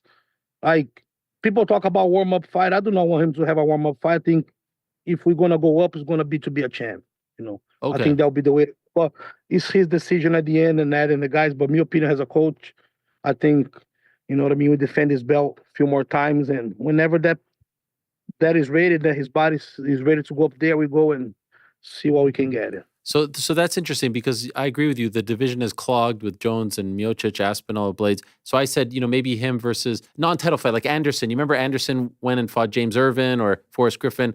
Him just fighting at heavyweight would be a spectacle, but you don't like that idea. If he goes up, you want him to fight for the belt. It's not that I don't like, you know what I mean? Like, I think that'll be awesome too, you know what I mean? Whatever is on the table, we got to evaluate. But in my opinion, I think he should just fight straight for the belt. But we got to see what can we do in the next few months. Who is on the table for him to fight, you know? How do you think it goes, him versus John Jones? I think it would be a mega fight. I think the biggest fight the sport's ever seen. We all respect John Jones a lot. And I think it's going to be just a great fight. I'm not going to say this win, that lose fight is a fight, but I think it's going to be the best fight between two great champions. You saw Yuri at the airport yesterday? Yes, we did. How was that? Great. You know what I mean? We bumped before we took the plane. You know, like we like him. We like his team. He's a gentleman. He's a true warrior. He lives by the samurai code. Got a little funny on his head about the spiritual side. And Alex, he's not the kind of guy that sends messages. He tells whatever he feels. So we came to him and he even say, look, much respect for you. You know what I mean? I wish you the best. They're like real generous stuff, genuine. But he says, look, just so you know, I never touched no witchcraft in my life. Regardless, indigenous family, we guys, whatever. I'm a man of God the same way as you are, so do not get it twisted. Okay. You know. Did he really get a 303K bonus from the UFC? Yes, it did. Come on. Yes, it did. Because, he was talking to Dana, him and Ed in the back, and then they were talking about a bunch of stuff of it. Then, in the same matter of fact, you won performance of the night, and he say $303,000. He go, no, 50. And then he says, yeah, but whoever was translated on the back, and it was not me, say there was 300 grand. Then I go, and then but reality of the fact is they gave 300,000 bonus on 300, and he did not got performance on the night. They gave 2 for Max, so he was a little bit salty about that. And I think because of all the history, and they take the fight on 2 weeks, and then I look at him and say, man, I'm gonna take care of you. You got a 303. Amazing. That's incredible. Even joke say buy a supercar with that money. He go, I got enough supercars. He wants a Cybertruck. Oh my gosh, incredible. By the way, speaking of 300, were you there when he saw Jamal Hill at the PI? Yes, I was next to it. At the PI, yes, I think I was. When they there. shook hands, I saw it on the YouTube channel. Yes. And But that was just fast. They just shook hands and just left. Yeah, but a lot of people, because Jamal was saying some things about him, and then it was very friendly. So were you surprised it was so friendly? No, I'm not surprised because I'm surprised that he was that friendly after saying all this crap that he's saying. But at this point, bro, we just, we don't take nothing personal. We just mind our business. We just do our things. You know what I mean? We just focus on building us and being positive, and everything else around starts to move with us. If he does stay at 205, would you agree that Magomed Ankalaev is the next guy? Do you think that he would be the next opponent? I'm going to be honest. At this point, I don't know. We are just literally waiting on whoever the UFC wants to be on the line. But one thing I'm telling you, he's ready for anybody. Ankalaev or whoever you guys want to put, the guy is ready to fight anybody at 205 at any time. Mm-hmm. And does the fight against Jamal interest you again? I'm going to be honest. Me personally, no. But like I say, if he can win and get that far again, we get there. You know what I mean? I think we got different horizons to pursue right now. Does Izzy fall into any of those horizons? Like, is that a fight that you think has to happen one more time? Before they retire, I would love to see that fight again. But like I say, I don't know if Izzy want to fight him. He already expressed the interest on fighting him again, and he's already said that. You know what I mean? He beat him once, and he said that if he fight him again, he wins, they're 3-2, and if he lose, the Poatan is gonna go after him. Yeah. So things are really hard fight to happen right now. I think they're on different places on their careers right now. But you never know. It has Diaz and McGregor. Right. Alex is about to turn 37, right? July 7th, I think. How much longer do you think he has left in him? He's heavy, right? So he's not like a guy that's 155. Heavier division is more about power. You know what I mean? It's not too much about speed, reflexes. So I'll say at least 40 he can do it. But you gotta feel. You never know, man. Like sometimes this guy can fight until 45 years old. Right. Do I want him to fight until he's 45 years old? No. But he gotta listen to his body. The same way that he say about the weight cuts. I'm gonna move up when I feel that my body's telling me to go up. I think the same goes with age. When you start losing agility, you start losing reflexes and timing, I think it's time to hang it up. And right now, for me, he's the sharpest they have out there. And as far as you're concerned, you think eventually at some point we'll see him at heavyweight? Maybe not next, maybe not after that, but at some point he will have a heavyweight fight. I don't think Alex will retire before fighting a heavyweight. Wow. I think that's the future, like you say. You know what I mean? If maybe next year, let's see. But whenever that division is moving, I think we'll see what's going on. Right now, defend, but I think is inevitable, especially because he's getting older. Does he want to keep cutting weight like that? Even though this was the easiest weight cut they ever had, actually. Really? Light heavyweight. Yes. How much did he weigh when he accepted the fight? I think it was like 230 something. Wow. And this was and how much how much did he weigh on Saturday night? I think something like that, like 234, 232, something like that. If he fought at heavyweight, how much do you think he would weigh? What would you want him to weigh at? I want him to weigh as much as he can without losing his ability of being like agility and his speed. Right. Because sometimes they go to heavyweight, but they bulk too much and they lose their main characteristics. You know what I mean? I want him to be agile. I want him to be a tiger. You know what I mean? I want him to be sharp. So I think if you go probably like pull like maybe another 10, 20 pounds to 40-ish. By the way, if You he know, wins the I'll heavyweight tell you- title, he's the greatest of Go all ahead. time. Yeah. Possible. Yeah, I mean, there's no denying. No one's won 3 belts. That's absurd. By the way, what was it like when you met Donald Trump? Oh, he was awesome, man. He's a nice guy. Dana put us in the office to see him, and then they were sitting down watching the prelims. As we walked, Trump looked at him and said, "Oh shit, he's the champ." Wow, he knew who he was. Yeah, he knew both of us, because he watched the fights. And we hang out there for a little bit, talk to him and everything. He's a very nice guy. He's a real solid person, man. A few He was years really ago, cool. you were standing next to like a dummy of Donald Trump in a parking lot or something, and now here you are meeting the president or the former president. Manifested it. I told my boy, I said, one day I'm going to meet the real one. That's incredible. What a ride, man. Unbelievable. And by the way, you know when this happens, when someone gets a lot of attention with a superstar, a lot of fighters now want to probably come train with you. How are you dealing with all of this attention that you're getting? Well, I'm doing fine, to be honest with you. I don't believe right now my focus is Alex Pereira. And I have my gym, and we have training. I'm building my fight team again. I'm moving to Nutley now, right in Jersey, building a big gym now. I think it's going to be open between this month and next. But my focus is Alex. I do not want to have a team that I have 100 pros over there, because all the folks I'm putting on Pereira, I think it's working. So little by little, you know what I mean? Right now, I'm not taking a lot of guys. You know what I mean? I think as many as I can, while I can still support the men over there on the side. So as far as cornering, it's just Alex? I corner the guys too. I corner Turman, but not right now. He's injured, but I corner very few guys. You know what I mean? I don't have too many guys because, I travel a lot with Pereira. You know what I mean? And I'm focused just on running the class, on group class over there for my guys, my younger guys for the future. Yeah, but as far as taking high profile UFC fighters, right now I'm not taking. I'm just focused 100% and make Alex TBE the best ever. And the new gym that you're opening, is that available to regular people as well, or just pros? It's available to fighters, no, regular people, man. If you want to be a better person in your life, hang out, socialize, learn from a world-class level, you come to Cruz MMA in New Jersey. I love it. And by the way, does Alex get jealous because like you have him, he's such a great fighter, but then you have like really the best ever, sometimes, Dylan Dennis, he's #1 best ever in the gym. Does Alex get jealous because you have such a superstar like Dylan Dennis in the gym? Oh, no, he understands. He knows how to share. He's cool. He's a cool guy. Has he been back? Has he been back, Dylan? Yeah, he hit me up about a couple of weeks ago to start training again. You know what I mean? He trains in Jersey City, and then sometimes he comes by.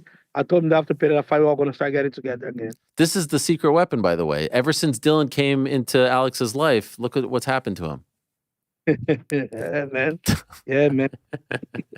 Plinio, you're the man. Thank you so much. Congratulations on the win. Appreciate the time and appreciate everything that you do. It's really incredible to watch you guys go to work and continue to do this. It's an amazing thing to witness.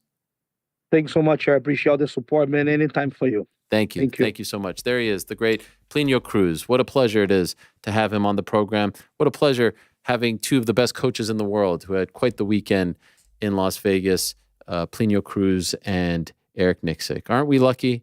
I mean, where else do you get this type of access, right? These types of characters. It's a beautiful thing. It's an absolutely beautiful thing, and a very fun show today. And golly, Alex Pereira, what more can you say about him? What more can you say about him? What more can you say about the weekend that we had as far as combat sports? So many crazy things happened this weekend. We went through some of them.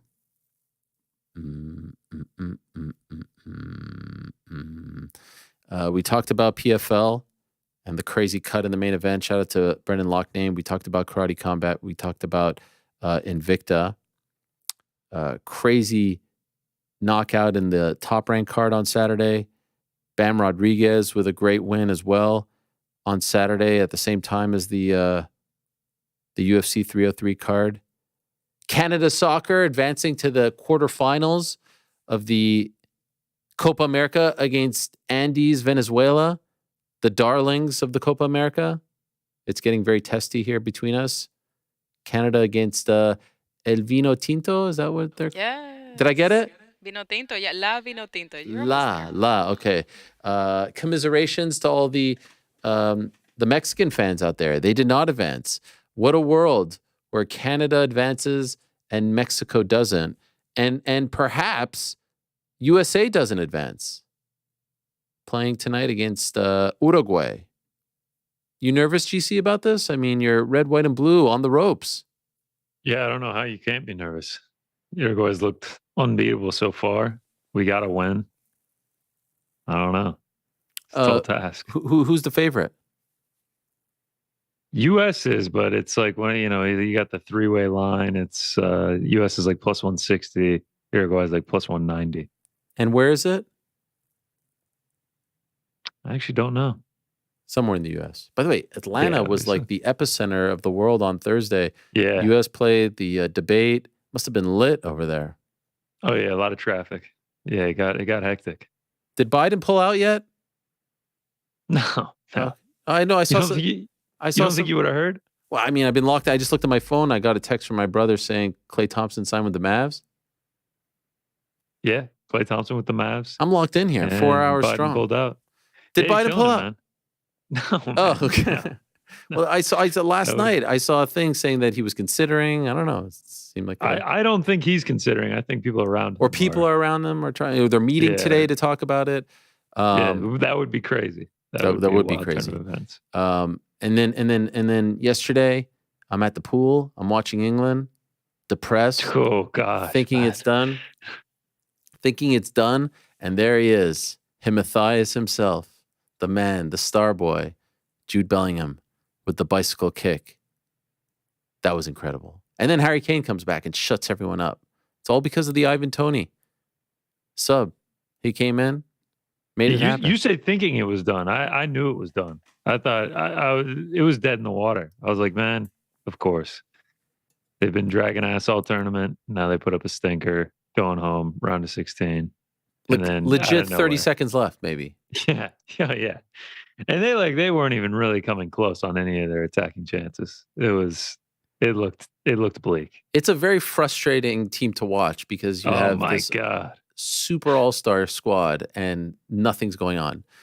No chances. Super all-star squad that possesses the ball for 80% of the game and creates next to no chances. What about that clip of those guys? Did you see? We have this clip of these guys playing billiards, going. I mean, some of the scenes were amazing. Can we play this clip? This clip was amazing. These guys playing billiards, going absolutely batshit crazy. There was some watch party where the people were going crazy. Do we not have this clip? No. I don't think you sent that one. I sent it to you. I 1,000%. I did send you a lot of clips, but I sent you the clip of the guys playing. Yes, the guys. Do we have the Jude Bellingham clip? We have the Jude Bellingham. Okay. Great quote afterwards, where the guy asks him about the interviewer asks him about the who's writing the scripts. Look at his answer. Look at Jude Bellingham's answer. And that's the energy we need to keep within the team, regardless of what goes on outside it. They'll continue to say, who writes your scripts? I do. Well done. That is it. I do. Put that on a shirt. Call up full violence. Georgia, commiserations. Lost 4-1 to Spain. Did France win today? They sure did. They advanced. On an own goal. On an own goal. Jeez. Was there a second game too? Yeah, Portugal right now. 97th minute against Slovenia. 0-0. No. Ronaldo had a couple chances. I also saw. Hasn't been able to finish. I saw. How about WWE superstar Liv Morgan throwing out the first pitch and putting really almost every other male superstar to shame. Excuse me. Paulo. I mean, look at her, top of the mound here, down the middle. I mean, that's actually a strike. Yes, it bounced. You remember the Paulo Costa throw, the Conor McGregor throw, the Baba Booey throw, the 50 Cent throw. That's an incredible strike. Right down the middle. Who says pro wrestlers aren't athletes? That was incredible too. I mentioned Jalen Brunson on SmackDown on Friday. Very sad that Harnstein has signed with OKC. I really thought he was going to stay. I actually DM'd with him a couple of times. Like I could say that I DM'd with an actual New York Knicks player. Now I can't say that anymore. So I'm really sad about that. My kids like him a lot. I'm going to have to write them at camp, tell them bad news. But one of the highlights for me of the weekend was Paul Heyman. Did you guys see Paul Heyman? Paul Heyman, this guy, he truly does deserve, like, not a Slammy, not a Wrestling Observer Award. This guy deserves an Emmy. I've heard this about Paul. When he's about to be in a tense, stressful segment where he's supposed to be in distress, he's talked about this. Renee Paquette has talked about this. He won't sleep the night before. He won't shave. He won't dye his hair. He'll look disheveled, truly. And that's what he did. There's this whole bloodline storyline that is just absolute incredible. I mean, just when you think that story is coming to an end, it's done. Roman's gone. Sammy's out. Jimmy and Jay are broken up. Just when you think that storyline is coming to an end, they go in and bring in like 4 new family members, and now they offshoot it, building up to the return of Roman. And when he comes back, the pop is going to be absolutely absurd. This is Paul Heyman's face. We have the picture of his face. Look at Paul Heyman's face on Friday night. Did not shave. Bloodshot eyes. Look at this guy. That's a guy who's been up for 24, 36 hours. He looks distraught, man. He looks bad. Cinema. And so what happened was Solo Sikoa, who's a brother of Jimmy and Jey Uso, is now calling himself the new tribal chief. And he's got Jacob Fatu there, and he's got the other bros there, and they're telling Paul Heyman that he needs to acknowledge them. Look at this. Oh, this is courtesy of our friends over at WWE. They let us show this. This is cinema right here. This is unbelievable. Look at this. Madison Square Garden Friday. Solo says, you need to put the necklace around my neck. I love you. He says, acknowledge me. And I acknowledge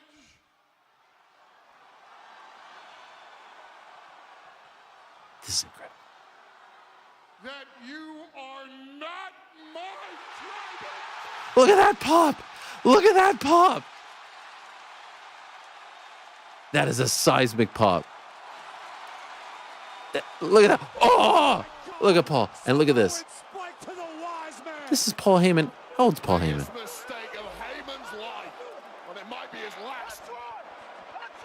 58 years old. Poor Paul Heyman, 58 years young.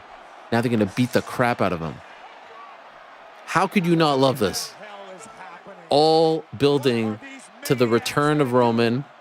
I mean, I get chills just thinking about it. Jimmy and Jay, 100% going to reunite. Maybe bring Sammy on board again. Jacob Fatu, psychopath. Top rope. Shades of Jimmy Snuka. Oh, you know yourself. On the 58-year-old man. Look at poor Paul. Now they drag his carcass. Look at this. I mean, this, do you understand? Frank, do you understand this? But his carcass? Yeah, by his carcass. They're dragging his carcass. I mean, look at this, look at this, look at this. Power bombing the 58-year-old. Look at his face. This is incredible right here. Look at this guy. He never takes bumps. Oh my God, you know yourself.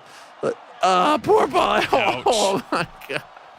I don't mean to laugh. I really don't. But this is theater at its finest. Beating up the helpless, defenseless Paul Heyman. The bad guys all dressed in black, wearing the gloves. All that equipment too, man. Oh, and now they crown Solo. Do you know what that pop is going to sound like? When Roman's music hits? Didn't hit on Friday, but at some point, it's going to lead to this. And he's going to have Jimmy and Jay by his side. Look at this. Oh, yeah. I mean, come on. Now they're doing the point up thing. Oh, come on. That is nuclear heat. Come on. Even if you don't like pro wrestling, you have to get behind this. The product has maybe never been better than it is right now. And I have nothing to do. I'm not doing anything for BT Sport. I got nothing. I'm on the outside looking. I wasn't even at the freaking show at MSG. Don't even get an invite. Used to get invites. Used to get the call. Hey, come on down. I'm just a regular jabron. Rick, did you see that? Me? You saw that, Rick? I did not, But now you saw it. but now I have seen it. Isn't that great? You understand what's happening, right? It's the offshoot bloodline. They're running amok while the big dog is gone, and he's going to come back and spank them all. The mice are playing while the cat's away. Yes. I get it. But I like Heyman kind of trying to keep order and showing his loyalty. Oh, it's amazing. Just great stuff. Great stuff. We talked about last week with the Wyatt Six thing, the Uncle Howdy thing. It's a good time for pro wrestling. No, it's a good time for combat sports. All the boxing going on, all the MMA going on, all the pro wrestling going on. Forbidden Door yesterday. Did you go to that on Long Island? That's your stomping ground. Yeah, I missed the memo on that one, gotta be honest. You didn't go? Didn't know it was happening? Didn't know it was happening. You went to one of the shows. Yeah. Why are you trying to make it sound like it's a beef just because I went to one of the shows? Like, I don't, Yeah. Well, what's the beef? What's the beef? there is no beef.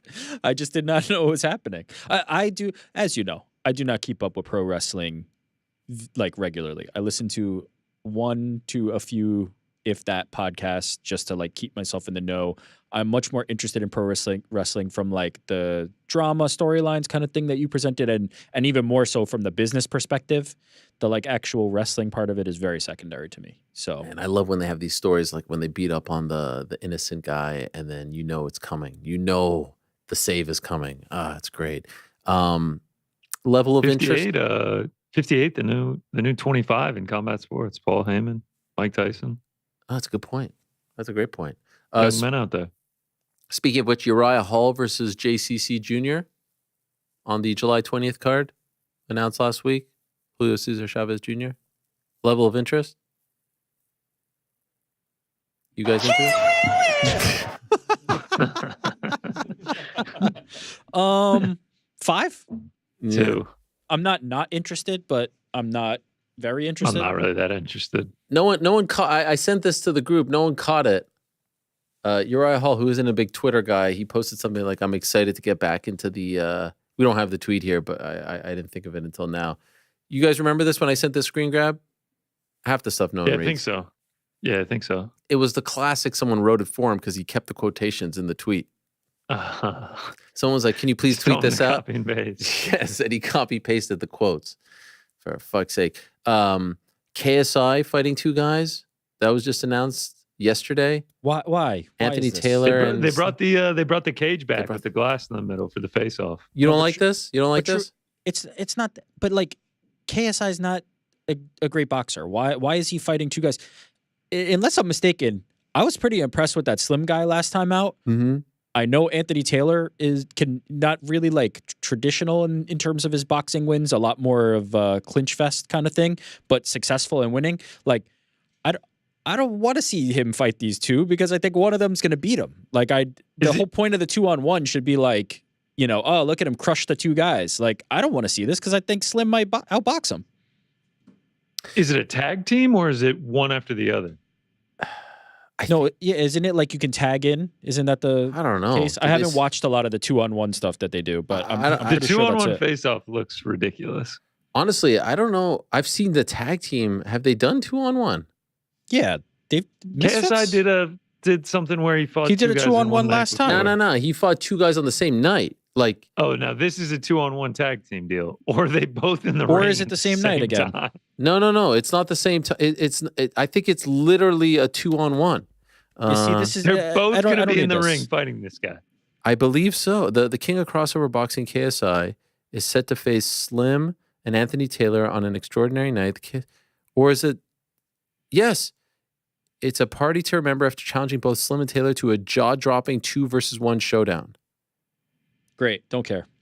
What is this? Anthony Taylor's going to clinch him up while Slim boxes. Yeah, I mean, what is this? What is, like, I don't know. Is it to? I don't know. Yeah, I don't This is think the problem, I don't no? think it's like him fighting in 2 fights. I think it's literally a 2-on-1, like a handicap match. Okay, but this is the problem. Two, Yes, like 2 boxers going at the same time, huh? it's goofy. So it's a gimmick. 1-versus-2 tag team. Yeah, that's how it's being. If the fight needs a wiki page to explain what the rules are, Does maybe it? it shouldn't happen. Is there one? No, I'm saying that's what we could use right now. Is a synopsis of exactly how this fight is going to going down. Yeah. Yeah, Shaheen is telling me they're advertising it as a tag team match. So that's like a 2-on-1. Okay, tag team. No. Right. Tag team is like 2 versus 1. Oh, so you think that okay. So that's a good They'll point. be in the ring one at a time. Leave it to the non-wrestling fan to One of understand. them gets knocked out. Then it's over. Okay, so basically they could tag in each other and he has to go the distance. How many rounds is this? Ronaldo just got a penalty stop, by the way. Meaning he missed? Yeah, no, the goalie just straight up stopped it. Dang. So you guys aren't feeling this, is what you're telling me. No, not really. Man, KSI's whole thing, like, I'm not feeling any of it at this point. Fight Jake Paul or don't bother me. Dave Fogarty. Oh, that's cool though. Our longtime friend. Yeah, I saw that and I was like, oh, that's dope. Yogerty Fogarty. Conor McGregor's photographer, among many other things. He'll be fighting on the card against Dean. I'm more interested in that one. Put that as the main event. Well, shout out to Dean the Great as well. Yeah, dude. By the way, Dean the Great's not bad. No, he's not bad at all. Against Yogerty Fogarty. Who would have thought? He used to sit in the freaking media room with him, eating brownies. The last one of these I watched, Dean the Great, and I forgot the other guy, Shark or something like that. Yeah, that was the one that we were at. Yeah, that was a really good fight. That was a good fight. I'm into that. Yeah, Dean put the that as the Great, main Shark, and then gosh, there's one more that Slim. No, Slim not is the one. Slim, yes, Slim taking out Salt Poppy. I know, but there was one more dude that was actually like, really nice. I can't remember. Small dude. He's like a real professional boxer. I can't remember his name. The one we were at in Manchester? Was it in? I think it was the one in Dallas. Oh, but that's MVP, bro.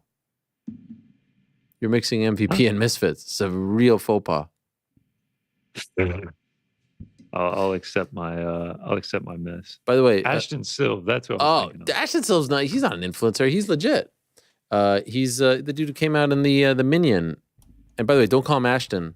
Call him H2O. H2O, baby. Yeah, H2O Silve. All right, you know what? Maybe I'll watch this now. I wasn't. You know, now you're into it. Dean the Great and Yogerty Fogarty. Let's do it. Whatever. Is he going by Yogerty Fogarty on the? I don't know. I hope so. Yeah, that'd be great. By the way, at maybe at like 3:00 or so, I got an hour, or actually 2 hours ago. My kids are in sleepaway camp. And they've got this new app. It's unbelievable. You can upload a photo of them, and now they take a gazillion photos, and then in the past you'd have to like search through every photo album just to catch a glimpse of your kid to see if they're okay. There's no phone calls. There's no way to communicate with them. It's crazy. And now you can upload a photo, and I guess through some kind of AI, they give you a notification. They send you one and say like, oh, there's a new photo of your child, even if they're all the way in the back. It's wild. So like sometimes there's a new photo and I have to like search for them. Like, where's Waldo? And then there they are in the back. So this app is a game changer. But you can also send them emails. So every night I send them an email telling them what happened in sports, telling them what we did. And they wake up and they print it for them. And they say they like that. I tell them the soccer transfer news, the NBA news. But now there's a new function where you can say, ask for a reply. And they say that when they print out the email and they give it to the kid, they will give them a piece of paper with a barcode on it. They write a reply on it, and then they scan it, and they send it to you via the app. Oh, that's cool. So instead of getting like a snail mail reply 6 days later, you could get it instantaneously. So in the middle of the show today, I got an email saying, Walter Helwani has replied to you. And I was like, my heart stopped. I haven't talked to my kids in a week. It feels like an eternity. So I've been saving it like a dessert. Like I can't wait for the show to be over so I can read this reply from him and see how it looks, the scan. So I just peeked at it because I couldn't wait any longer 2 hours ago. You know what the damn note says? It says, I'm doing good, HBU. I wish it said that. The note says, and it's a scan, so I see his handwriting. This is what the note says. This is what I just read like 10 minutes ago. My socks tags are falling off, so can you send me tags? That's it. That's it. That's it. Not a how you doing. No a hi. Thanks for the notes. Nothing. Isn't this cool? I'm writing him Megillas. I'm writing him like 10 paragraphs. Isn't this technology cool? Yes. Maybe he writes back TLDR, like. There's no love you. There's no, not even his name. There's no Walter. My socks tags are falling off, so can you send me tags? Efficient, you know. How old is Walter again? 10. Yeah, that'll do it. This is incredible. What do we mean by the socks tags, though? Like, you know, like we iron his name on the, so like when they send the clothes to laundry, they're able to get them back. So I guess they're falling off. No embroidery or magic marker. No, it's like you buy these things and then you iron them on and they're supposed to stick. Apparently they're not. Maybe they're the same as the UFC ones they put on the gloves. gloves. That's not a bad shout. Also, it is really cool that AI thing happens. But the skeptic that is in me is like, when do you get the message where it's like, oh, here's a picture of Walter, and then you're like, my kid's not in this picture. It hasn't happened yet. Yeah. It's really, sometimes I'm like, my kid is not in this picture. And then I zoom in and I start looking and he's like all the way in the back. Oh, wow. I still just can't believe there's no, how are you doing? I'm doing good. Love you. Name. It's just about the socks tags. That's it. Get used to it, bud. He's going to get it. What do you mean get used to it? I mean, imagine yourself at 10 and then 16 and then 21. Like, how were your messages to your parents? They were probably efficient, to the point. I did get That's a nice word for it. I like that spin zone, Frankie. I got a handwritten note from my oldest son on Saturday, which was very exciting. And not only was it a lot more informative and heartfelt than that, he even attached a piece of gum to the note to give to his sister, which I thought was very thoughtful. On the flip side, you get the second born who just writes about the sock tags. I was even writing about the Riz. I was writing about the aura.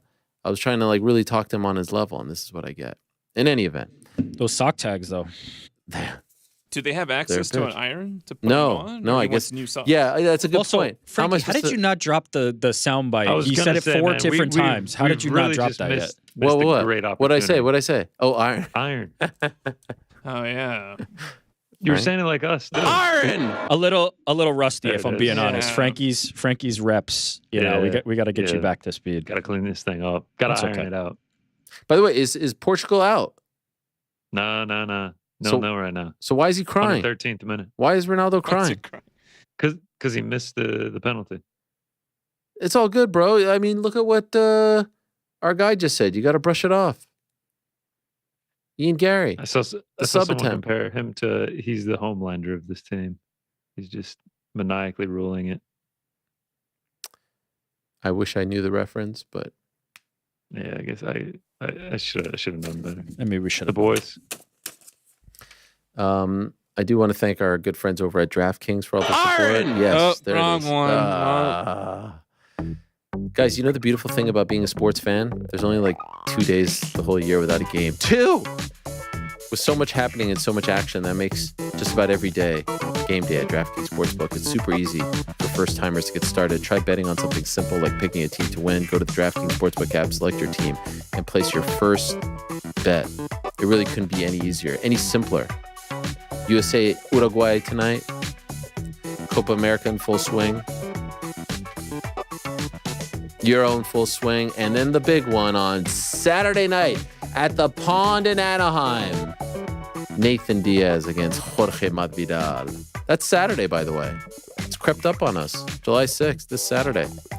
By the way, if you're new to DraftKings, you got to check this out. New customers can bet $5 and get 115 bonus bets instantly. Download the DraftKings Sportsbook app now. Use the code TheMAYOR. That's code TheMAYOR for new customers to get 115 bonus bets instantly when you bet just $5 only on DraftKings. The crown is yours. Gambling problem, call 1-800-GAMBLER. Or in West Virginia, visit www.100gambler.net. In New York, call 877-8-HOPENY. Text HOPENY. That's 467-369. In Connecticut, help is available for problem gambling. Call 888-789-7777 or visit ccpg.org. Yeah. Please play responsibly on behalf of Boone Hill Casino Resorts in Kansas. 21 plus age varies by jurisdiction. Bonus bets expire 168 hours after issuance. Deposit and eligibility restrictions apply. See terms and responsible gaming resources over at dkng.co/base. You thought the was the end, didn't you? Man. Yeah. You out-armed me. Yeah, that's right. Thank you very much to DraftKings. So I still actually don't know who won the international. This is a great shot right here. This is fantastic. That was a great. He was listening to 2 headphones. I respect it. Yeah, we talked about this last week when we were out, Frankie. It would be nice if there was some technological upgrades happening here, but yeah, we need a splitter. Look, the Frank. yellow tape is the best we can do. It's a pretty good JC, if you need something, we'll hook you up. There you go, Frankie. Thanks, That's what I like to hear. Could I ask who did win the International Fight Week draft? I think it went down. Was it you? It went down to the main event, right? I don't know. It came down to the main event. Yeah, we have the graphic right here. Rick gets it done, 18 points. So going into the main event, I was at 15 points. Rick was at 14 points. Recap it for us. Who did you have? Give us the whole thing.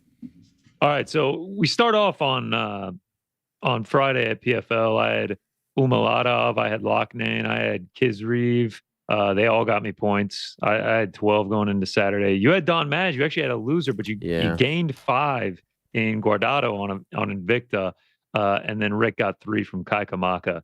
But you came back with a vengeance with Big Joe Pyfer, 5 points there. We kept you with Diego Lopes going against Dan Ige. You got 3 from that. So you had 16 in the bank. Unfortunately, you needed a no contest in the main event to win, which was tough to come by. So I was sitting at 15 going into the main event. Rick at 14 and you at 16. But I had Yuri and Rick had Alex Pereira. So whoever came out victorious was going to win the International Fight Week draft. Wow. Obviously, Alex Pereira gets done, which means Rick gets it done. And I actually finished in last. Flip it from last year, I was the winner. I now finished last. But it was a very close contested one, and it just worked out perfectly that it came down to the very last fight of the night. I think in all our years of doing this, it's never come down to the final fight like that. That was all of us performed well. We actually only picked one loser in Don Maj. Not we, I mean Ariel. Yeah. Yeah, yeah. I mean, of the 15 picks, there was only one loser. Only one loser. Damn. Of the whole thing. Not bad. That would have been a nice little parlay. Yeah, seriously. That's a good. Actually, nope. Yuri lost. Oh, right. Oh, yeah. Yuri lost. Yeah. We still could have done 13. I didn't have a loser, though, by the way. Yeah. We could have done a 13 person parlay. Well, it was a good time. It did make it fun. It sure did. Should do more often. Should we do it for? I guess there's no really themed weeks. UFC Denver, Sphere could be fun. Why do you bring up UFC Denver? Is that the next one? No, there's one before that. Nah. On the 13th. UFC Denver's next. Denver's the 20th. UFC Denver. Oh, right. Oh, yeah. 20th is Virna. That's UFC Apex 94. Amanda Lemos. Yeah, against Virna. Yeah. Our It's gal. gonna be a great one. Yeah, I cannot wait for that one. By the way, is Darren Till really fighting on something called Social Knockouts 3? Is this a real thing? I don't know if it's real or not. I saw the poster, but I don't know if it's real. I think it's real. I mean, that's this weekend. Social Knockouts 3. All right. Okay, what about the Parlay Pals? Parlay Pals also did well. We lose Frankie's pick because he had Ortega Lopez over 1.5, but I come through, Rick comes through, Juliana Pena comes through, and we cash. Back up to over 3 units all time. Yeah. Not bad stuff. And not bad stuff from the Parlay Pals. We're rolling. It was good to see Juliana Pena out and about on International Fight Week. Really in the mix there. Are we getting this? Are we getting this official that she's fighting in Salt Lake City against Raquel Bennington? What do you mean? Are we getting the scoop? Yeah. I mean, is it? Or, it's being reported. Oh yeah. No, we can't talk about that. It's gonna be a good one. That's gonna be a good one. October 5th, right? Yeah, October 5th, Salt Lake City, Juliana Pena and Raquel Bennington. This is good. I'm just going to sit back and let you guys do this. Yeah, no, this is going well. Yeah. What else we got as far as your picks? All right. Yeah, let's recap them. I go for the Payton Talbott round 2, round 3, trying to be cheeky. He hadn't gotten a first round finish. Well, he has now, and he got it done in about 19 seconds. So that missed. Tried to support Canada, Canada Day and everything. Charles Jourdain, that misses too. But we get even Gary and the Georgian Roman Dolidze. And then my most confident pick on the card, as easy as it gets, Joe Pyfer and Pereira Prochazka does not go the distance. Only regret is not putting more. I mean, I felt about as good as I could about this one, and it was easy. It was kick your feet up territory. So a winning week on International Fight Week, up a couple units, about 2.5. Still chipping away on that 2024. Trying to close back in on 100. It's all good. It's all good in the betting world. We had a competitive International Fight Week draft. Win some on the bets. Parlay pals, cash. I mean, it's as good as it gets. But I'm not the only winner. A couple big hitters to shout out. Yeah. Ooh, coming in hot there, Frankie. Even had the thing at halfway. Yeah, I like it. That yee right there sounds very Chiwi-esque. Right? It sounds Speaking almost... of Chiwiwis on the watch party this weekend, I actually pulled a Raul Rosas Jr. auto. I wish he had signed it, Chiwiwis. Oh, that'd be incredible. Raul Rosas.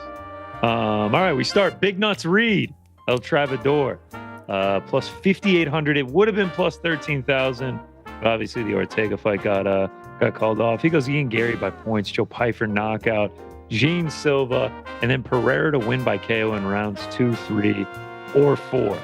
H3 Buddha, Mike Brown. He goes Payton Talbott to win in the first 2 rounds of the fight, first 2 minutes of the fight, to win in the first 3 minutes of the fight, and to win in the first 30 seconds of the fight, plus 3,500 on that one. Cashes them all, $60 into 960. Congrats to old Mike Brown.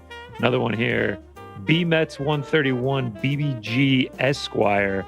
9 picks plus 3,401 turns $50 into $1,750. Finished with Alex Pereira. I cannot imagine how crazy he was going when he got that knockout. Congratulations to you, BBQ Esquire. Next up, plus 20,379 Butterfly Beetle. Our guy Aaron, Vinicius Oliveira, Jillian Robertson, John Silva, Andre Feely, Joe Pyfer, Gary, Chazon, Delitze, Lopes, Pereira, $1 into over 200 for our guy Butterfly Beetle. Shout out. Just a couple more here. Plus 17,414, another dollar bet. Whoever this is going to hate me because I accidentally left Butterfly Beetle still up there, so I apologize. But this guy did hit a plus 17,414. I apologize for leaving your name off. This, I guess I just gave the weekly big shitter by forgetting to change the name there. And then I just had to shout this out. This guy resubmitted this one because I didn't do a big hitter for UFC Apex 93 back on June 15th. But this was worth it. Doc's MMA 22. Shout out to Doc. Plus 207,900. Plus 207,900. $1 into $2,080. He goes Costa, round 3. Weston Wilson by submission in round 1. And Brady Highstand, all to win in round 3. Bang. Nailed it. 3 for 3. $1 into over $2,000. And those are the big hitters. Shout out to all the winners. Well done. A lot of them. Usually for big fights, a lot of people come out, Yeah. Come out of the woodwork. Yep. Oh, man. We've talked about so much today on the program. Did I miss anything? Yeah, I feel like we might have missed something. Marathon. What do we miss? Did we talk about Paige Van Zandt? Who, me? Oh, right. Oh, yes. Winning the debut. That was huge. Road to the title. Slap heard across the world. The event of the weekend. Did we talk about it? You know what's funny about that? I think the skeptics out there would think that I purposely ignored that. Honestly, didn't. It was not. You just forgot about it. I saw more coverage for it than I have any of the other slaps. Of course. I mean, you have to think she's just a few slaps away from title contention at this point. 100%. No, if they could get more people from MMA, from boxing, from influencer stuff, that's going to be like these other people that they're trying to turn into stars, so to speak. Yeah. Like, that won't cross over. They don't look like stars. They don't act like stars. But you get the crazy Hawaiian doesn't act like a star. I actually saw someone pull out a Chihuahuas at Slap. Yeah, I think that was Volkov's just out the there, crazy. too. But if they could get more people like that was the Page, crazy Hawaiian. This Yeah, I dude's think a so. star. This dude's an absolute it's star. a thing. And And by the way, pairing it with big UFC events is a lot. Yeah, Like they're smart. doing all the right things. They're doing all the right things. It is not for me. Biggest sport in the world soon. Dana White said bigger than UFC soon. Yeah, listen. Biggest sport in the world, not just bigger than UFC. Biggest sport in the world.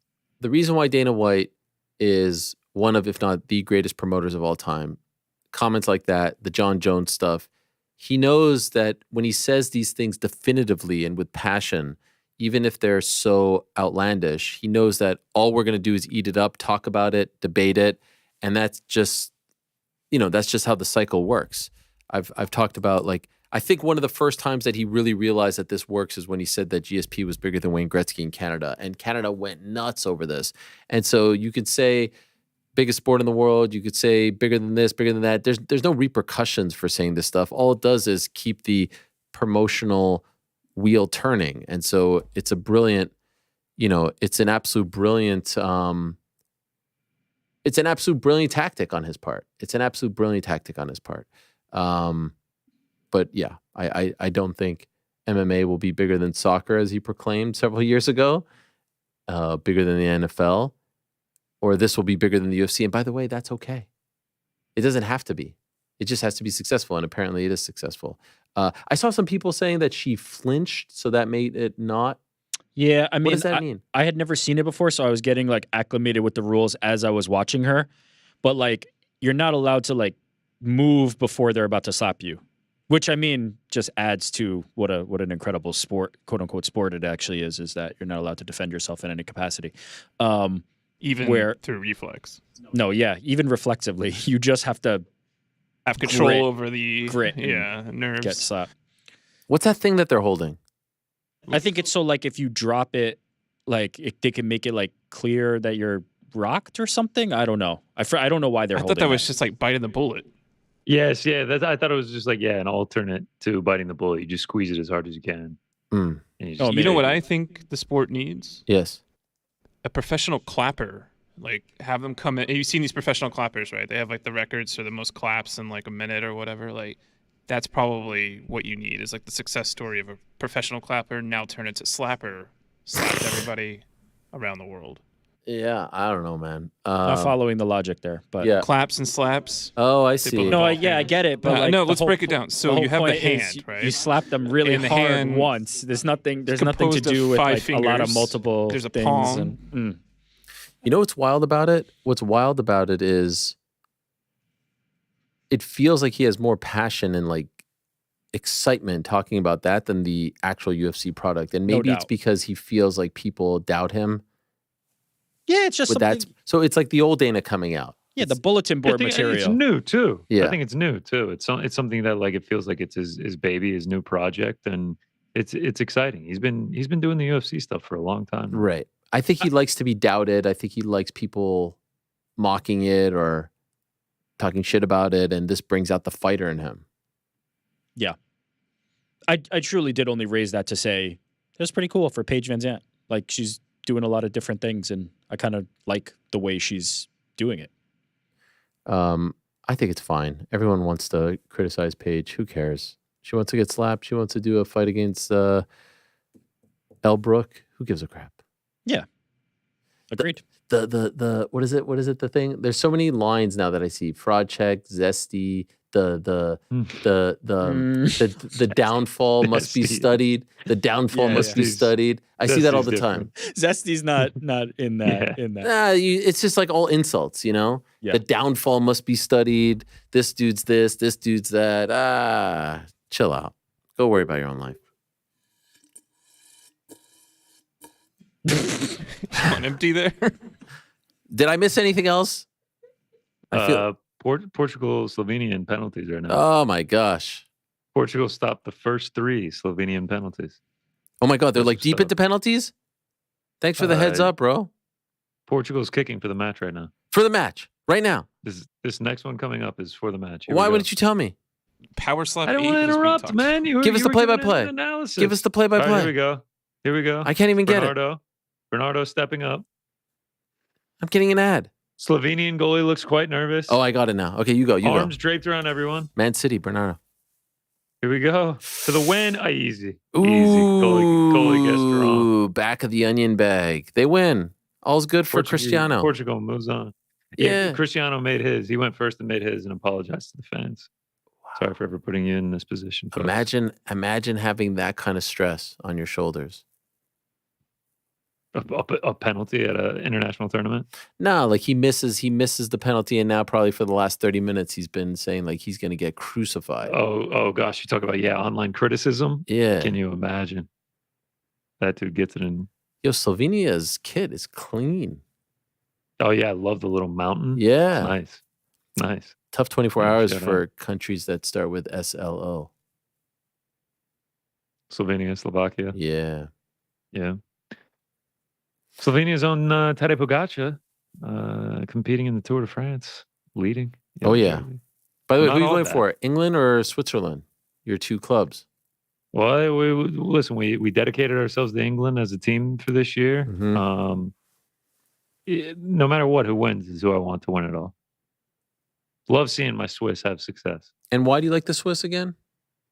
It's just my favorite country I've ever been to. Oh, okay. All right. Absolutely loved it. That's where you keep all your money, right? Exactly. Geneva. That's where I get my watches and where I bank. And where I get my stinky cheeses and fondues. Well, what a scene it is over there in Germany, and what a day it has been here on this program. It is time to go. And by the way, I'll see you all at the Canuck tonight. Shout out, man. I mean, why not on Thursday? No better time than now. Why Thursday? It's Canadian Day today. I was thinking of the Canada matches on Thursday, right? Yeah. Did you just call it Canadian Day? Oh, it's just straight up Canada Day? Yeah, it's just Canada Day. Oh, okay. Just Canada Day. But, is that something that people are strict about, or is it like July 4th versus 4th of July? No, we're pretty strict I thought it was American Day. Yeah, okay. We're pretty strict about it. Okay, all right. I'm learning as I go along. I will continue to keep my Canadian pen on for the rest of the day. We appreciate that. The Canuck is probably lit tonight, right? Oh my God. Poutine flowing. Miller Lite. No, not Miller Lite. What am I talking about? Labatt Blue. Lager. Yeah. Labatt Blue and Moosehead Lagers. Molson. Maybe a couple Molsons. Couple of I got to refresh my Canadian palate. They had some dessert that was unbelievable. Coup de Castor? Beaver tail? No, I don't think that was it. Some Crown Royal. Love the sound of that though. And maybe some Canada Dry ginger ale. Have you ever had beaver tail? It's a flat fried piece of dough, and then you could put different stuff on top. Nutella, banana, sign me up. Apple. Had the lobster tail. No, not the beaver tail. Sign me up for that. That's it's so good, so good. You go Mont Tremblant in Quebec. Woo. All right, it's time to go. Thank you, gents. See you on Wednesday. God bless. Wow, quick draw. You got somewhere to be, Frank? How many times have you said it's time to go? Usually there's a little beat there, Oh, my back is killing me. Who, me? Yeah, I've had real back problems. You just not getting any sleep? No, I don't know. Get you stretching again, man. You think that's it, huh? You said it was one of your goals. Yeah, I guess. Did I say that? I don't know. Yeah, you said one of your big goals lately has been to stretch more, but you're failing at it. The back is going. The memory's going. What happened to my memory? The bladder's holding because up, you don't though. remember if you said this or not. Oh, that's right. Bladder is holding up, almost 5 hours down. Yeah, no problem. Ain't no thing. Oh, yeah, the other one that I see all the time is people saying, oh, I raw dogged this flight. No phone, no this, no that. Oh, yeah. That's a big one. Yeah. Am I doing that on the show? No, because you have a computer and a phone and everything in front of you. But raw dogging, it means you sit down with nothing and you just take the flight in. But in terms of like the bladder? No, you're just not going to the bathroom. I feel like it's a permutation of raw. Lose the computer, lose the computer, lose Slack, lose the phone, everything. Just sit down in that chair and just hope everything goes well. All the guests show up. That would be raw dogging. Okay, I'll do it. I will do it. Can you imagine how many? Are we still live? We'd get if he had nothing. Yeah. I'm going to do it on we Wednesday. We wouldn't be able to tell him. Thank you very much to all our guests. Of the MMA Hour. Let's do it. Wednesday. Joe Pyfer, Payton Talbott, Eric Nicksick, Machado Garry, Plinio Cruz. Back on Wednesday, same time and place. Till there's a peace. Somebody.